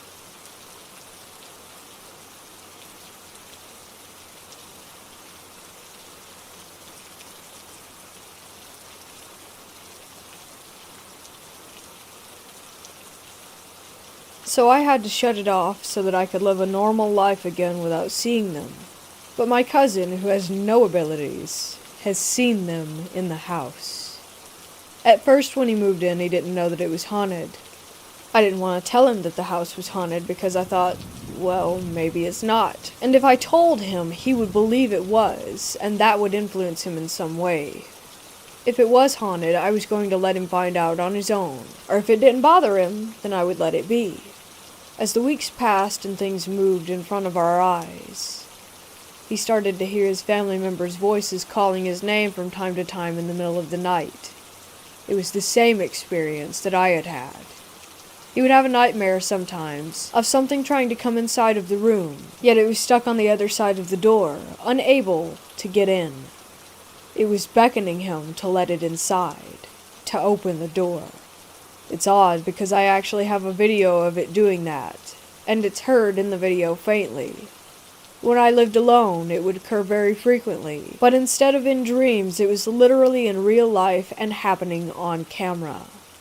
I did not show him the video beforehand, so there's no way he could have known. Eventually, I did open up to him about it being haunted, but that it's not really a big deal or anything, since my family ends up in the haunted house usually, for some odd reason. I explained that if we made excuses and such, that the activity would remain low. For instance, if something slides across the floor in front of us, we just pass it off as something else, no matter how stupid that excuse or rationalization is, and we say it out loud, shrug it off, and move on. Sometimes if it happens again after that, we just make another excuse, and then it stops. If something pounds on our walls from all directions, which only usually happens for a few seconds, we just ignore it, and make another excuse, and then life goes on as normal. My cousin would be laying in bed at night, and he explained that he would see this almost rippling kind of apparition. I thought it must be an eyesight issue, so I asked him to show me where it was. Weirdly enough, it was the same wall that I had had a nightmare about months ago involving things trying to climb out of a black tar-like door with nearly 100 arms covered in the tar-like goo. So yeah, it was weird, and he didn't have that experience again. Anyway, in the room one day when I was living there on my own, I had seen a woman, pretty much the generic, typical ghost. Most of them don't seem to look like that in real life, but in movies they do. Just a young woman who floated through my bedroom door and then through the wall beside it. Nearly entirely see-through, and from the waist down, she looked as if she were made of mist or fog.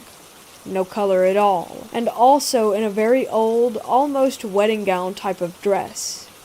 Also in the room, I would often see glowing white, circular orb-like things that would float and then leave. Almost like a flicker, but I thought it was just, I don't know, a headache or whatever. But it was always in one spot of the room. Well, my cousin saw it too, again in the exact same spot that I would usually see it in. And then I told him that it happens sometimes. He's gotten used to the house, and most of the activity stopped happening after I shut it off. I also bought a little spirit box and would use it outside whenever the activity would go up. Soon after I went back inside, life was back to normal and the activity would subside for another month or two. Before the spirit box, the activity was nearly unlivable, dangerous almost. Now it's extremely silent, like we have an actual home now. If anything, it's just a house that happens to be haunted. but a house nonetheless. With all of the haunted houses my family and I have lived in, my only advice is to never let a haunting consume you.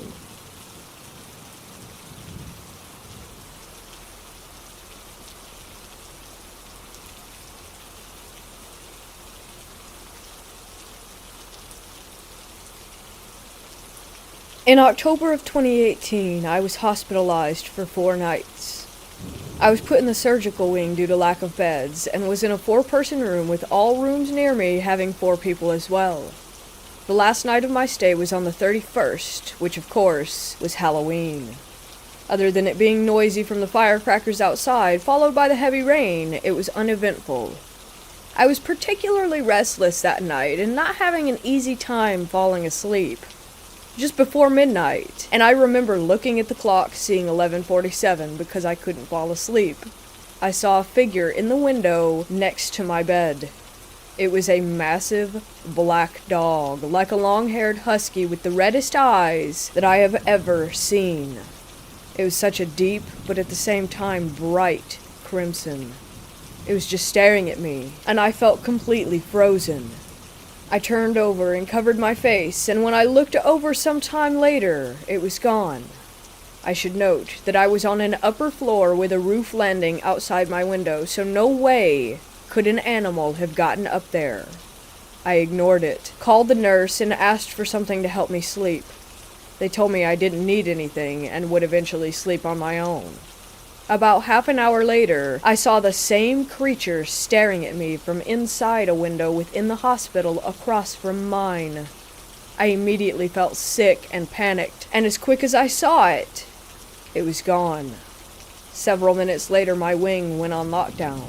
The doors all closed, and all I could hear were screams and nurses running. The screams and panic went on for 4 hours. I found out the next morning that a pregnant woman in the room next to mine had died from an adverse reaction to the medication that she had been given. She went into complete psychosis, and at one point was running through the halls, banging on everyone's doors, begging for help, and telling us that the nurses were trying to kill her. I will never get those sounds out of my head. I had no idea what hellhounds were until I got home and searched. I had no idea what hellhounds were until I got home and searched for what I had seen. I've let it lay dormant in my brain since then, but recently I've been having dreams where they show up, and it's terrifying. I'm so lost as to what to make of it, and terrified to make any assumptions.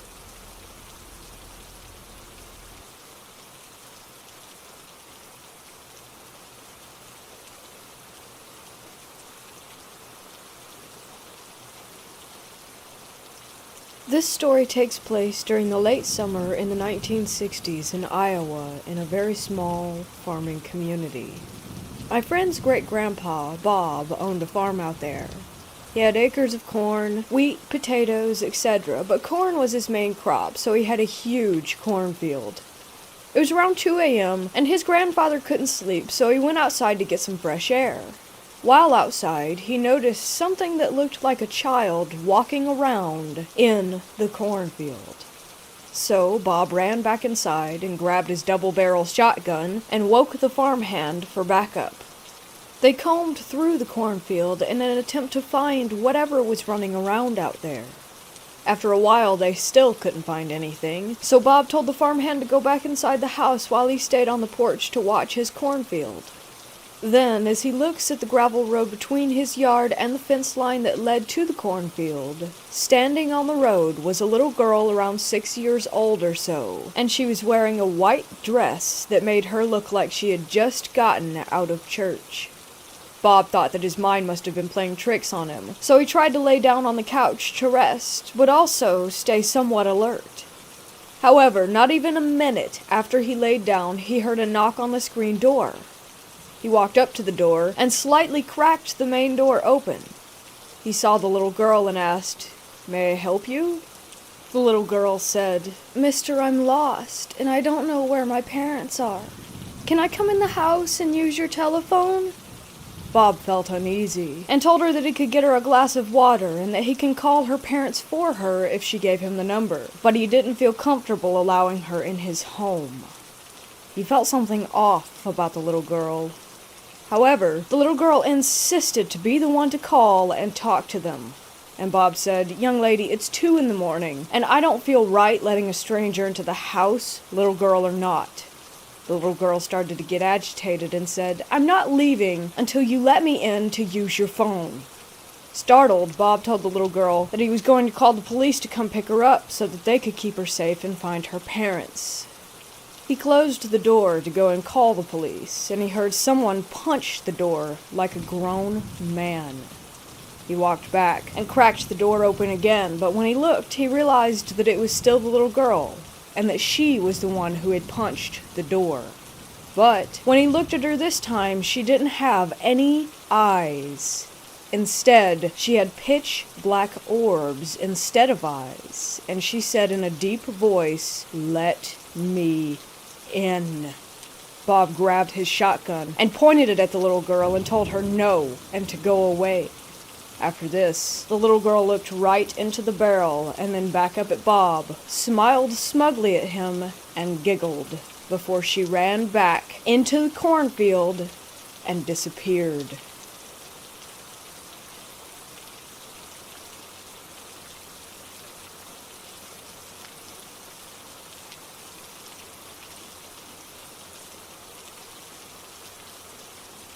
So I've been sitting on this story for 3 years, telling some close friends who respond with astonished looks and advise on mental health and think I'm completely insane.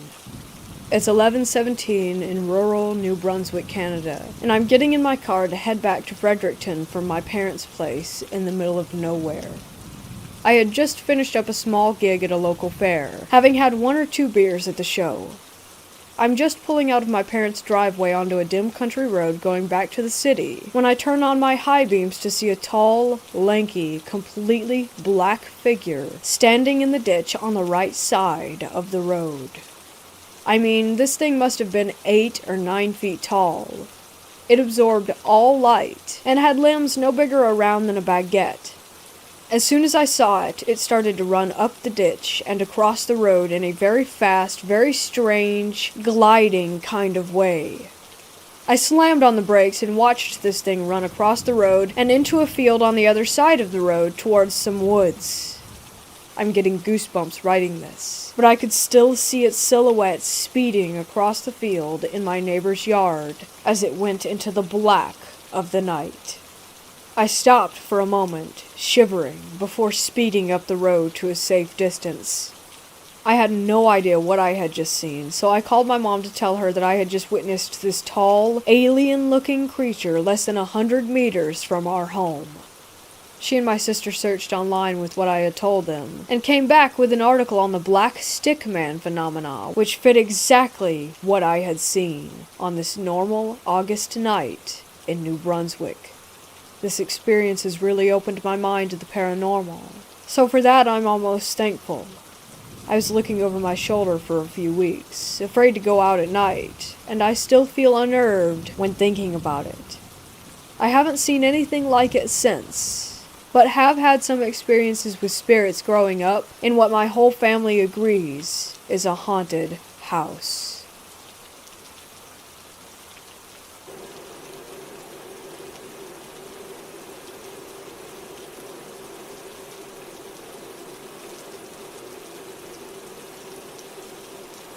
Not very far from my home, there is an abandoned place, which is my hideout.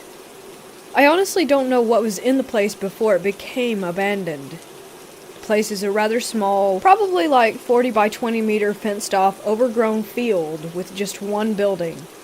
I can't tell what the building is either. It's a really small, house-like place with no windows and one locked door.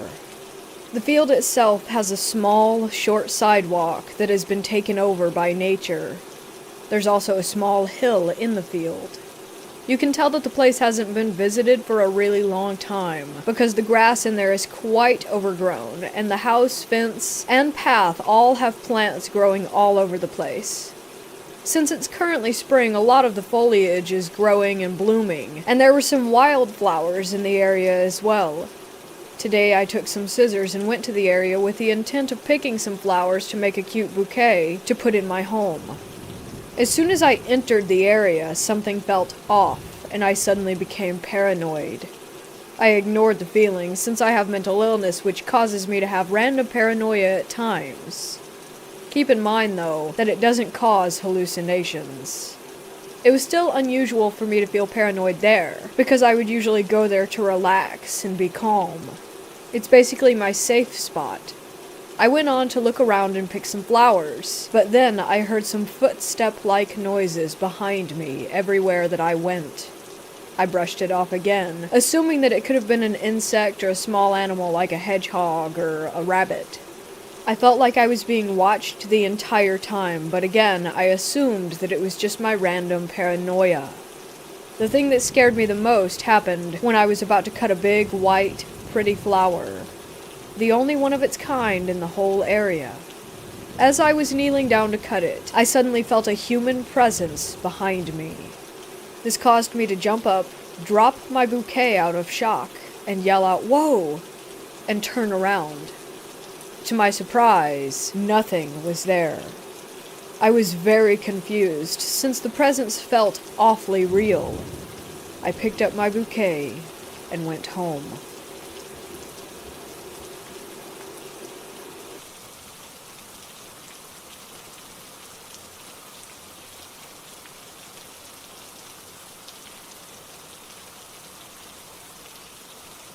I am currently sitting in my bed at 12:35 in my time zone right now and was watching a YouTube video a couple minutes ago.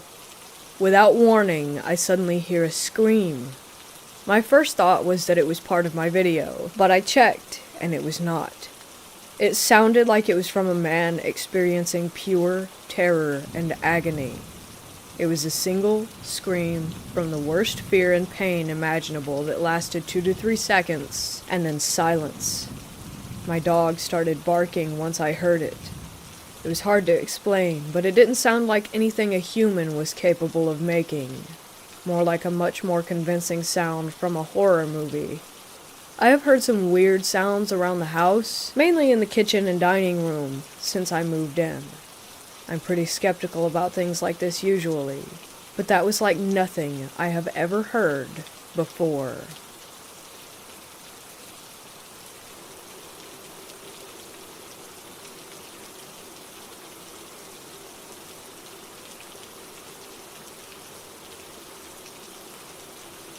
I just had the scariest experience. I lost my ex over a year ago and had bought a Ouija board in desperation out of longing to communicate with him. I tried countless times, and it never worked, so I stored it away. Yesterday, my current boyfriend's good friend passed away.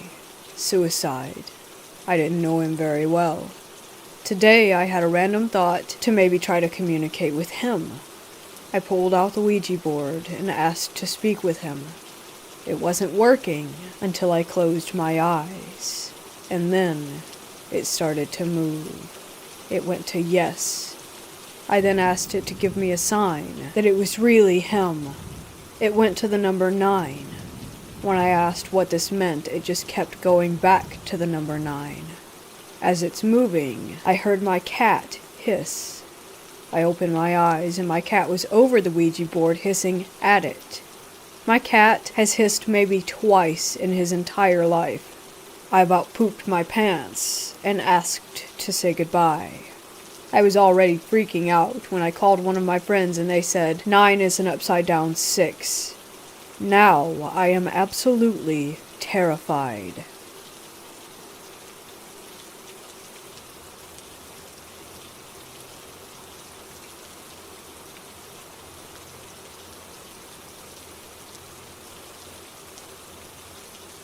I recently went bush camping with my boyfriend on Crown Land near Stone Mills, Ontario. It was our first time doing bush camping, so I sent a video of our campsite setup to a friend. Days after this happened, I talked to my friend, who asked me about the ghost in the video that I was completely unaware of since I didn't take a second look at it after sending. When I had that closer look, I zoomed in to see a terrifying skeleton-like figure. At first I thought it was a glare on the lens from the fire, but the figure is moving way quicker than the speed of the camera. This place was very deserted, but throughout the night I heard clear footsteps that sounded human. So much so that I thought that the cops had come to kick us out when I saw a flashlight point at us from the woods. I quickly pointed my light back, but never saw any animals or people. I have been camping a lot and have had deer, squirrels, and raccoons come to my campsite, and their footsteps did not sound like the ones that I had heard. I'm not a believer of the paranormal or anything of the sort, so I didn't even think about it until watching the actual footage.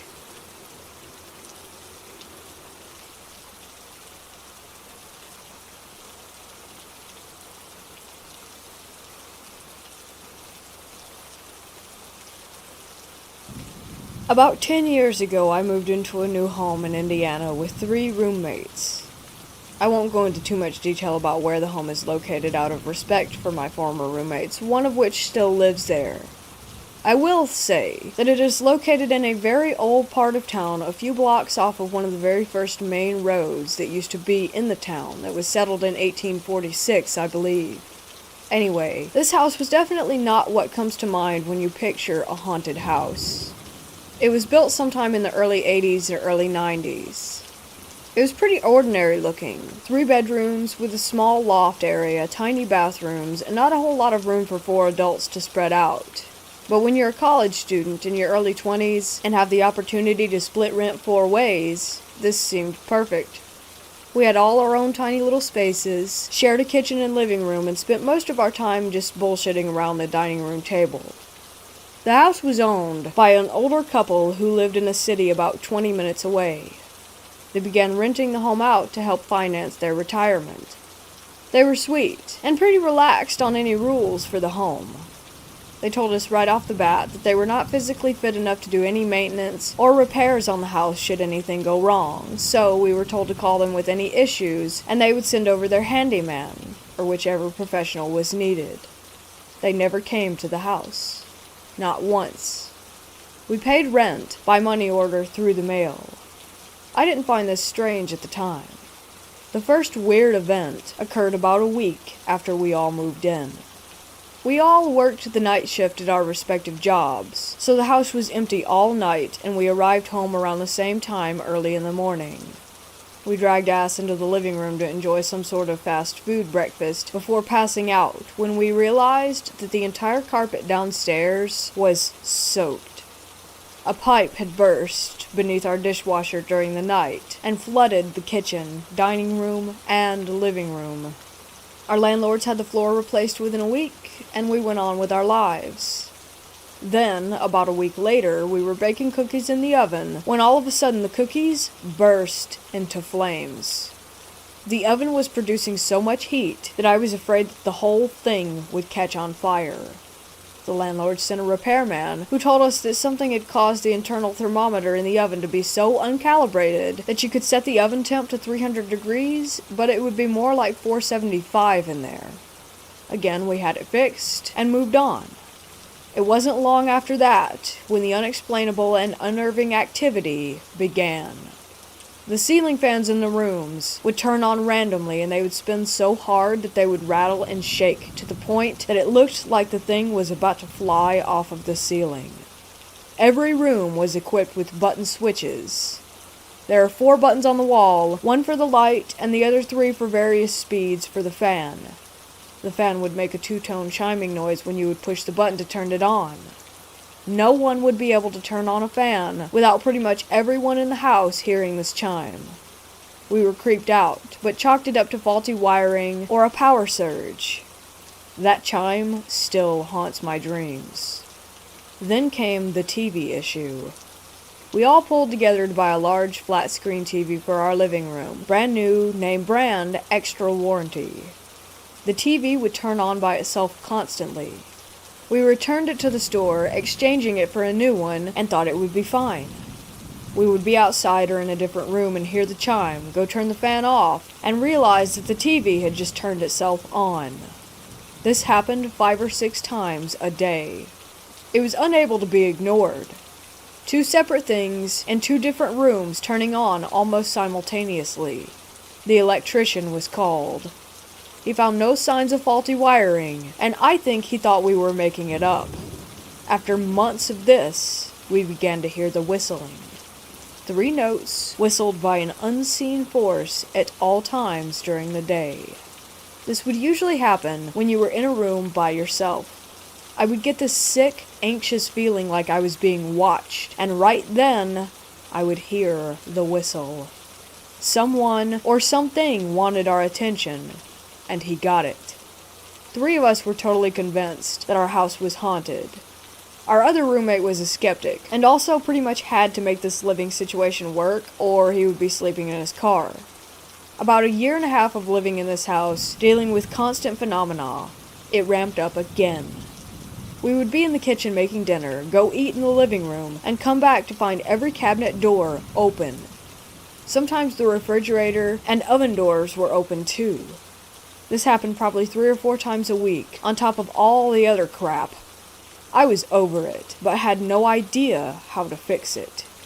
I went to Borders bookstore and got a few books about ghosts and hauntings and different information about getting rid of the creepies in one's home.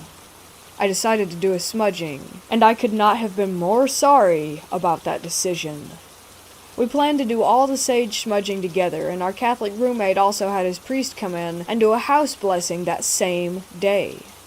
Holy oil and water were sprinkled in each room, the smell of white sage burning. We thought it was over. The next morning, I was walking downstairs like I had a million times before, when my feet completely flew out from under me and I was airborne. I remember thinking, this isn't possible, right before I smashed into the stairs. I landed on my back, right at the edge of them. Picture Lucy pulling the football away before Charlie Brown can kick it, and his tiny feet are kicking in the air. I was Charlie Brown. I landed not on my butt or side, but squarely on my thoracic spine, the upper area of my spine. How on earth did I defy gravity? I had now tripped. I was barefoot on carpeted stairs, sober, and holding the railing. I didn't feel a push. I felt a sweeping force take my legs out from under me. I broke 4 vertebrae in my back, about parallel with my shoulder blades. I've had injections and nerve damage and back braces and a chronic pain that isn't normal for someone in their 20s. I began to look for a new place to live.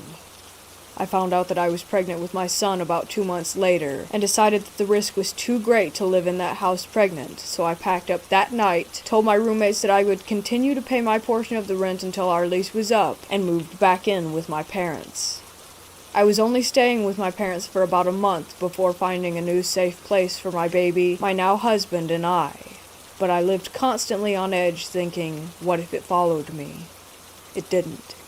What did follow me are the nightmares where I relive the feeling of terror and dread washing over me, and every so often, I can still hear the whistle.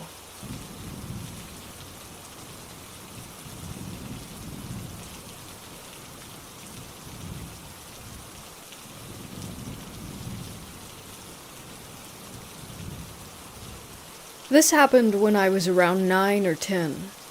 I was staying the night at my friend Catherine's for the first time. We met the summer before, and were inseparable ever since. Kat lived in this old 2-story house surrounded by woods and dirt road. The house itself gave me an uneasy feeling when I first saw it. The shutters were falling off. The paint on the house seemed to be fading. It was an old piece of crap now that I think about it, but at the time I was nervous and excited. I remember walking in after I stared at the house for what seemed like 20 minutes. Surprisingly, the inside was a lot nicer than the outside, so I pushed that uneasy feeling down and just shrugged it off as nerves. I remember the smell of the house. I can't pinpoint it, but it was different, like walking into a musty room. I started to walk around just to explore my surroundings, but I noticed Kat's mom watching me. I simply smiled and waved, but she just stood there staring at me wide-eyed. I've never met her before, but why was she looking at me like that? Suddenly, Kat flew around the corner and tackled me. We both fell and started to giggle. I noticed Kat's mom out of the corner of my eye start to turn around and walk off. She was gone, just like that. Fast forward a couple hours. Kat and I are laying on a beanbag in her room watching Children of the Corn, which, by the way, was one of my favorite movies at the time.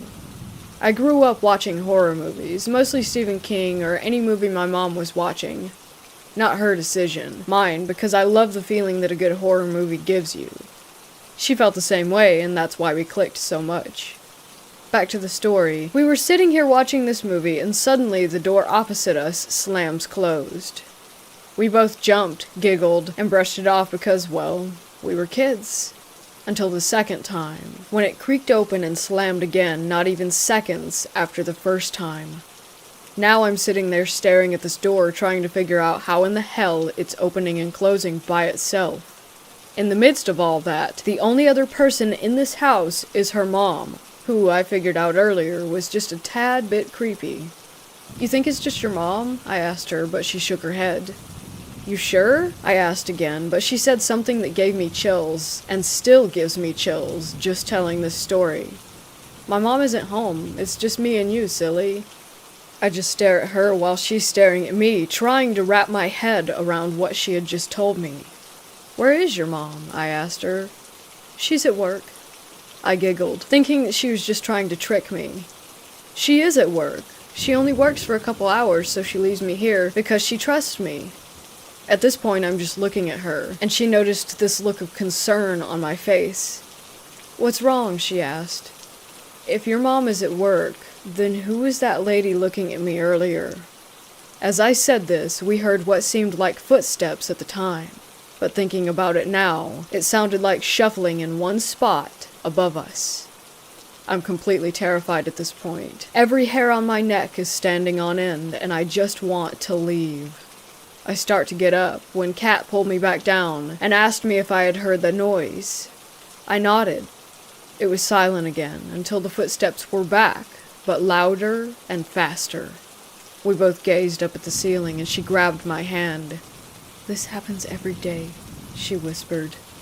I look over at her and can truly see the fear on her face. The footsteps stopped and she looked at me, her face flushed white. "Is there an attic?" I asked. She pointed up toward the ceiling. "Well, maybe it's just squirrels or birds," I kept thinking over and over. "You ever notice when you're really quiet? That's when you can hear almost everything around you. Imagine if you're sitting in a house with your best friend alone at 10 years old and you hear the giggle of a 3-year-old child. Mind you, she has no younger brothers or sisters. We were completely alone. Kat was just as scared as I was. I remember thinking that I just wanted to get out of the house. Just grab her and run out the door. At least we would feel safer and less scared outside than we would in. "Want to hear a story?" Kat asked, pulling my mind back to reality. I nodded. "Well, this house used to be a daycare. There was this lady that would watch the kids, and one day she just locked them in the attic and then hung herself from a rope in the kitchen. They all died because the kids were hungry and thirsty and no one found them for months. In this house." My heart started to pound. My eyes were wide with fear. "It's true," she said. "I've seen them, the little kids, every day. But I never saw the lady, but you have. Earlier." After she told me this, I don't remember much else aside from running out the door of her room and making it outside that house. Kat followed, begging me to stay, but I just had to leave. My stomach felt like it was in knots. I felt like I had walked into a horror movie myself, and just wished that this day had never happened. Fast forward to years later. That was the last day that I had seen or heard from Kat. I remember her always coming to play outside at my dad's during the day. I remembered what she looked like. I remembered meeting her parents and seeing them out in public. I'm now 27, and I can't seem to find any proof that she even existed. All my friends that I was friends with then, I'm still friends with now, even after all these years. But why not her? I drove by that house maybe 15 times, and still wonder if maybe she was just one of the ones that never made it out.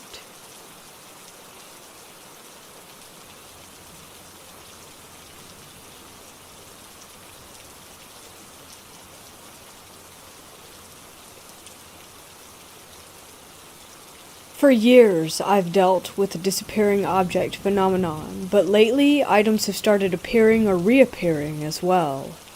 Just this morning, for example, I woke up and went into my kitchen to make coffee, and a random pack of paper coffee cups was sitting in the middle of my kitchen counter. No one else lives here or has access to my house, and I always set an alarm at night, so I would hear it if someone had tried to get in. I literally have no clue where this pack of coffee cups came from. It just appeared out of thin air. I'm grateful in a way, because it sure was convenient to have the cups this morning, but still, who put them there?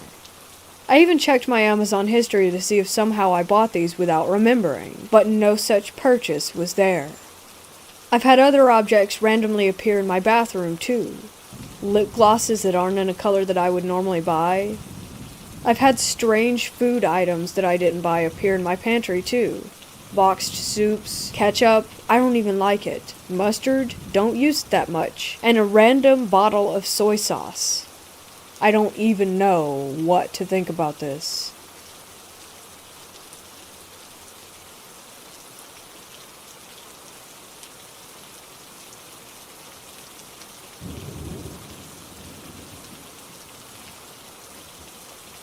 When I was like 13, my mom and her boyfriend had to go to the hospital, and no one would be able to get my brother to the bus stop the next morning because they had to stay overnight. So, I got to miss school the next day to take my brother. After I made sure my brother got on the bus, I went home and cleaned and did random stuff, like a 13-year-old would do. It was around 11:45 when there was a knock on my door. Thinking it was the mailman or a neighbor or something, I opened the door and said hello. There was this kid. He couldn't have been much older than me at the time, but he had bangs that were covering his eyes, which I found weird because it was like 107 degrees out. So this kid was super still. Like, I thought that one of my friends put a mannequin there and ran away or something. But then it spoke. It sounded like a robot or something. It was like it was programmed to say this. My mother said to ask someone for a phone in fear that I get lost. Do you have a phone?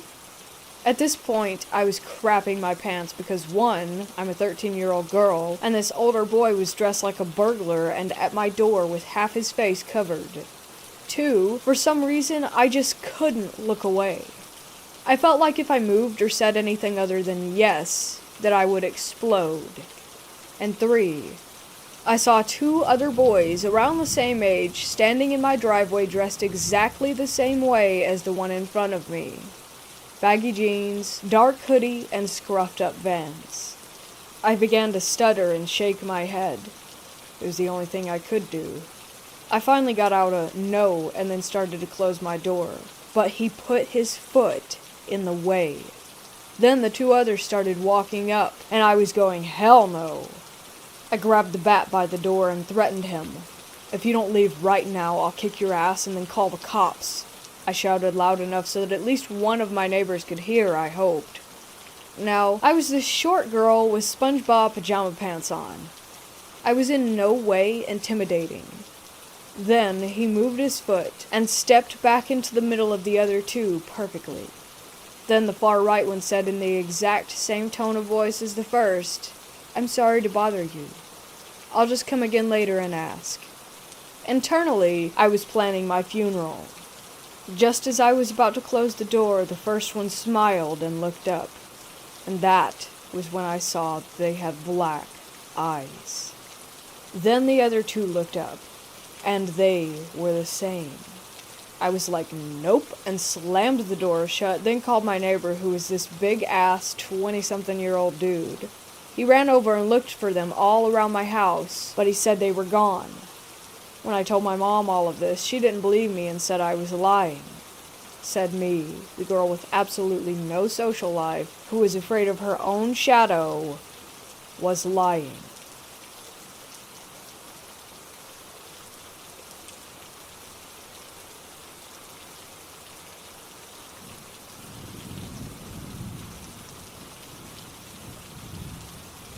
In 2007, I moved into the house I currently live in. It's over 100 years old, and ever since I can remember there have been weird or creepy things that occur. Recently I've heard noises late at night while I'm in bed. For context, I sleep on the top floor of my house, and it's been getting really creepy. Another thing is that in the hallway we have an attic door that's bolted shut and hasn't been opened by our family or my neighbors who used to live here from what I have been told. I decided to ask my father about it, and he told me that it wasn't a full-size attic and is more of a crawl space which goes right over my room. And the part that creeps me out the most is that we've never had any animals besides the occasional mouse in our home, which makes me think that what I'm hearing doesn't sound like an animal at all.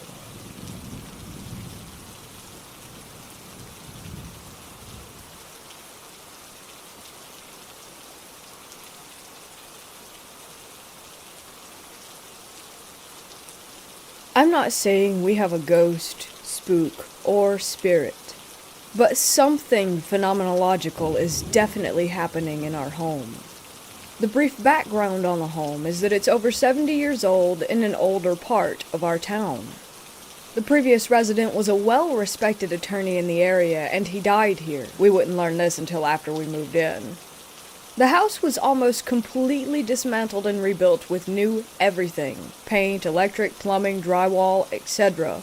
One floor, not a whole lot of square footage. An attic that has about 2.5 feet of clearance. Not long after getting moved in, my wife and I learned a little bit more about the house's history, and that the previous owner had passed away, and that it was quite some time after his death before he was discovered. We made peace with this information, and continued settling in. The first peculiar incident wasn't really that peculiar. It had been well over a year since the previous owner passed, but he kept receiving mail. A lot of mail. Fun mail, too. Magazines and newspapers with the subscriptions renewing. We remarked on the mail as being merely interesting, and for the sake of creating a tradition, we always kept the old attorney's mail for a day or two in case he just wanted to read it. Eventually, this would trickle to a stop. The second peculiar incident caught our attention. After 2 months of being in the house, we decided to get newer, better locks for the doors. I had a new key, my wife had a new key. 2 extra keys went on the key hook. A few days go by, and my wife asked me if I had lost my key or if I had trouble locking or unlocking the door. I hadn't. She showed me the 2 extra keys. Both were still on the wire ring, and both had bends of about 15 degrees right at the key shoulder. We agreed that this was odd, but we let it go with some loose rationalizations. The third peculiar incident started a little over 2 years ago, and continues still. Neither I nor my wife smoke. However, about once every 2 weeks on a random day, and usually after midnight, the distinct odor of warm cigarette smoke can be smelled in our living room. At first, we thought it was someone walking nearby, or a neighbor, or an odd or unfortunate combination of smells from a garbage can. We got some cameras, and pointed them outside to see what we could see. Nothing. The last time we smelled cigarettes was about 2 weeks ago. And we've had electricians check our wiring on unrelated matters just in case. The fourth incident relates to the second. 2 metal spoons in the silverware drawer were bent. Almost snapped. Aside from the cigarette smoke, it's been a while since anything has happened, until last week. For whatever reason, the attorney's mail is resumed and the 5th peculiar incident has occurred. I work out in the woods, and my wife now works from home in the company of our 2 cats. In a flurry of texts and phone calls, she told me that it sounded like someone was running around upstairs, as if they were rushing across the house to answer the phone, was how she described it. We've had squirrels in our useless attic and the occasional tree branch. The footsteps exceeded both of those. The sixth and most recent peculiar incident is equal parts mundane and intriguing. We have a favorite spatula. Yes, we do. Some of you reading this probably have your own favorite spatula, spoon, fork, pot, pan as well. We used the bright robin's egg blue utensil to make our Thanksgiving dinner and set it aside with the rest of the cooking detritus. That evening, and the following morning, the kitchen is cleaned and everything is put away. Sunday began the greater holiday baking season, requiring the favorite spatula. Except, it was missing. The ceramic container where the utensils are stored has everything else. Red things, green things, metal things, wooden things. Visual inspection of the surrounding area results in zilch. Every cupboard and drawer opened and investigated to nothing. We sadly conclude that after the big cleanup, it must have ended up in the trash. So we began an online hunt for its replacement. On Friday last, I get a picture of the utensils sitting quite happily amongst all the others. I was confused by this, since the evening before we had to use other tools instead of the missing spatula because it was missing. So, sometime after 9:30 p.m. Thursday and 7:18 a.m. on Friday, something that was missing for at least 5 days returned. So, here it is in order. 1. A confluence of strange coincidences. 2. Sleepwalking. 3. Someone is managing to live in our attic. 4. That I and my wife are in a weirdly mutual prank cycle. Or 5. Something real is happening. If you have any ideas, tests, solutions, resources, or suggestions, I'm listening. Nothing seems malvoyant about what's been happening, but it's definitely happening.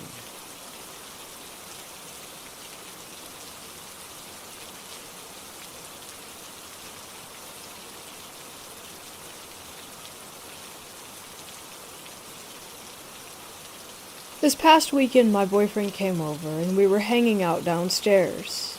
I soon got tired, so I ended up going upstairs to my bedroom. I immediately felt a presence following me as I walked up the stairs. It felt as if it were following behind me, and there was something breathing on my neck. The feeling when you know that something is there. Me being scared, I refused to look back. I just plop into bed and face the wall, hoping that nothing happens. I still feel like there's something there, but this time it feels like someone is just watching me sleep. Then it starts to get hot. Even though I was scared, I turned to open the window, and there is a holographic type of ghost hovering over my bed. I turn around again, not getting up. I lay there facing my wall, so uncomfortable for a minute or two. I quickly get the courage to open the window and go lay back in bed, but before I get there, my LED TV starts flashing and changing the color mode. Mind, these lights only turn on when the TV is on because they're connected to my TV's USB, and I was unable to turn them on myself when the TV was off. I quickly grabbed the remote and turned it off. Then, all of a sudden, the empty Starbucks cup sitting on my nightstand table falls off in a weird way, as in it looks as if it were being pushed. I turned on my bedroom light, grabbed my phone, and yeeted out of there. I was so terrified.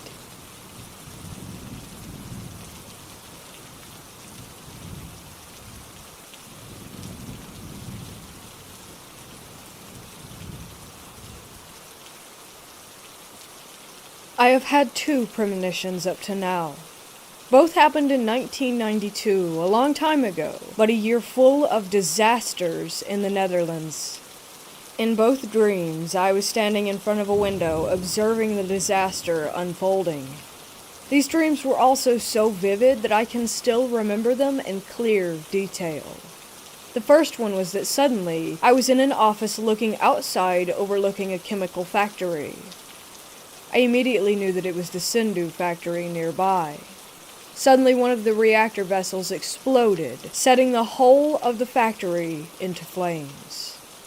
A few days later, on July 8, 1992, it did indeed happen. A trainee operator used the wrong recipe for the process. The reactor vessel overheated.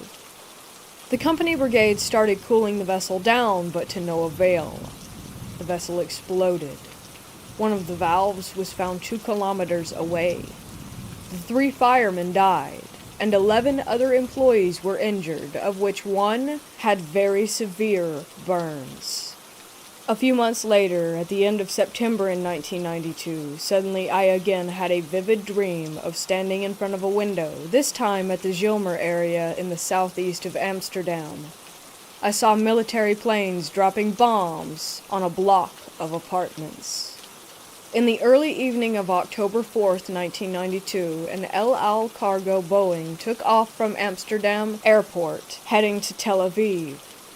Just after takeoff, the captain notified traffic control that they had lost power in 2 engines and requested to return. What he didn't know was that he not only lost power in these engines, he physically lost the 2 engines. I think that they were actually the bombs that I thought I saw falling. The captain had very big troubles in controlling the airplane. He made some circles go up to the point that he could not hold the plane anymore, and it plunged almost nose down into the corner where 2 blocks of apartments met. It left a burning hole of rubble, 8 stories over a length of about 10 apartments, gone. The death toll was 43, of which 4 were aboard the plane. I have since then not had these kinds of dreams anymore. Maybe because both disasters happened within a radius of less than 10 kilometers from where I lived back then.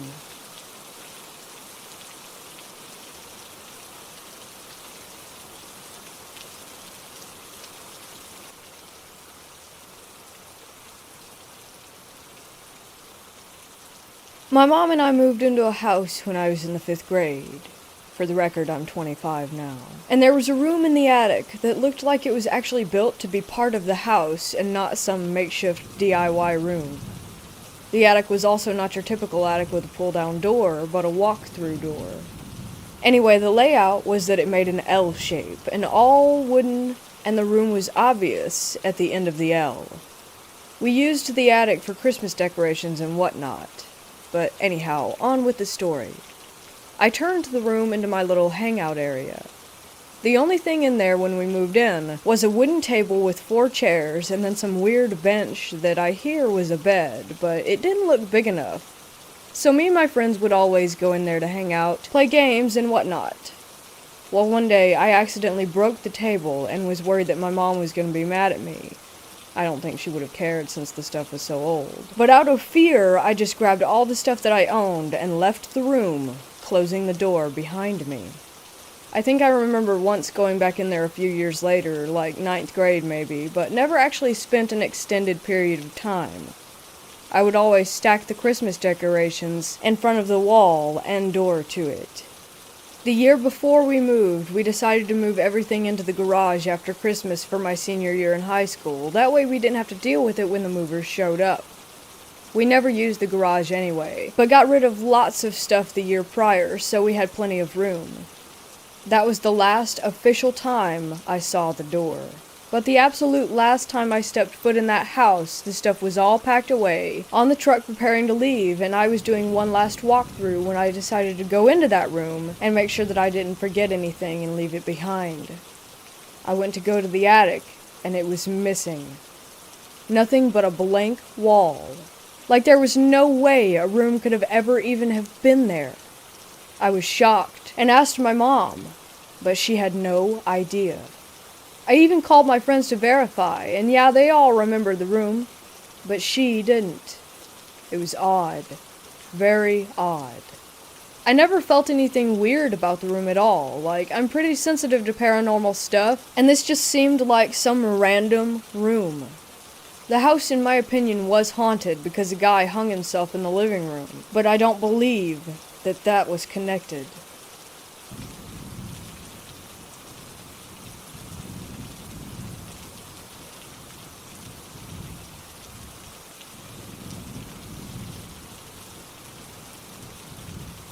One early summer morning in 2000, I got up and ready to drive my mom to her job at a local retirement home.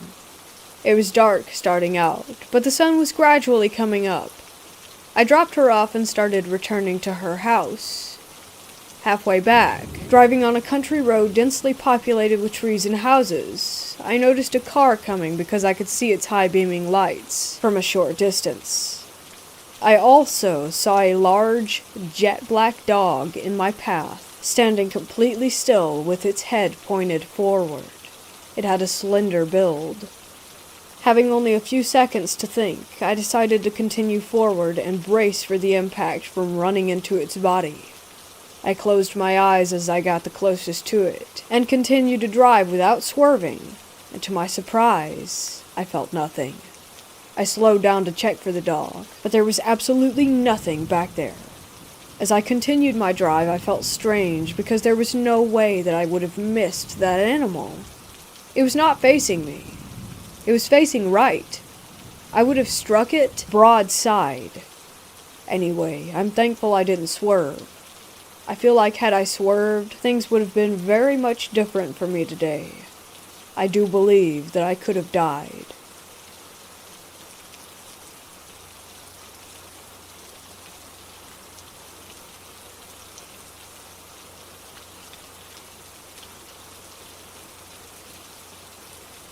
In 2011, my older cousin bought a small, 2-bedroom, single house in a quiet neighborhood for retired folks. The house was very small, with only 850 square feet of interior space, but it sat on a large plot of land. We could have easily fit 2 more houses like it on that lot, and still would have nice leftover space for yards and gardening. I was still a college student at that time, and I lived with my cousin. When he bought the house, I moved in with him. There were the 2 of us living there. According to the real estate agent, the house had been abandoned for around 3 years. The previous owner basically left it unmaintained and moved to a different state. The house had 1 main floor, a small attic, and an unfinished basement. The first time we walked in, the floorboards were already rotted out. We could see the basement through them. Everything was in horrible condition, and we would have to do major restoration to make it livable again. The property also had a small storage shed in the back of the lot. My cousin got a great offer, so he took the deal without much hesitation. Weird things started to happen when we began our restoration work. One day we were working on the bathroom. My cousin told me that he had to go to Home Depot for some stuff, and so he left. I heard him open the door, go outside, close it, turn on his car, and drive away. I was taking apart the old boards that were nailed on the bathroom walls. My back was facing the bathroom door. 5 minutes after my cousin left, the bathroom door, which was open, started to slowly move to the closed position. I knew this because I could hear the creaky old door sound that it made.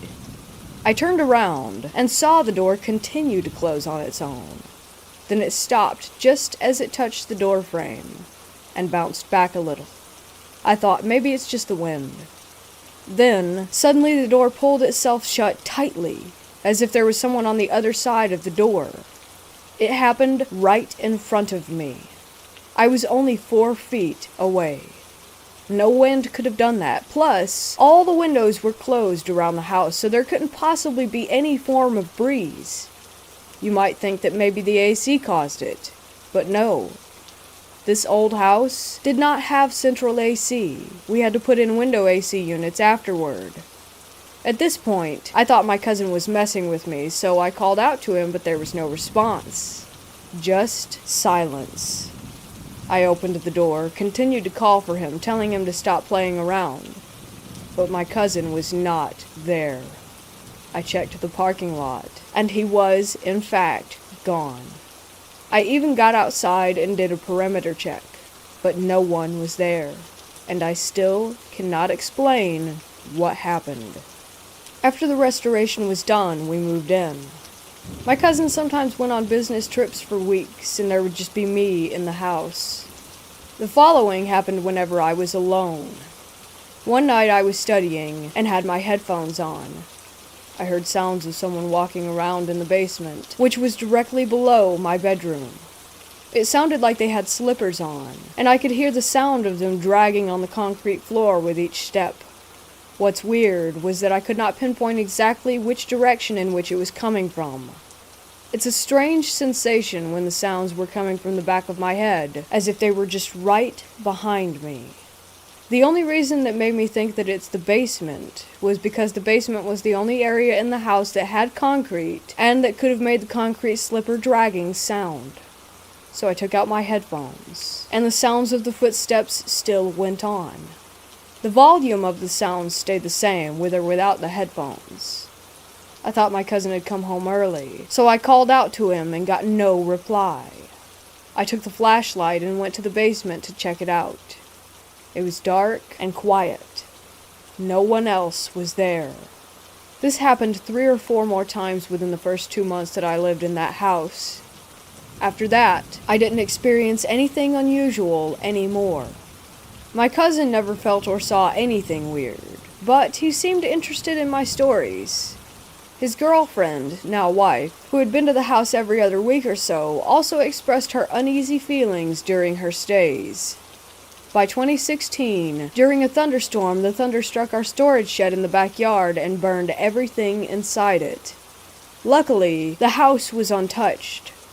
I came home from work only to find a police officer waiting at the front. He told me what had happened and said that it was an act of God and that our insurance would compensate for the loss.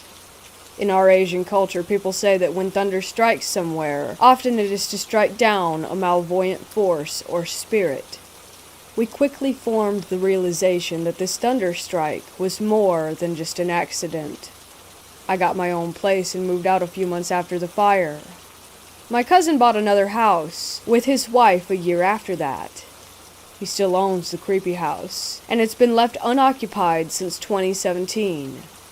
He plans to tear down the old house and build a larger one to take advantage of the large plot of land.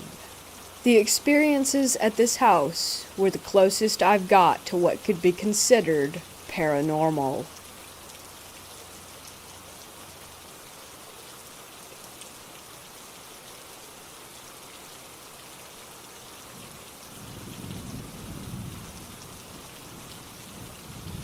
It's been 4 or 5 years since my last encounter. I think I'm safe, right? Wrong. I moved last year and I recently thought, hey, remember those kids a few years ago? Funny, they can't get you now. Boy, was I ever incorrect. I live on a mountain, and like an hour away from the beach in a super populated neighborhood with my roommates. 2 chill lesbians and a college dude. Super cool people. I think nothing can hurt me now, because there are people everywhere. But no, I'm stupid and jinx myself. I was home 2 days ago. Class was canceled, and the dude of the house was home too and taking a nap. I'm in the kitchen watching Netflix and doing homework when there's a knock on the window. Obviously, this is weird as hell, but I have weird as hell friends. Maybe one of them are trying to scare me. I brush it off and continue what I was doing, and then it happens again. Once again, I brush it off because maybe it was the snow if it wasn't one of my friends. Things like this happen all the time with them. Well, it goes on for about 10 minutes, and I'm kinda starting to freak out. My friends don't have this much patience. I go to Charlie's room, the guy, and wake him up. I'm not the one that's usually riled up, so he's concerned too. We both go to the window. I have my phone out with the camera and 911 within a touch, and Charlie has a bat. We look out the window, and no one is there. After a minute, we calm down and go and sit in the living room. Charlie's mom is a cop, so he says he'll tell her about it later. We think we're okay, so we chill and watch TV together. 30 minutes later, the doorbell rings. I go and open the door. At first, I don't see anything. Then, down on the bottom of the stairs of the apartment, I see 3 young boys dressed in black hoodies, jeans, with brown or black bangs.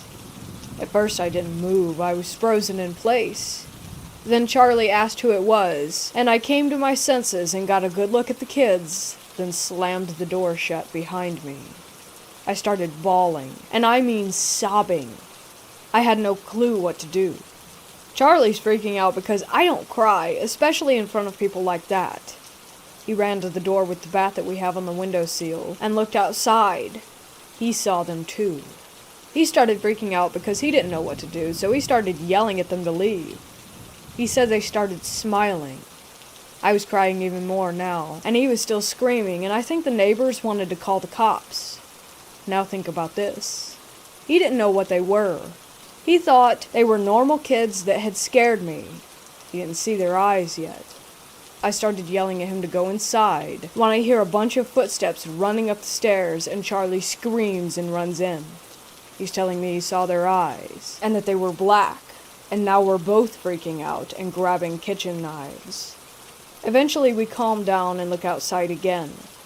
No one's there, but we can see a group of kids past the complex with 3 that we think might have been the BEKs.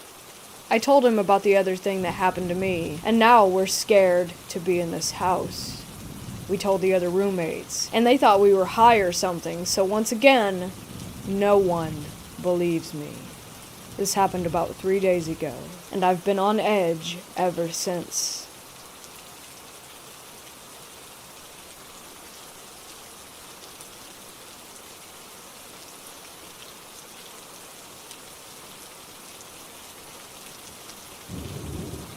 I was working at this hospital called Warren General in Warren, Pennsylvania, about 90 minutes east of Erie, Pennsylvania. I worked night shift. I'm a travel RN, so this was one of the hospitals that I traveled to. One night my floor was slow, so I got pulled down to the CCU to work. Well, that night my patient rang her call bell at 3 o'clock in the morning and she asked me, "What does she want?" I said, "What do you mean?" She said, "The nurse keeps coming in here and standing there in that corner," and she points to the corner behind the door. So I was like, "Who, Ashley?" That was the nurse I was working with, and I pointed to her because she was sitting at the nurse's station on the computer, and the woman says, "No, the other one." Well, there was no other one. It was just us two.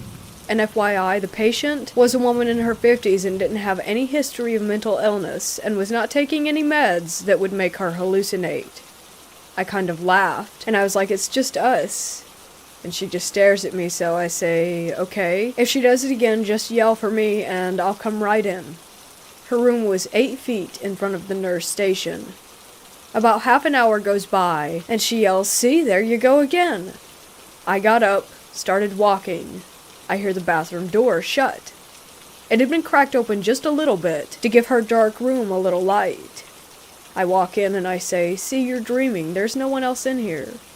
She says, "No, she went in the bathroom." I open the door and the lights are still on, but no one is in there. Looking confused, I say, "What does she look like?" Because I thought that someone was messing around. It's too dark to tell. I can tell it's a woman, but she's so dark that I can't really make her face out. When she says that, I get a little weirded out. But the night ends and I forget about it. 3 months go by. I get pulled back down to the same unit. I have the same room as before. This time a man in his early 60s in the patient room. Nice guy, alert and oriented and very polite. Night is going good. It's about 3 a.m. and his call light goes off, which means he needs something. So I walk in and he says to me, "You are my nurse, right?" And I nod my head. And he says, "Well, why does that lady keep coming in here and standing in that corner? What is she doing?" What? I almost crapped my pants instantly. This was 3 months later. Same room, same thing. I said to him, "Honestly, I think it's a ghost, sir." And he laughs. And I say, "You're not the first person to say that." I started telling everyone about it. And then I find out that the entire second floor has a nurse that's seen every once in a while. I guess in the 1990s, a nurse who worked there committed suicide. She shot herself to death in the second floor bathroom.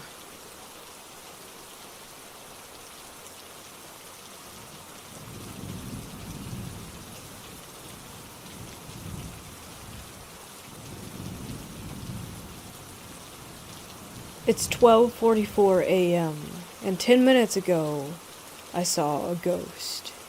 I live in the basement, which is almost finished, so it isn't the creepy, empty stages anymore. It's really comfortable and homey. Today, though, my parents are putting up a new wall separating my room from the laundry room, so that's the change. It's a little uncomfortable tonight, and I do admit that having such an open space where I could see and not see everything is a little spooky, but I wasn't actively thinking about it, and I was actually really relaxed and just scrolling through TikTok on my phone. This is the setup. I have my bed in the middle of the room. My TV is adjacent from me, on, playing Family Guy. I'm facing left, which is facing the laundry room, and the almost built wall. There's a small landing that goes to my sister's room, which is also in the basement. The back storage room, which the light was on, and then the stairs that go up. My fan, which is also to my left, is on. I can't hear a whole lot besides the fan, my phone, and the TV.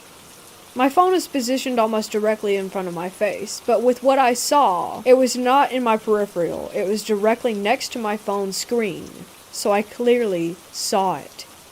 A half-white figure walked past from the landing into the laundry room. I could only see the bottom half of it. It was clearly opaque white. I thought it was my dog at first, so I sat up and called her name a few times, but she didn't come. Then I thought maybe it was my parents and they just couldn't hear me. But I didn't see the laundry room light turn on, or the washing machine or anything turn on. So I turned on my flashlight and called my dog's name again, thinking that she might be getting into something. When she still didn't come to me, I got up with my flashlight still on and turned the bedroom light on. Then I checked everything out to see if it was my dog, and if she was just being silly, or maybe even if it was a cat. Nothing was there. So I got freaked out and went to my sister's room, which her light was on, and the storage room light was on. My sister wasn't in her room, she was in the garage. So I told her what had happened, and she thinks my mind is probably just playing tricks on me since there's changes going on downstairs, and it's a little scary down there right now. Which, I admit, it is, but I was really comfortable, and about to go to sleep. I have been in those instances where I freak myself out, like watching a scary movie or something, and I convince myself that I heard or saw something, but of course nothing happened, and I sleep fine. But tonight it was different. I just know it. As soon as I figured out that it wasn't my dog or my parents or any cats, I began to feel nauseous, and my heart started pounding. Now, this isn't the first time a paranormal experience has happened in this house.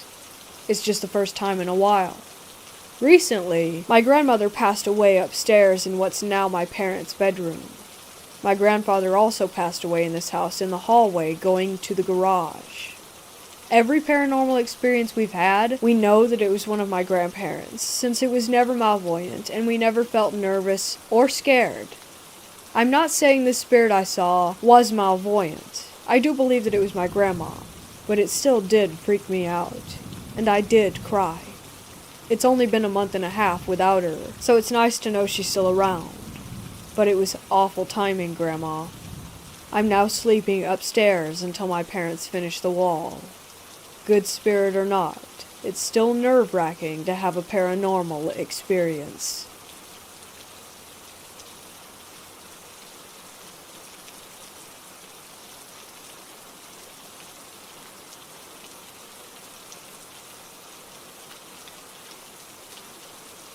During the past few years, my gifts of clairvoyancy have developed further, which has created some moments where I truly have questioned my sanity.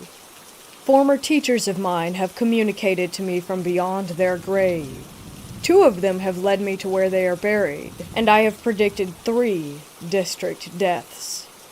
The first teacher to come through was actually a nurse from the local school, followed by my 6th grade social studies teacher. I was aware that the nurse had passed away in 2012, so I wasn't surprised when she came through. However, I was unaware of the second one passing, and immediately went into denial mode. Eventually, through clues via dreams and meditation, I was able to locate her final resting place.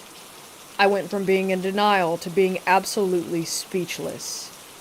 I followed the clues that she gave me, and there I was, at her grave. It was at that moment that I realized that what I was dealing with was reality, and that I was not losing my mind. The creepy thing is the numbers of her plot are the same as the numbers in the school district where she taught. As I was visiting her on March 1st, 2017, I had a flash or image prediction about another former teacher passing away, and they would be buried in the same cemetery. On March 6th, another one of my 6th grade teachers passed away, and a few days later they were buried in the same cemetery. The process repeated itself, and he led me to where he is buried. That isn't the only death or dreams, visions that I've had. I've had 2 others. One was in December of 2016, hours after the teacher passed away, and one was in June 2017, 6 months prior to her passing. There seems to be no time structure when it comes to dreams or visions, and the time of passing itself. It ranges in hours after to 6 months before. A couple of months ago I had another dream, and while nothing has happened as of yet, I am very concerned.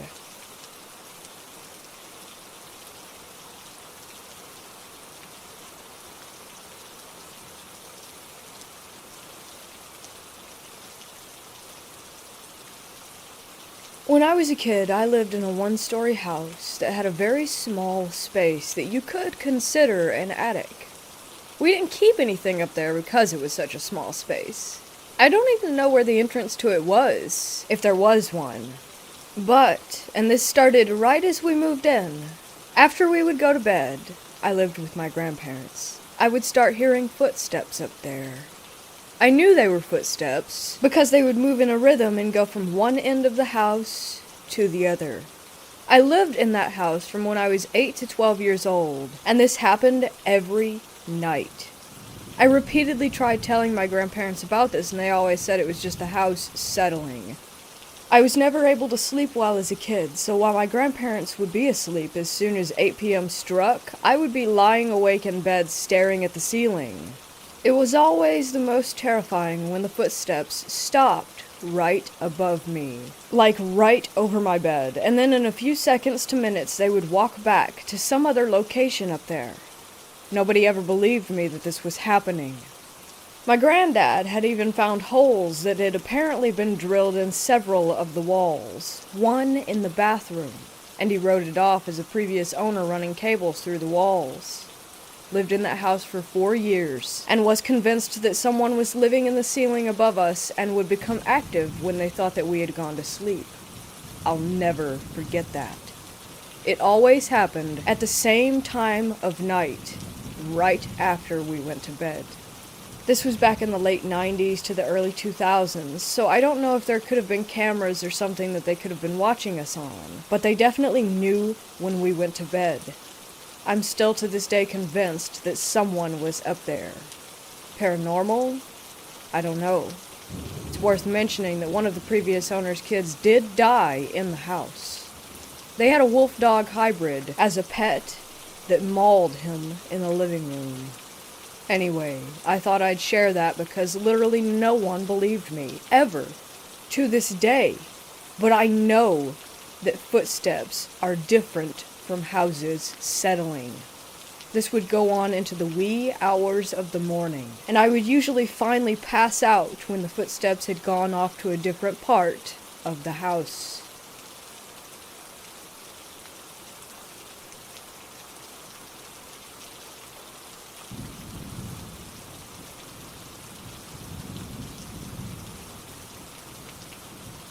I'm a die-hard agnostic skeptic with an open mind.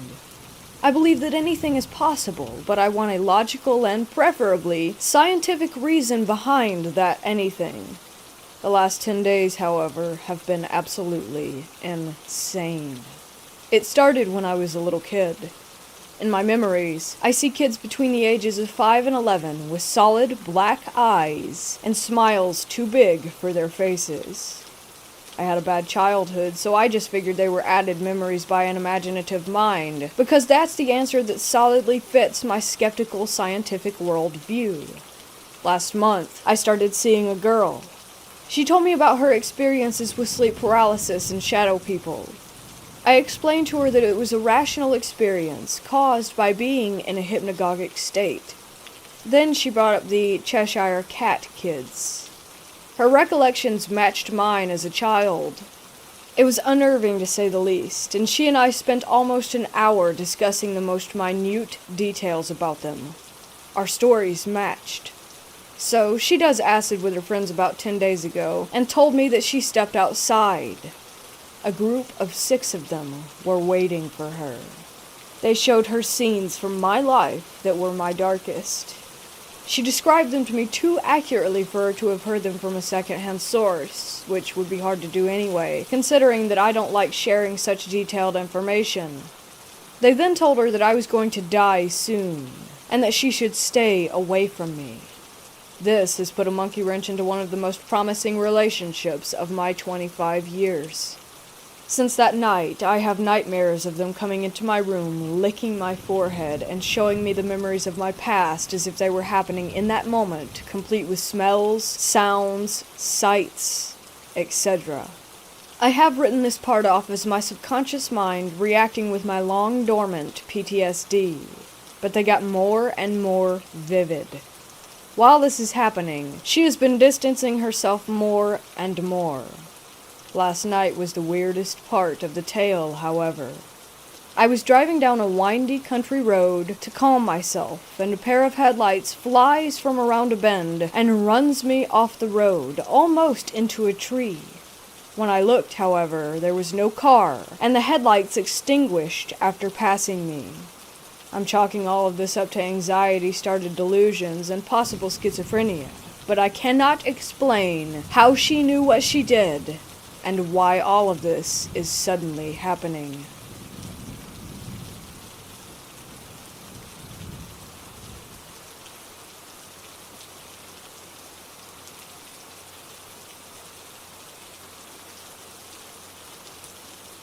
I work in a hospital that's run by the Sisters of a Catholic convent. This hospital is pretty old, set almost in the early 1910s. Needless to say, quite a few buildings on the campus are ancient and eerie. No feet. I had night duty a few days back, and since there weren't any patients to attend to, I went to sleep in the room assigned to me in the emergency room itself. A few minutes in, I felt extremely cold. It was the peak of summer, and this coolness just didn't feel right. I got up, switched on the lights, and went out calling the nursing staff. I told them I didn't feel comfortable sleeping in there tonight. They were more than happy to entertain me for the rest of the evening. One of the staff is a dear friend, and she asked if I wanted to hear a ghost story. I jumped in because now we were a crowd, and there was no reason to be afraid. She told me about this incident in the baby ward. It was the middle of the night. A mother walked up to the nurse's station requesting for a bowl to feed her child. One of the nurses noted down the details, mother's and baby's name, and handed over the bowl. A few seconds later, the same nurse happened to look back and saw that the woman had no feet and was floating away in the air. She pointed to the other sister as well. After recovering from what they had seen, the nurse fired up the system to check the patient's name, and to their surprise, the discharge summary by the baby and mother's name showed up. The mother had died of postpartum hemorrhage after delivering a premature baby, and the baby too had passed away a few days later due to some neonatal infection. C floor. This floor consists of private wards, and is pretty posh. There's a call switch for each ward which the patient rings in case they need something, and the bell sounds in the nurse's station. One of my usual nightly duties, I was typing a discharge summary when the bell to Ward 7 rang. The nurses were on break, and seemed to not hear it. My senior asked me to go check on it in case it was our patient. I got up and walked through the dark corridor in search of room 7, which was at the end of the hallway. The lights were off, and it seemed like whoever was inside was sleeping. I knocked, but nobody responded. A strange sense of fear crept through me. I ran. I reached the nurse's station. My senior looked up to see me breathing heavily. He asked if I was all right. I told him that the room was dark, and that no one opened at the door when I knocked. The nurses walked in at the same time and told me that there was no one admitted in Ward 7 and that the bell often rang like that. They wouldn't react unless someone was admitted. SICU bed number 1. The curious case about this bed is that no matter who ends up on it, eventually dies, no matter how young or healthy that the patient is. The incidents have been pretty unnatural over the past few months, and there's no scientific explanation. Just a few days back, a 22-year-old boy was admitted for gallbladder surgery, was shifted to SICU after surgery, and a few hours after shifting, he developed breathlessness and died before intubation. Doctors usually do not like their patients to be assigned to this bed. Even if the SICU is full, as soon as a bed vacates, a patient from number 1 immediately gets assigned a number 2 bed. There's no backstory about this. At least, not that I'm aware of.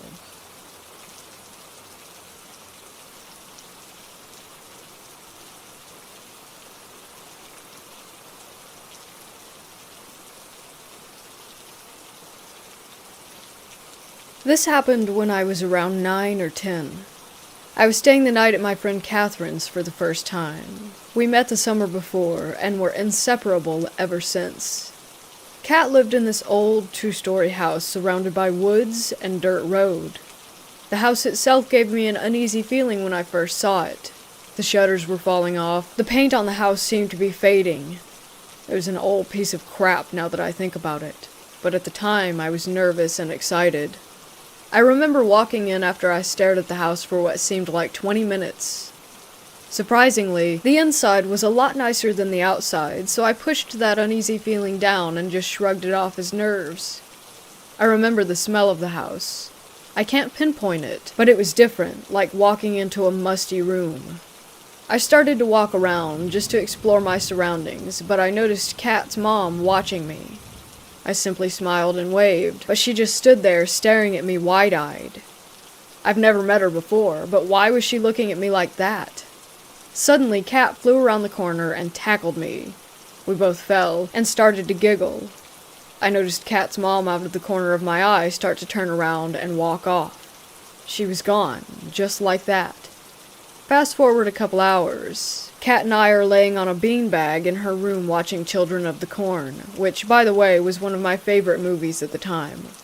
I grew up watching horror movies, mostly Stephen King or any movie my mom was watching. Not her decision, mine, because I love the feeling that a good horror movie gives you. She felt the same way, and that's why we clicked so much. Back to the story. We were sitting here watching this movie, and suddenly the door opposite us slams closed. We both jumped, giggled, and brushed it off because, well, we were kids. Until the second time, when it creaked open and slammed again, not even seconds after the first time. Now I'm sitting there staring at this door, trying to figure out how in the hell it's opening and closing by itself. In the midst of all that, the only other person in this house is her mom, who I figured out earlier was just a tad bit creepy. "You think it's just your mom?" I asked her, but she shook her head. "You sure?" I asked again, but she said something that gave me chills, and still gives me chills, just telling this story. "My mom isn't home. It's just me and you, silly." I just stare at her while she's staring at me, trying to wrap my head around what she had just told me. "Where is your mom?" I asked her. "She's at work." I giggled, thinking that she was just trying to trick me. "She is at work. She only works for a couple hours, so she leaves me here because she trusts me." At this point, I'm just looking at her, and she noticed this look of concern on my face. "What's wrong?" she asked. "If your mom is at work, then who was that lady looking at me earlier?" As I said this, we heard what seemed like footsteps at the time, but thinking about it now, it sounded like shuffling in one spot above us. I'm completely terrified at this point. Every hair on my neck is standing on end, and I just want to leave. I start to get up when Kat pulled me back down and asked me if I had heard the noise. I nodded. It was silent again until the footsteps were back, but louder and faster. We both gazed up at the ceiling and she grabbed my hand. "This happens every day," she whispered. I look over at her and can truly see the fear on her face. The footsteps stopped, and she looked at me, her face flushed white. "Is there an attic?" I asked. She pointed up toward the ceiling. "Well, maybe it's just squirrels or birds," I kept thinking over and over. You ever notice when you're really quiet? That's when you can hear almost everything around you. Imagine if you're sitting in a house with your best friend alone at 10 years old and you hear the giggle of a 3-year-old child. Mind you, she has no younger brothers or sisters. We were completely alone. Kat was just as scared as I was. I remember thinking that I just wanted to get out of the house. Just grab her and run out the door. At least we would feel safer and less scared outside than we would in. "Want to hear a story?" Kat asked, pulling my mind back to reality. I nodded. "Well, this house used to be a daycare. There was this lady that would watch the kids, and one day she just locked them in the attic and then hung herself from a rope in the kitchen. They all died because the kids were hungry and thirsty and no one found them for months. In this house." My heart started to pound. My eyes were wide with fear. "It's true," she said. "I've seen them, the little kids, every day. But I never saw the lady, but you have. Earlier." After she told me this, I don't remember much else aside from running out the door of her room and making it outside that house. Kat followed, begging me to stay, but I just had to leave. My stomach felt like it was in knots. I felt like I had walked into a horror movie myself and just wished that this day had never happened. Fast forward to years later. That was the last day that I had seen or heard from Kat. I remember her always coming to play outside at my dad's during the day. I remembered what she looked like. I remembered meeting her parents and seeing them out in public. I'm now 27, and I can't seem to find any proof that she even existed. All my friends that I was friends with then, I'm still friends with now, even after all these years. But why not her? I drove by that house maybe 15 times, and still wonder if maybe she was just one of the ones that never made it out.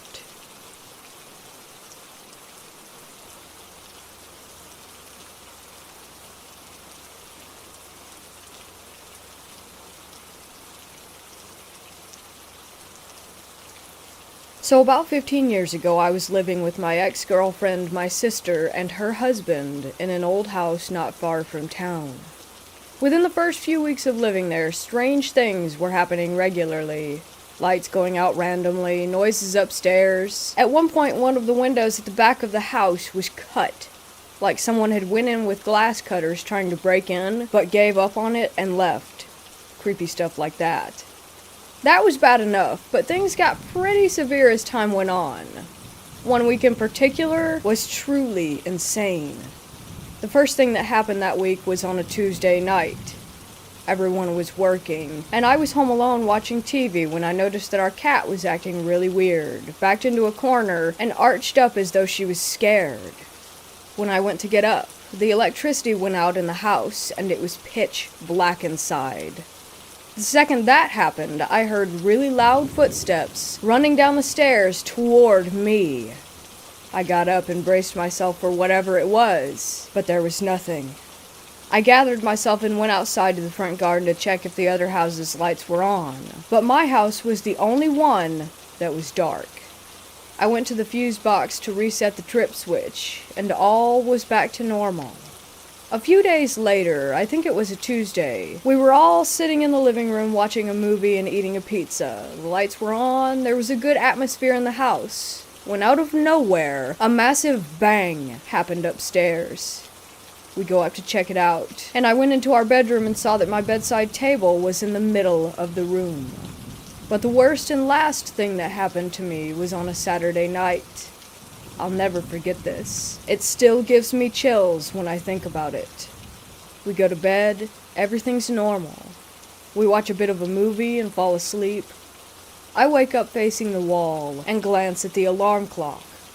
It reads 3:13 a.m. I turned over to go back to sleep and saw my ex standing in the center of the room. Confused, I begin to sit up and ask her what's wrong. But as I start to sit up, I realize my ex is asleep in bed next to me. A surge of fear runs through my core, and I'm frozen to the spot. My eyes adjust, and I just barely make out the figure. It was a young girl in a nightdress with a cartoon character on it, soaking wet, with her head looking down at the floor. I could hear the water droplets landing on the carpet, and I'm just sitting there totally in shock, unable to believe my eyes. After a couple of seconds, her apparition melted away and faded out of sight. I got up and turned on the lights and tried to tell myself that it was just a night terror or something, but the problem with that was that there was a wet patch where she had been standing. We moved out shortly after that, but I can still picture her to this day. Creepiest thing I've ever experienced.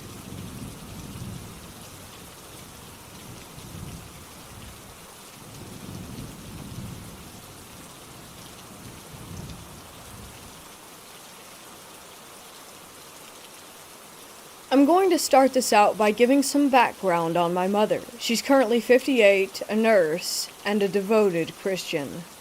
Other than the occasional drink, she doesn't do anything to alter her mind. This story begins one day when my mom laid down for a nap. The way she described it, she wasn't asleep, but she began to see a video of sorts repeating in her head as soon as she closed her eyes.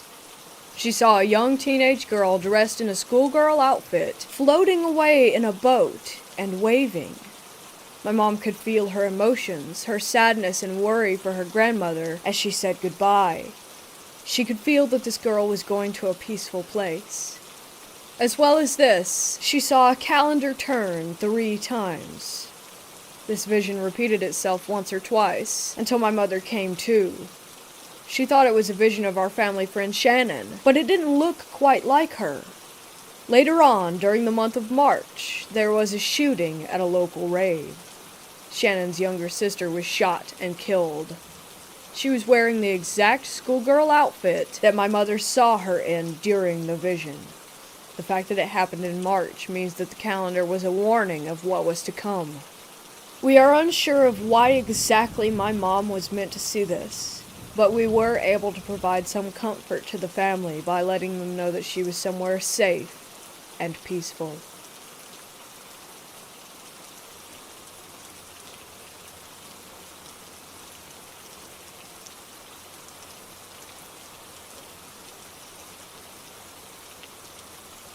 There's a ghost inside of mine and my girlfriend's new home.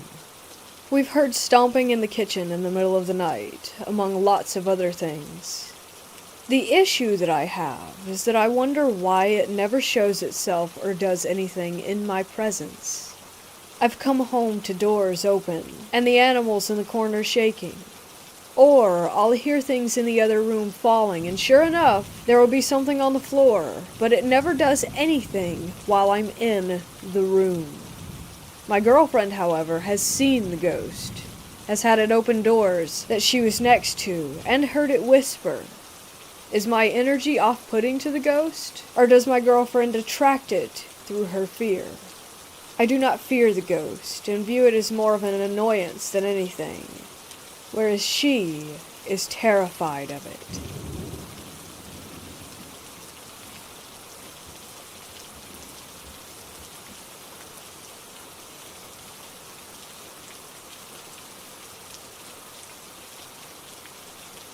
I want to start this off by saying that I only talk about this because it's part of my healing process and helps me to deal with the trauma of losing my infant son. In 2007, I was 9 months pregnant with my last child. I had had preeclampsia with previous pregnancies and a placenta abruption with a pregnancy 7 years prior, so I was being monitored very closely. Not as closely as I should have been, but that's another story for another time. The evening of December 12th, I became ill. I felt dreadful and looked at my abdomen and thought that it looked rigid and strange. Instantly, I knew that I was dying. I can't explain it, but simultaneously I heard a whisper in my left ear, a soft, gentle whisper that said, the baby has died. I instantly thought I was losing my mind and yelled at my son to call 911. We were in the middle of a winter storm, so our phones were dead. I finally got a neighbor to call my husband, who took me to the maternity ward of a large hospital. One of the most experienced nurses happened to be on duty, thank goodness, because I coded when I got to the floor. I'd had a 3rd-degree abruption. 4th degree is death. I spent 2 weeks in the hospital and had to go on dialysis for a while. My ammonia levels were high, so for quite a bit I thought that I had given birth. I did get to hold him. He was beautiful, with dark curls. When I got to the medical surgery floor, I was coherent and trying to come to grips about why this had happened to me. One night, I had awoken to voices. I thought it was my family in my room. My eyes were closed, but I was awake and heard what sounded like 20 people talking to me. I was lying there, trying to understand what they were saying about me, but all the people were talking so fast and in a hushed tone. I opened my eyes to find no one there, not one soul. What scared me was that as I opened my eyes, one person said, "Shh." A second person said, "Shh." Then there was a collective, "Shh."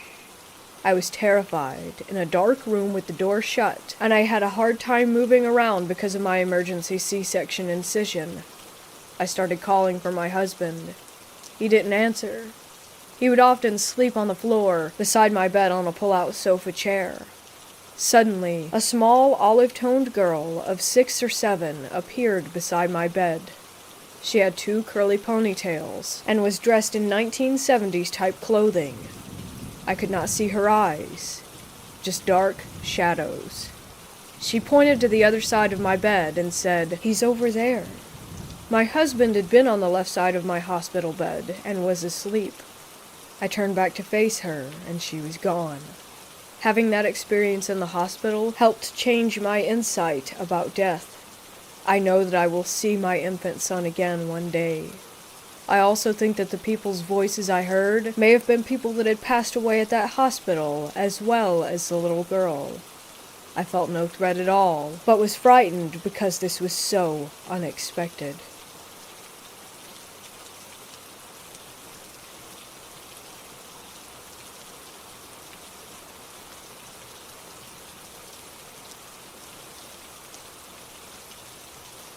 I totally forgot about this happening until my mom brought it up at dinner tonight, and now it's 9:30 at night and I'm scared all over again. This was back in high school, either my freshman or sophomore year. I missed the bus, and I didn't have a car at the time, so my mom had to drive me to school.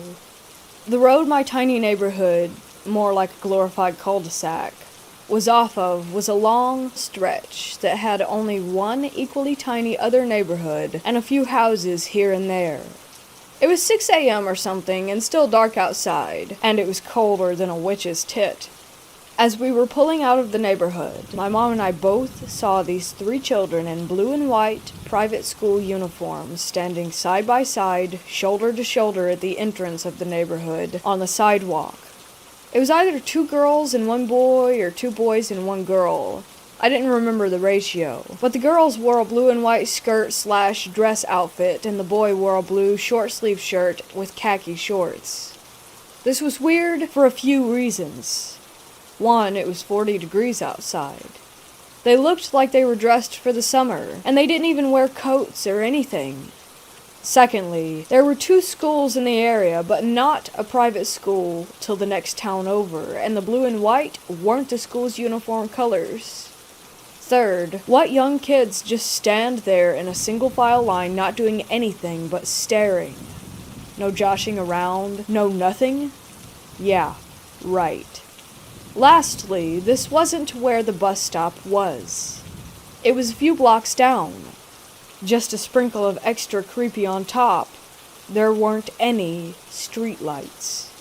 They were just standing there in the dark, not doing jack except for being creepy as hell.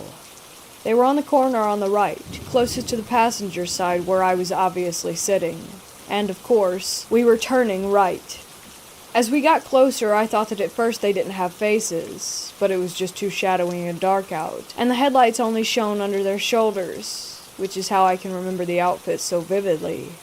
Then we got closer, and I was relieved to see that they did have faces, but then got completely freaked all over again when I saw that their eyes were all black.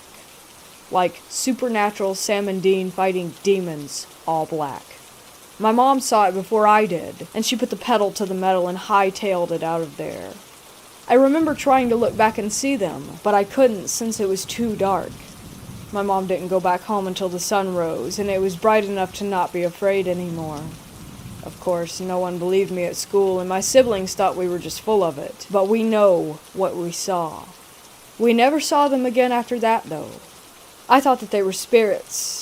But after a few months, I heard about the black-eyed children on YouTube, or something that made the connection. We moved shortly after that due to unrelated reasons. This was 3 or 4 years ago, and I had blissfully forgotten all about it until my mom said, "Hey, remember when?" And now I want to die. I hope that my irrational anxieties and fear around children that are small enough for me to punt across the soccer field is amusing at least.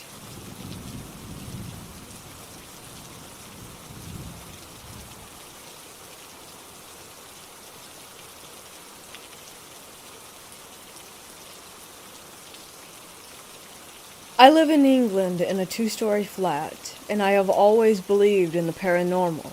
But my dad does not believe in any type of ghost or anything supernatural. I never thought that this flat was haunted. However, as I got older, I started to feel uncomfortable by myself, and I saw shadows downstairs out of the corner of my eye. Now, there is an attic directly above our second floor, but there is no way for us to enter it, as you cannot access it from this flat. The only way to access this attic is by having a specific key that can open the attic, as it is council flats, which is above my neighbor's house. However, the attic above my flat is the only one which is blocked off, and there is no way to enter it. I have the last flat on the end of these 18 council flats. There are no neighbors above us, just the attic, which no one can access without that key, and they would still not be able to get above our flat. One night about 2 years ago, all of the family was in bed, and it was about 3 in the morning. All of a sudden, I heard something crash above. It was so loud that it woke all my family members up, and we all got up and stood on the landing together. After that bang, we heard 3 loud footsteps, and the sound of something being dragged behind these footsteps. It was so scary, as we know that nobody can physically get up there. My dad was not convinced that it was a ghost. He thought that somebody had somehow gotten into the attic, so he went outside to check if the communal attic door was opened. I followed him outside, and it was completely padlocked shut with heavy chains around the lock. I tried to explain to him, how can there be anyone up in our part of the attic when it's blocked off and impossible to get into? We came back into the house, and we were all quite shaken up. My brother was young, and was able to get to sleep, but I was awake all night. After this experience, I started to smell old cigarette smoke every time I would enter my toilet, and it was so stale and stagnant. After the event, me, my brother, and my mom were going away on holiday, whilst my dad had to stay there and work. He told me he slept with his headphones in every night, as even he felt uncomfortable by himself. As a family, we still have no idea what those noises were, and since then we have heard many strange things.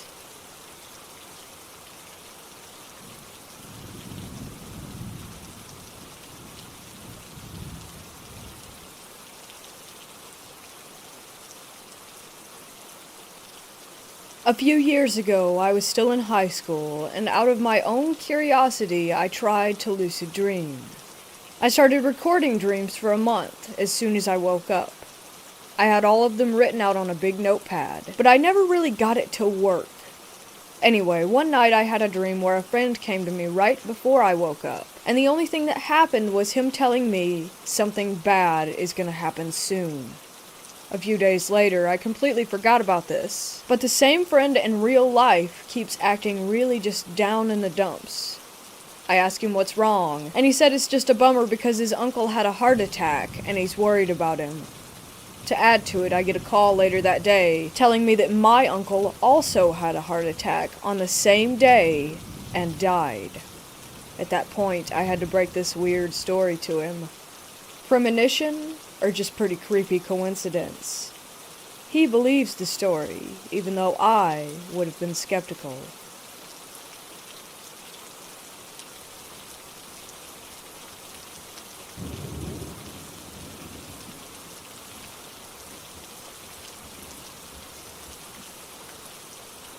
Setting: hospital, medical surgery floor.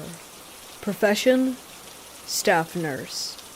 This happened yesterday, and I have 2 nursing students as living proof. We basically carry those indestructible Nokia cell phones around at work. If you hit the call bell, they ring to the aide's phone first, then it bounces to my phone. Yesterday, a call bell came in from an all-female room.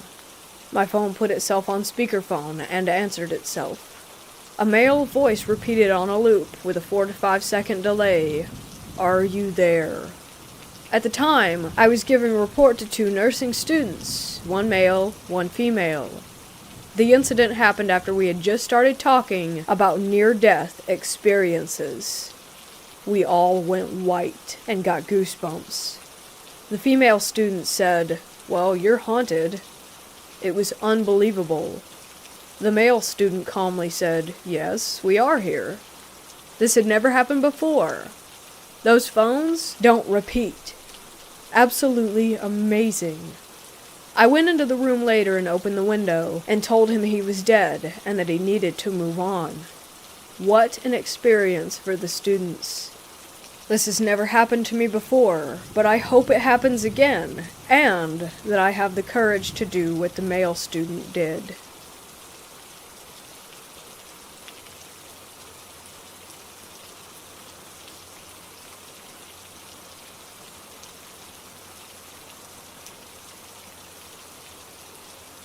This happened to me a few months ago. I woke up in the middle of the night. I was on my back, and there was a man standing at the foot of my bed, staring at me. He was wearing black. He looked very calm. I think he was floating because he was high up in the air. I have always been freaked out about ghosts, but for some reason I did not panic, and I just stared back at him for a few seconds. After he seemed to realize that I was awake, he was surprised and appeared nervous. He then turned away as if he was leaving and disappeared. I never had any experiences with sleep paralysis, so I don't think that this was the reason that this happened. Also, my dog was sleeping next to me, and she did not wake up. Even after he left, I was not afraid. I truly do not understand why.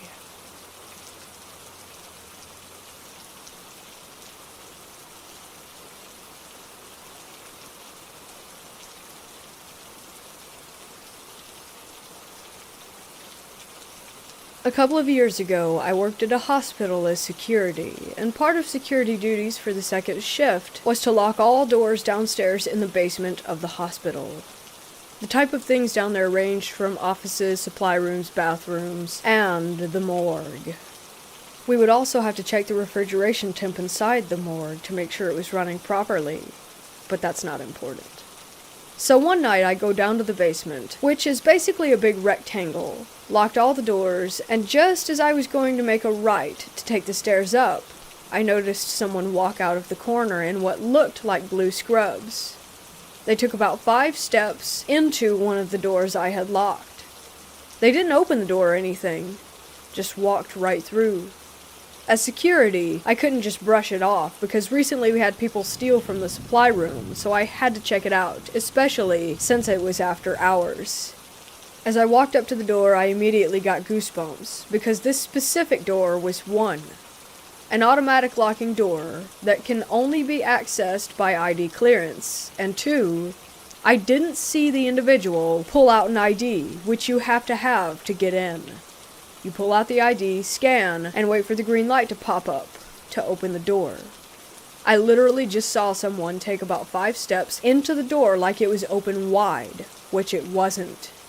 The door automatically locks and closes itself. I think to myself, well, if someone accessed the door after hours, they aren't allowed to, so this might be the person that's stealing stuff. If a nurse or someone needs to go to the supply room, they call security, and security escorts them because of stealing incidents. So I pull out my ID, scan it, and open the door. I walked in and saw nobody. Then I opened all the closet doors to confirm that nobody was hiding, and then immediately got the F out because I was 100% sure that I had just seen a ghost. Later that night, I got a call from the ER department to escort a nurse down to the supply room. When I escorted her down there, into the supply room and told her what I had seen, she shuffled through some boxes in the supply room and pulled out the same exact blue scrubs that I had seen the ghost wearing. Except they weren't scrubs. They were the blue gowns that patients wear inside the hospital. So what I had actually seen that night was a patient's ghost walking around the basement. After this experience, I definitely believe in ghosts and the afterlife. To this day, I kick myself for not looking at the cameras that night.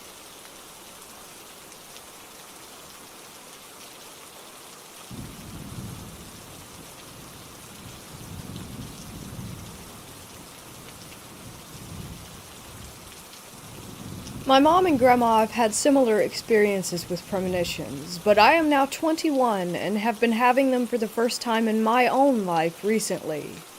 A few weeks ago, I had a very vivid dream about my childhood best friend who I haven't seen or spoken to in years, and I woke up the next day to find out that she had committed suicide.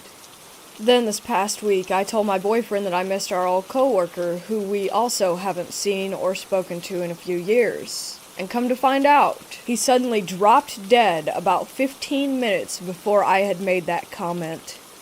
Today I took a nap and had another very vivid dream, very lucid, about my high school boyfriend. And now I'm a little bit freaked out, and I'll definitely be watching his social media over the coming days, hoping that this has just been a weird coincidence.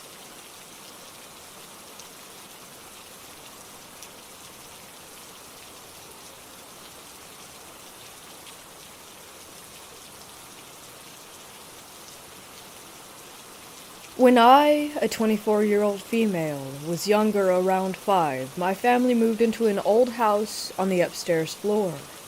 An older couple lived below us. This was a long time ago, and I was really little, but I remember this all so vividly. When we were first moving in, my mom had to go up to the attic, which, coincidentally, the door was in what would be my room. She took me and my younger brother up with her because I'm assuming she didn't want to leave us unsupervised. I remember not liking it up there, and then the light turned off. Both my brother and I started screaming about red eyes. I do remember them. It wasn't just one. It was a bunch or a few. I couldn't tell you how many. It turns out that the light turning off was my dad because he didn't think anyone was up there. He turned the light back on and asked what was going on, and me and my brother were still hysterical.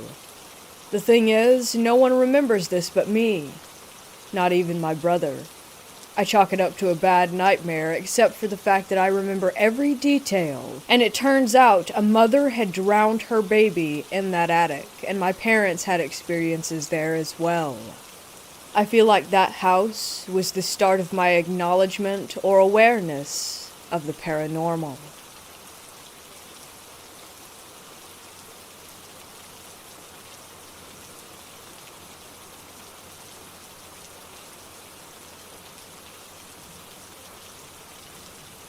So I always struggled with sleep paralysis, but one time, maybe 3 years ago, I woke up from my sleep, but I wasn't able to move at all.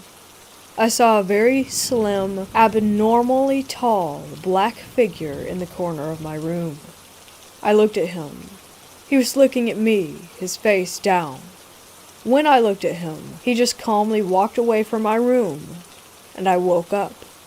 To this day, I still think about it. and I found out thousands of people all around the world see the exact same thing. I can't believe it's all psychological. How can everyone see the same thing? From China to Ireland, USA to Turkey? It doesn't make sense. I think that we all may have witnessed something otherworldly.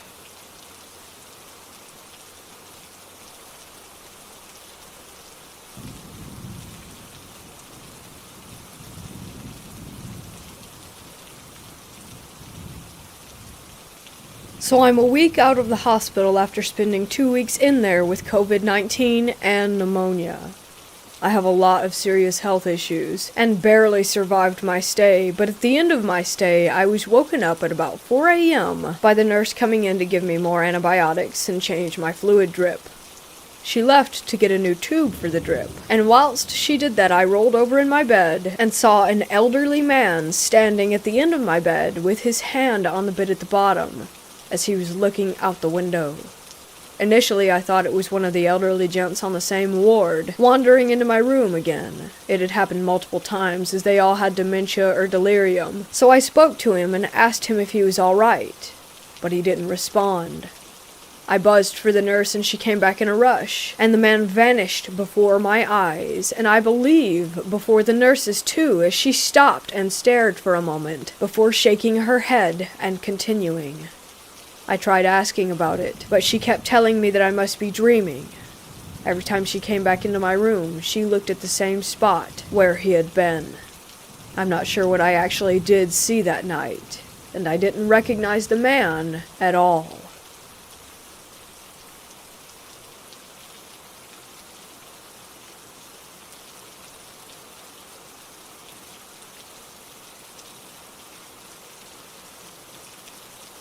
I was home alone on Thanksgiving. It was 2015 around evening time, and I heard some knocking. Being in a festive and playful spirit, I opened the door without looking, and automatically felt a deep sense of regret, sort of like a literal, oh shit, moment.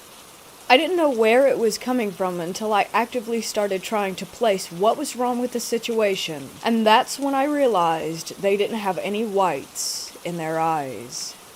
For a second I thought, isn't Halloween over? And was confused until the oldest boy made eye contact with me.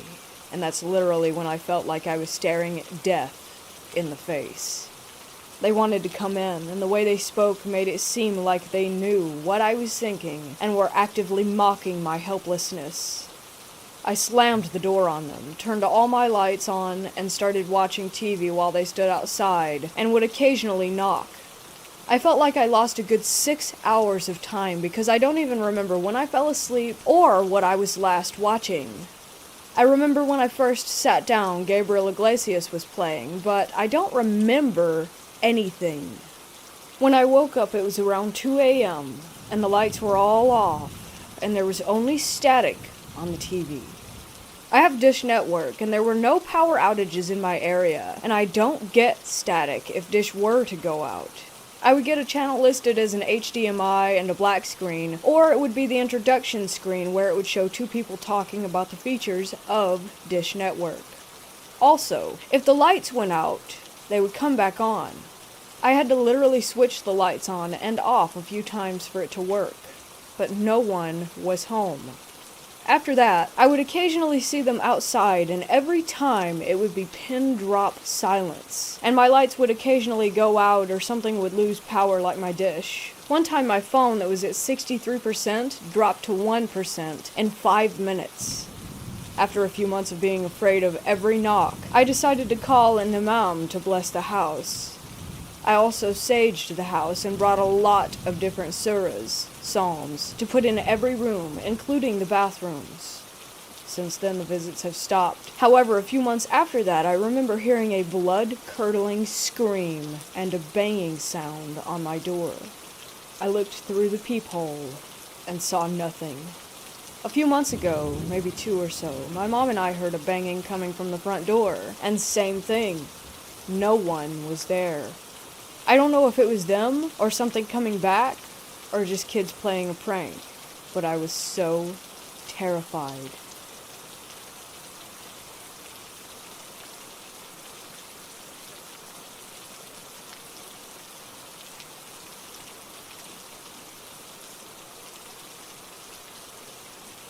I'm renting a house currently with some of my friends, and since we moved in this summer, there was an attic door that had a lock on it from our landlord.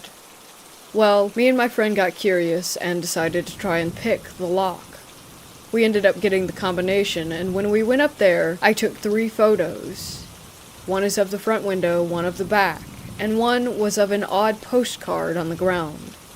I sent a photo to a friend, and without me realizing, there was a very clear face in the window with distinct features, eyes, nose, mouth, and head shape. Prior to this, there had been no experiences in the house besides some odd noises. My housemate claims he saw the same face in a different window today after we locked the attic back up. I'm scared that we may have woken something, and I honestly want nothing to do with it.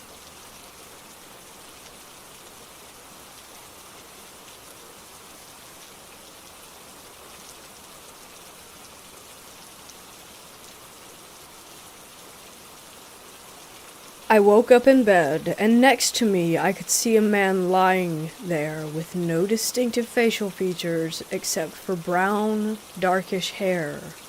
He got up and moved to the side of my hospital bed and sat in front of me.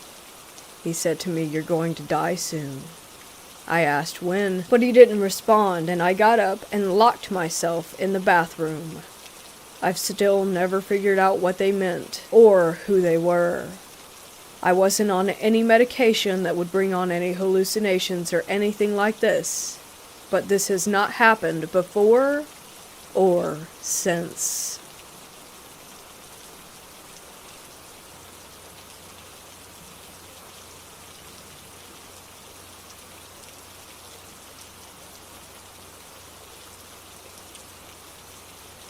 From as early as I can remember, I used to fall asleep watching old, reel-to-reel black and white cartoons on my wall, like Steamboat Willie.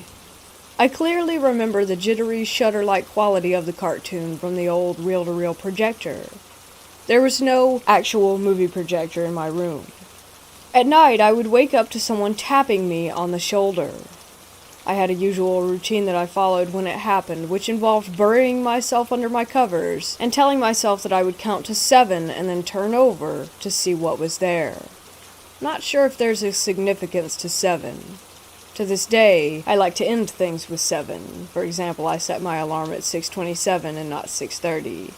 But anyhow, I would go through the counting routine multiple times. I wanted to see what was there, but I was a kid and didn't really want to see what was there.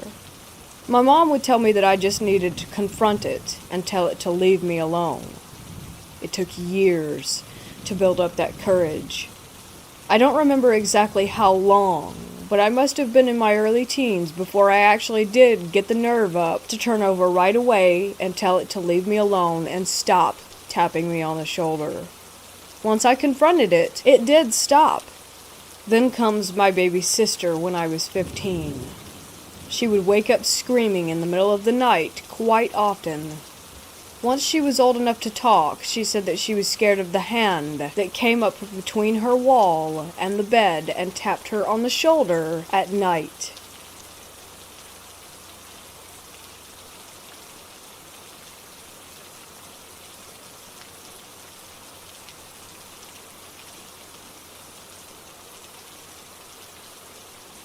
One night when I was about 16, I walked outside onto my front porch after an argument with my mom and her husband.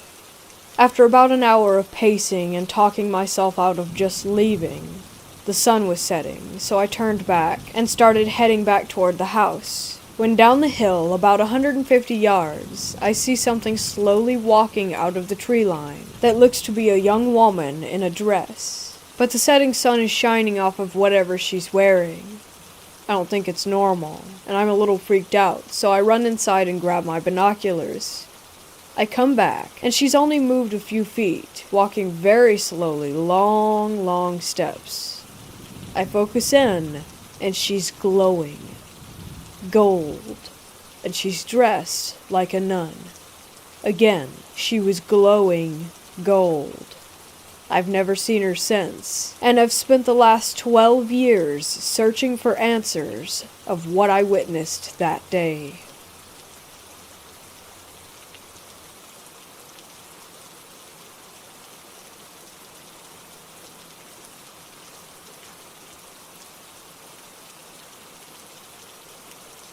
This may have been a huge coincidence, but last January I applied for my grandfather's military service records. He died in 1981, way before I was born. I applied for his records and didn't think anything more of it. Several months went by, and I assumed that things were just moving slowly. 6 months later, without hearing any news of his records arriving, one night I had a very vivid dream. I don't often remember my dreams anymore. In my dream, I was in a very white, very bare room with high walls and a high ceiling. On a small table in front of me was a box, and inside was my grandfather's military service history. The dream simply revolved around my taking a good look through them. Nothing too exciting. The next morning I wake up and remember the dream, maybe around an hour after I got up. 10 minutes later, a large envelope drops through my letterbox. It was my grandfather's service records. Odd? Just coincidence? A second, much stranger event occurred on the evening when my grandmother passed away. She had passed in the early morning and had been taken to the Chapel of Rest, which was not too far from the apartment where I was living. That evening, my parents invited me and my girlfriend for a dinner to celebrate her life. In the car, as we drove past the chapel, a leaf landed on the windscreen. The leaf was a perfect heart shape, upside down, so that the light from the streets illuminated the perfectness of the heart shape onto the car's dashboard. The leaf stayed on the windscreen for a minute or so, and right as we turned away and out of our town, it blew off and back toward the chapel itself. I do have a video of the leaf and the heart on the windshield. For a while afterward, shuffling footsteps and noises kept occurring in my parents' house, and they sounded exactly how my grandmother used to walk. We all heard them moving across the upstairs landing. After around 2 weeks, it stopped, and has never happened since. Odd, strangely comforting, and food for thought for a semi-skeptic who finds the subject of the paranormal fascinating.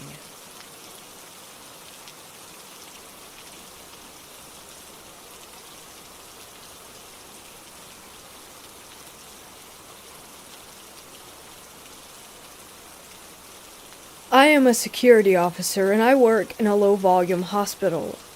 I'm sitting in my office on the computer, and to the left of me is a closet door about 3 feet away. It's a small office. Out of nowhere, there are 2 very loud pounding sounds coming from inside the closet. These were full-on banging sounds, not just knocks. It shook the entire office, it was so violent. I jumped what felt like 10 feet out of my chair. It took me a minute to realize what had just happened before I actually looked inside. Of course, nothing was in there, just some old office equipment. I'm kind of in shock now. I've worked here for a year, and have had some odd stuff happen, but I could always find an explanation in my head.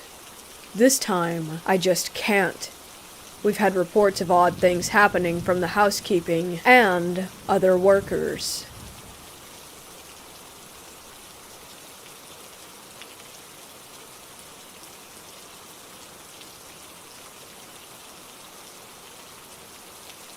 I have an attic in my house, and ever since I was young, I hated going up there.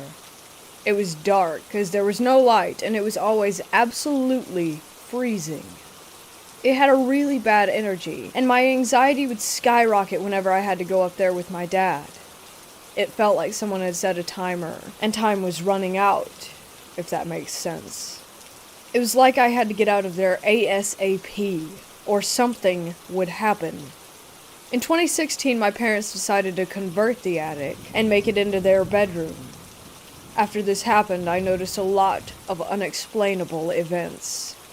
One day, I was off from school and I was home alone. I was lying on my bed watching Jeremy Kyle show clips, with both of my cats on the bed with me. Then I heard what sounded like someone walking down the stairs from the attic. It's a very distinct sound, and I knew it was the stairs creaking as they were new and didn't normally make any noise. I paused the video and listened. I didn't hear anything, so I continued watching, now a little on edge. 2 minutes later, I heard the footsteps again. Peanut, my cat, started hissing and meowing and went to the end of my bed and hid. At this point, I was tearing up. I somehow managed to get out of bed and pull my dresser in front of my door. I sat in front of the door and called my dad, sobbing. I explained to him what was happening and he said, "Go out of my room and look." Hell no. I begged him to call my neighbors to come in and get me. It was only after I called my dad 5 times, he kept hanging up on me, that he called my neighbors. One of my neighbors, who have a key, came in. I flew down the stairs, sobbing and shaking. My neighbor checked the house, but no one was there. I didn't feel safe staying home for weeks after this. My best friend and I would hang out after school at my house most days, and whenever we did, we would always hear noises from upstairs. One time in particular, we were in the kitchen making noodles, and we heard banging. I assumed it was my cat and didn't think much of it. My friend then shushed me and said to listen. From upstairs, I could hear the sound of someone opening and closing a chest of drawers and slamming my wardrobe open and shut. Now my cats are loud, but how on earth does a cat open up a drawer? It's a very distinct sound. We ended up waiting in my back garden holding a paint scraper and a knife until my dad came home. This is by far one of the scariest ones. My dad called up the stairs to me and said he was going to the shops. Once he left, I went downstairs to grab some food. I asked my sister if she wanted anything to eat, and she said yes. She was in the front room, so I was talking to her from the kitchen. My dad knocked on the door, and I yelled at her to get it.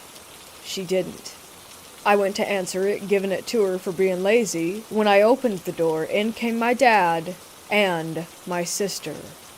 After months of noises, banging, hearing people talking and walking around when I was home alone, I was sick of it.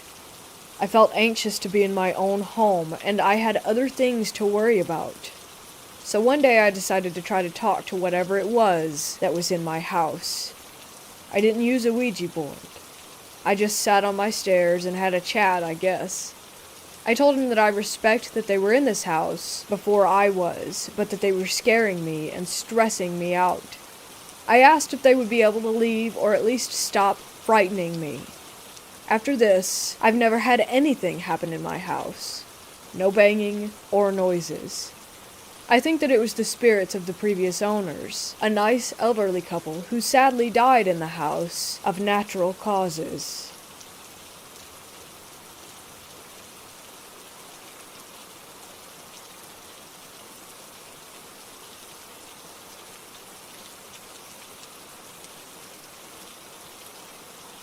I'm going to tell about my experience, but for certain reasons I will not be naming anyone specifically. It was 2014. I was 13 years old at the time, and my great-grandmother was in a nursing home as her mental health had started to slip and as my great-aunt and uncle couldn't take care of her anymore. I remember the last time that I had seen her in person.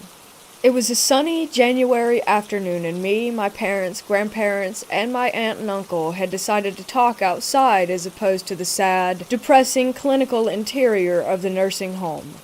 Despite my great-grandmother having memory issues, she recognized me right away and told me specifically hello. It's March of 2014, and during the night, I'm having memory flashbacks of things that me and my great-grandmother used to do, like stringing long strands of old-fashioned buttons, or the time I had my first ever garden-grown tomato raw, sitting on the porch swing with her while my grandfather worked in the field. I remember waking up that morning and asking, almost demanding my mother to call the nursing home, or my great-aunt and uncle, and she called them while I took a shower. After I got done, my mother informed me that my grandmother had indeed passed away from old age. I spent the rest of the day walking around our house in an almost trance-like state.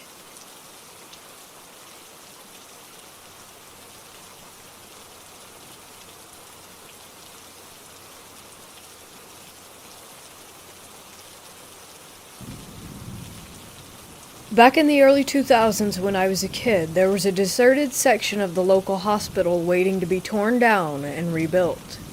My friends and I thought that it would be a fantastic idea to climb onto the roof and practice our parkour skills. After about 30 minutes, one of my friends stood on a skylight and it gave out from under him. He only just managed to grab onto the ledge, which stopped him from falling in. Myself and my other friend then rushed over and grabbed his hands to start pulling him up when we noticed a little girl standing on a chair directly in the moonlight, looking up and waving. We pulled our friend to safety and quickly looked back over the side to find that the little girl was gone and the chair was on its side. We all left pretty quickly after that. All of us were shocked. We later discovered that that part of the hospital was used to treat burn victims, and a 6-year-old girl had once died there.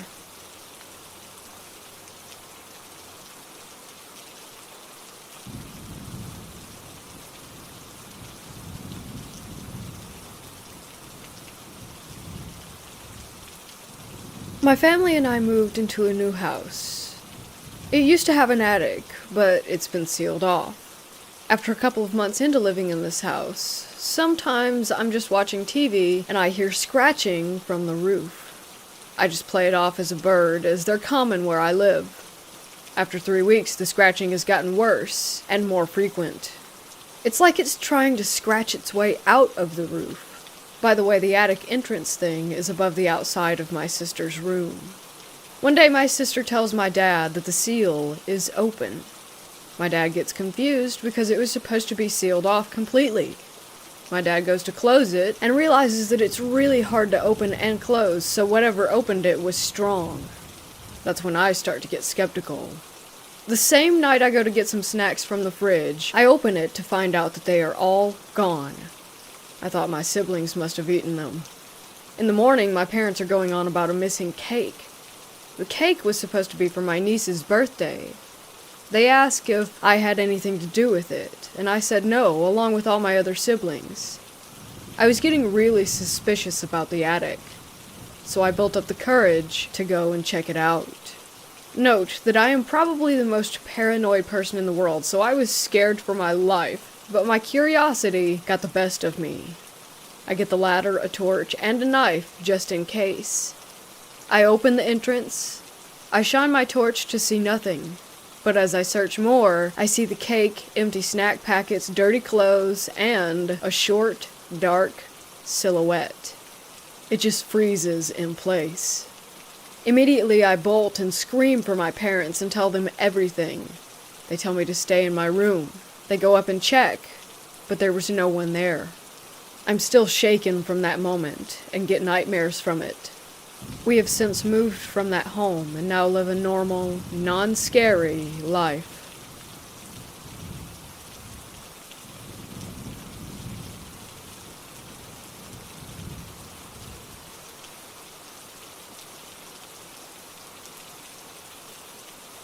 For a little background, my mother has been in a long-term nursing facility since March with some serious but stable health issues. Then there was a virus outbreak in her facility, and she was diagnosed with it. I of course worried for her condition as she began to decline rather quickly over the beginning of last week. Last Wednesday, I switched off my light at 10 p.m. like most nights, rolled over, and began to doze off. Typically when I'm dozing, my mind will follow some random train of thought that will lead me off into snooze land.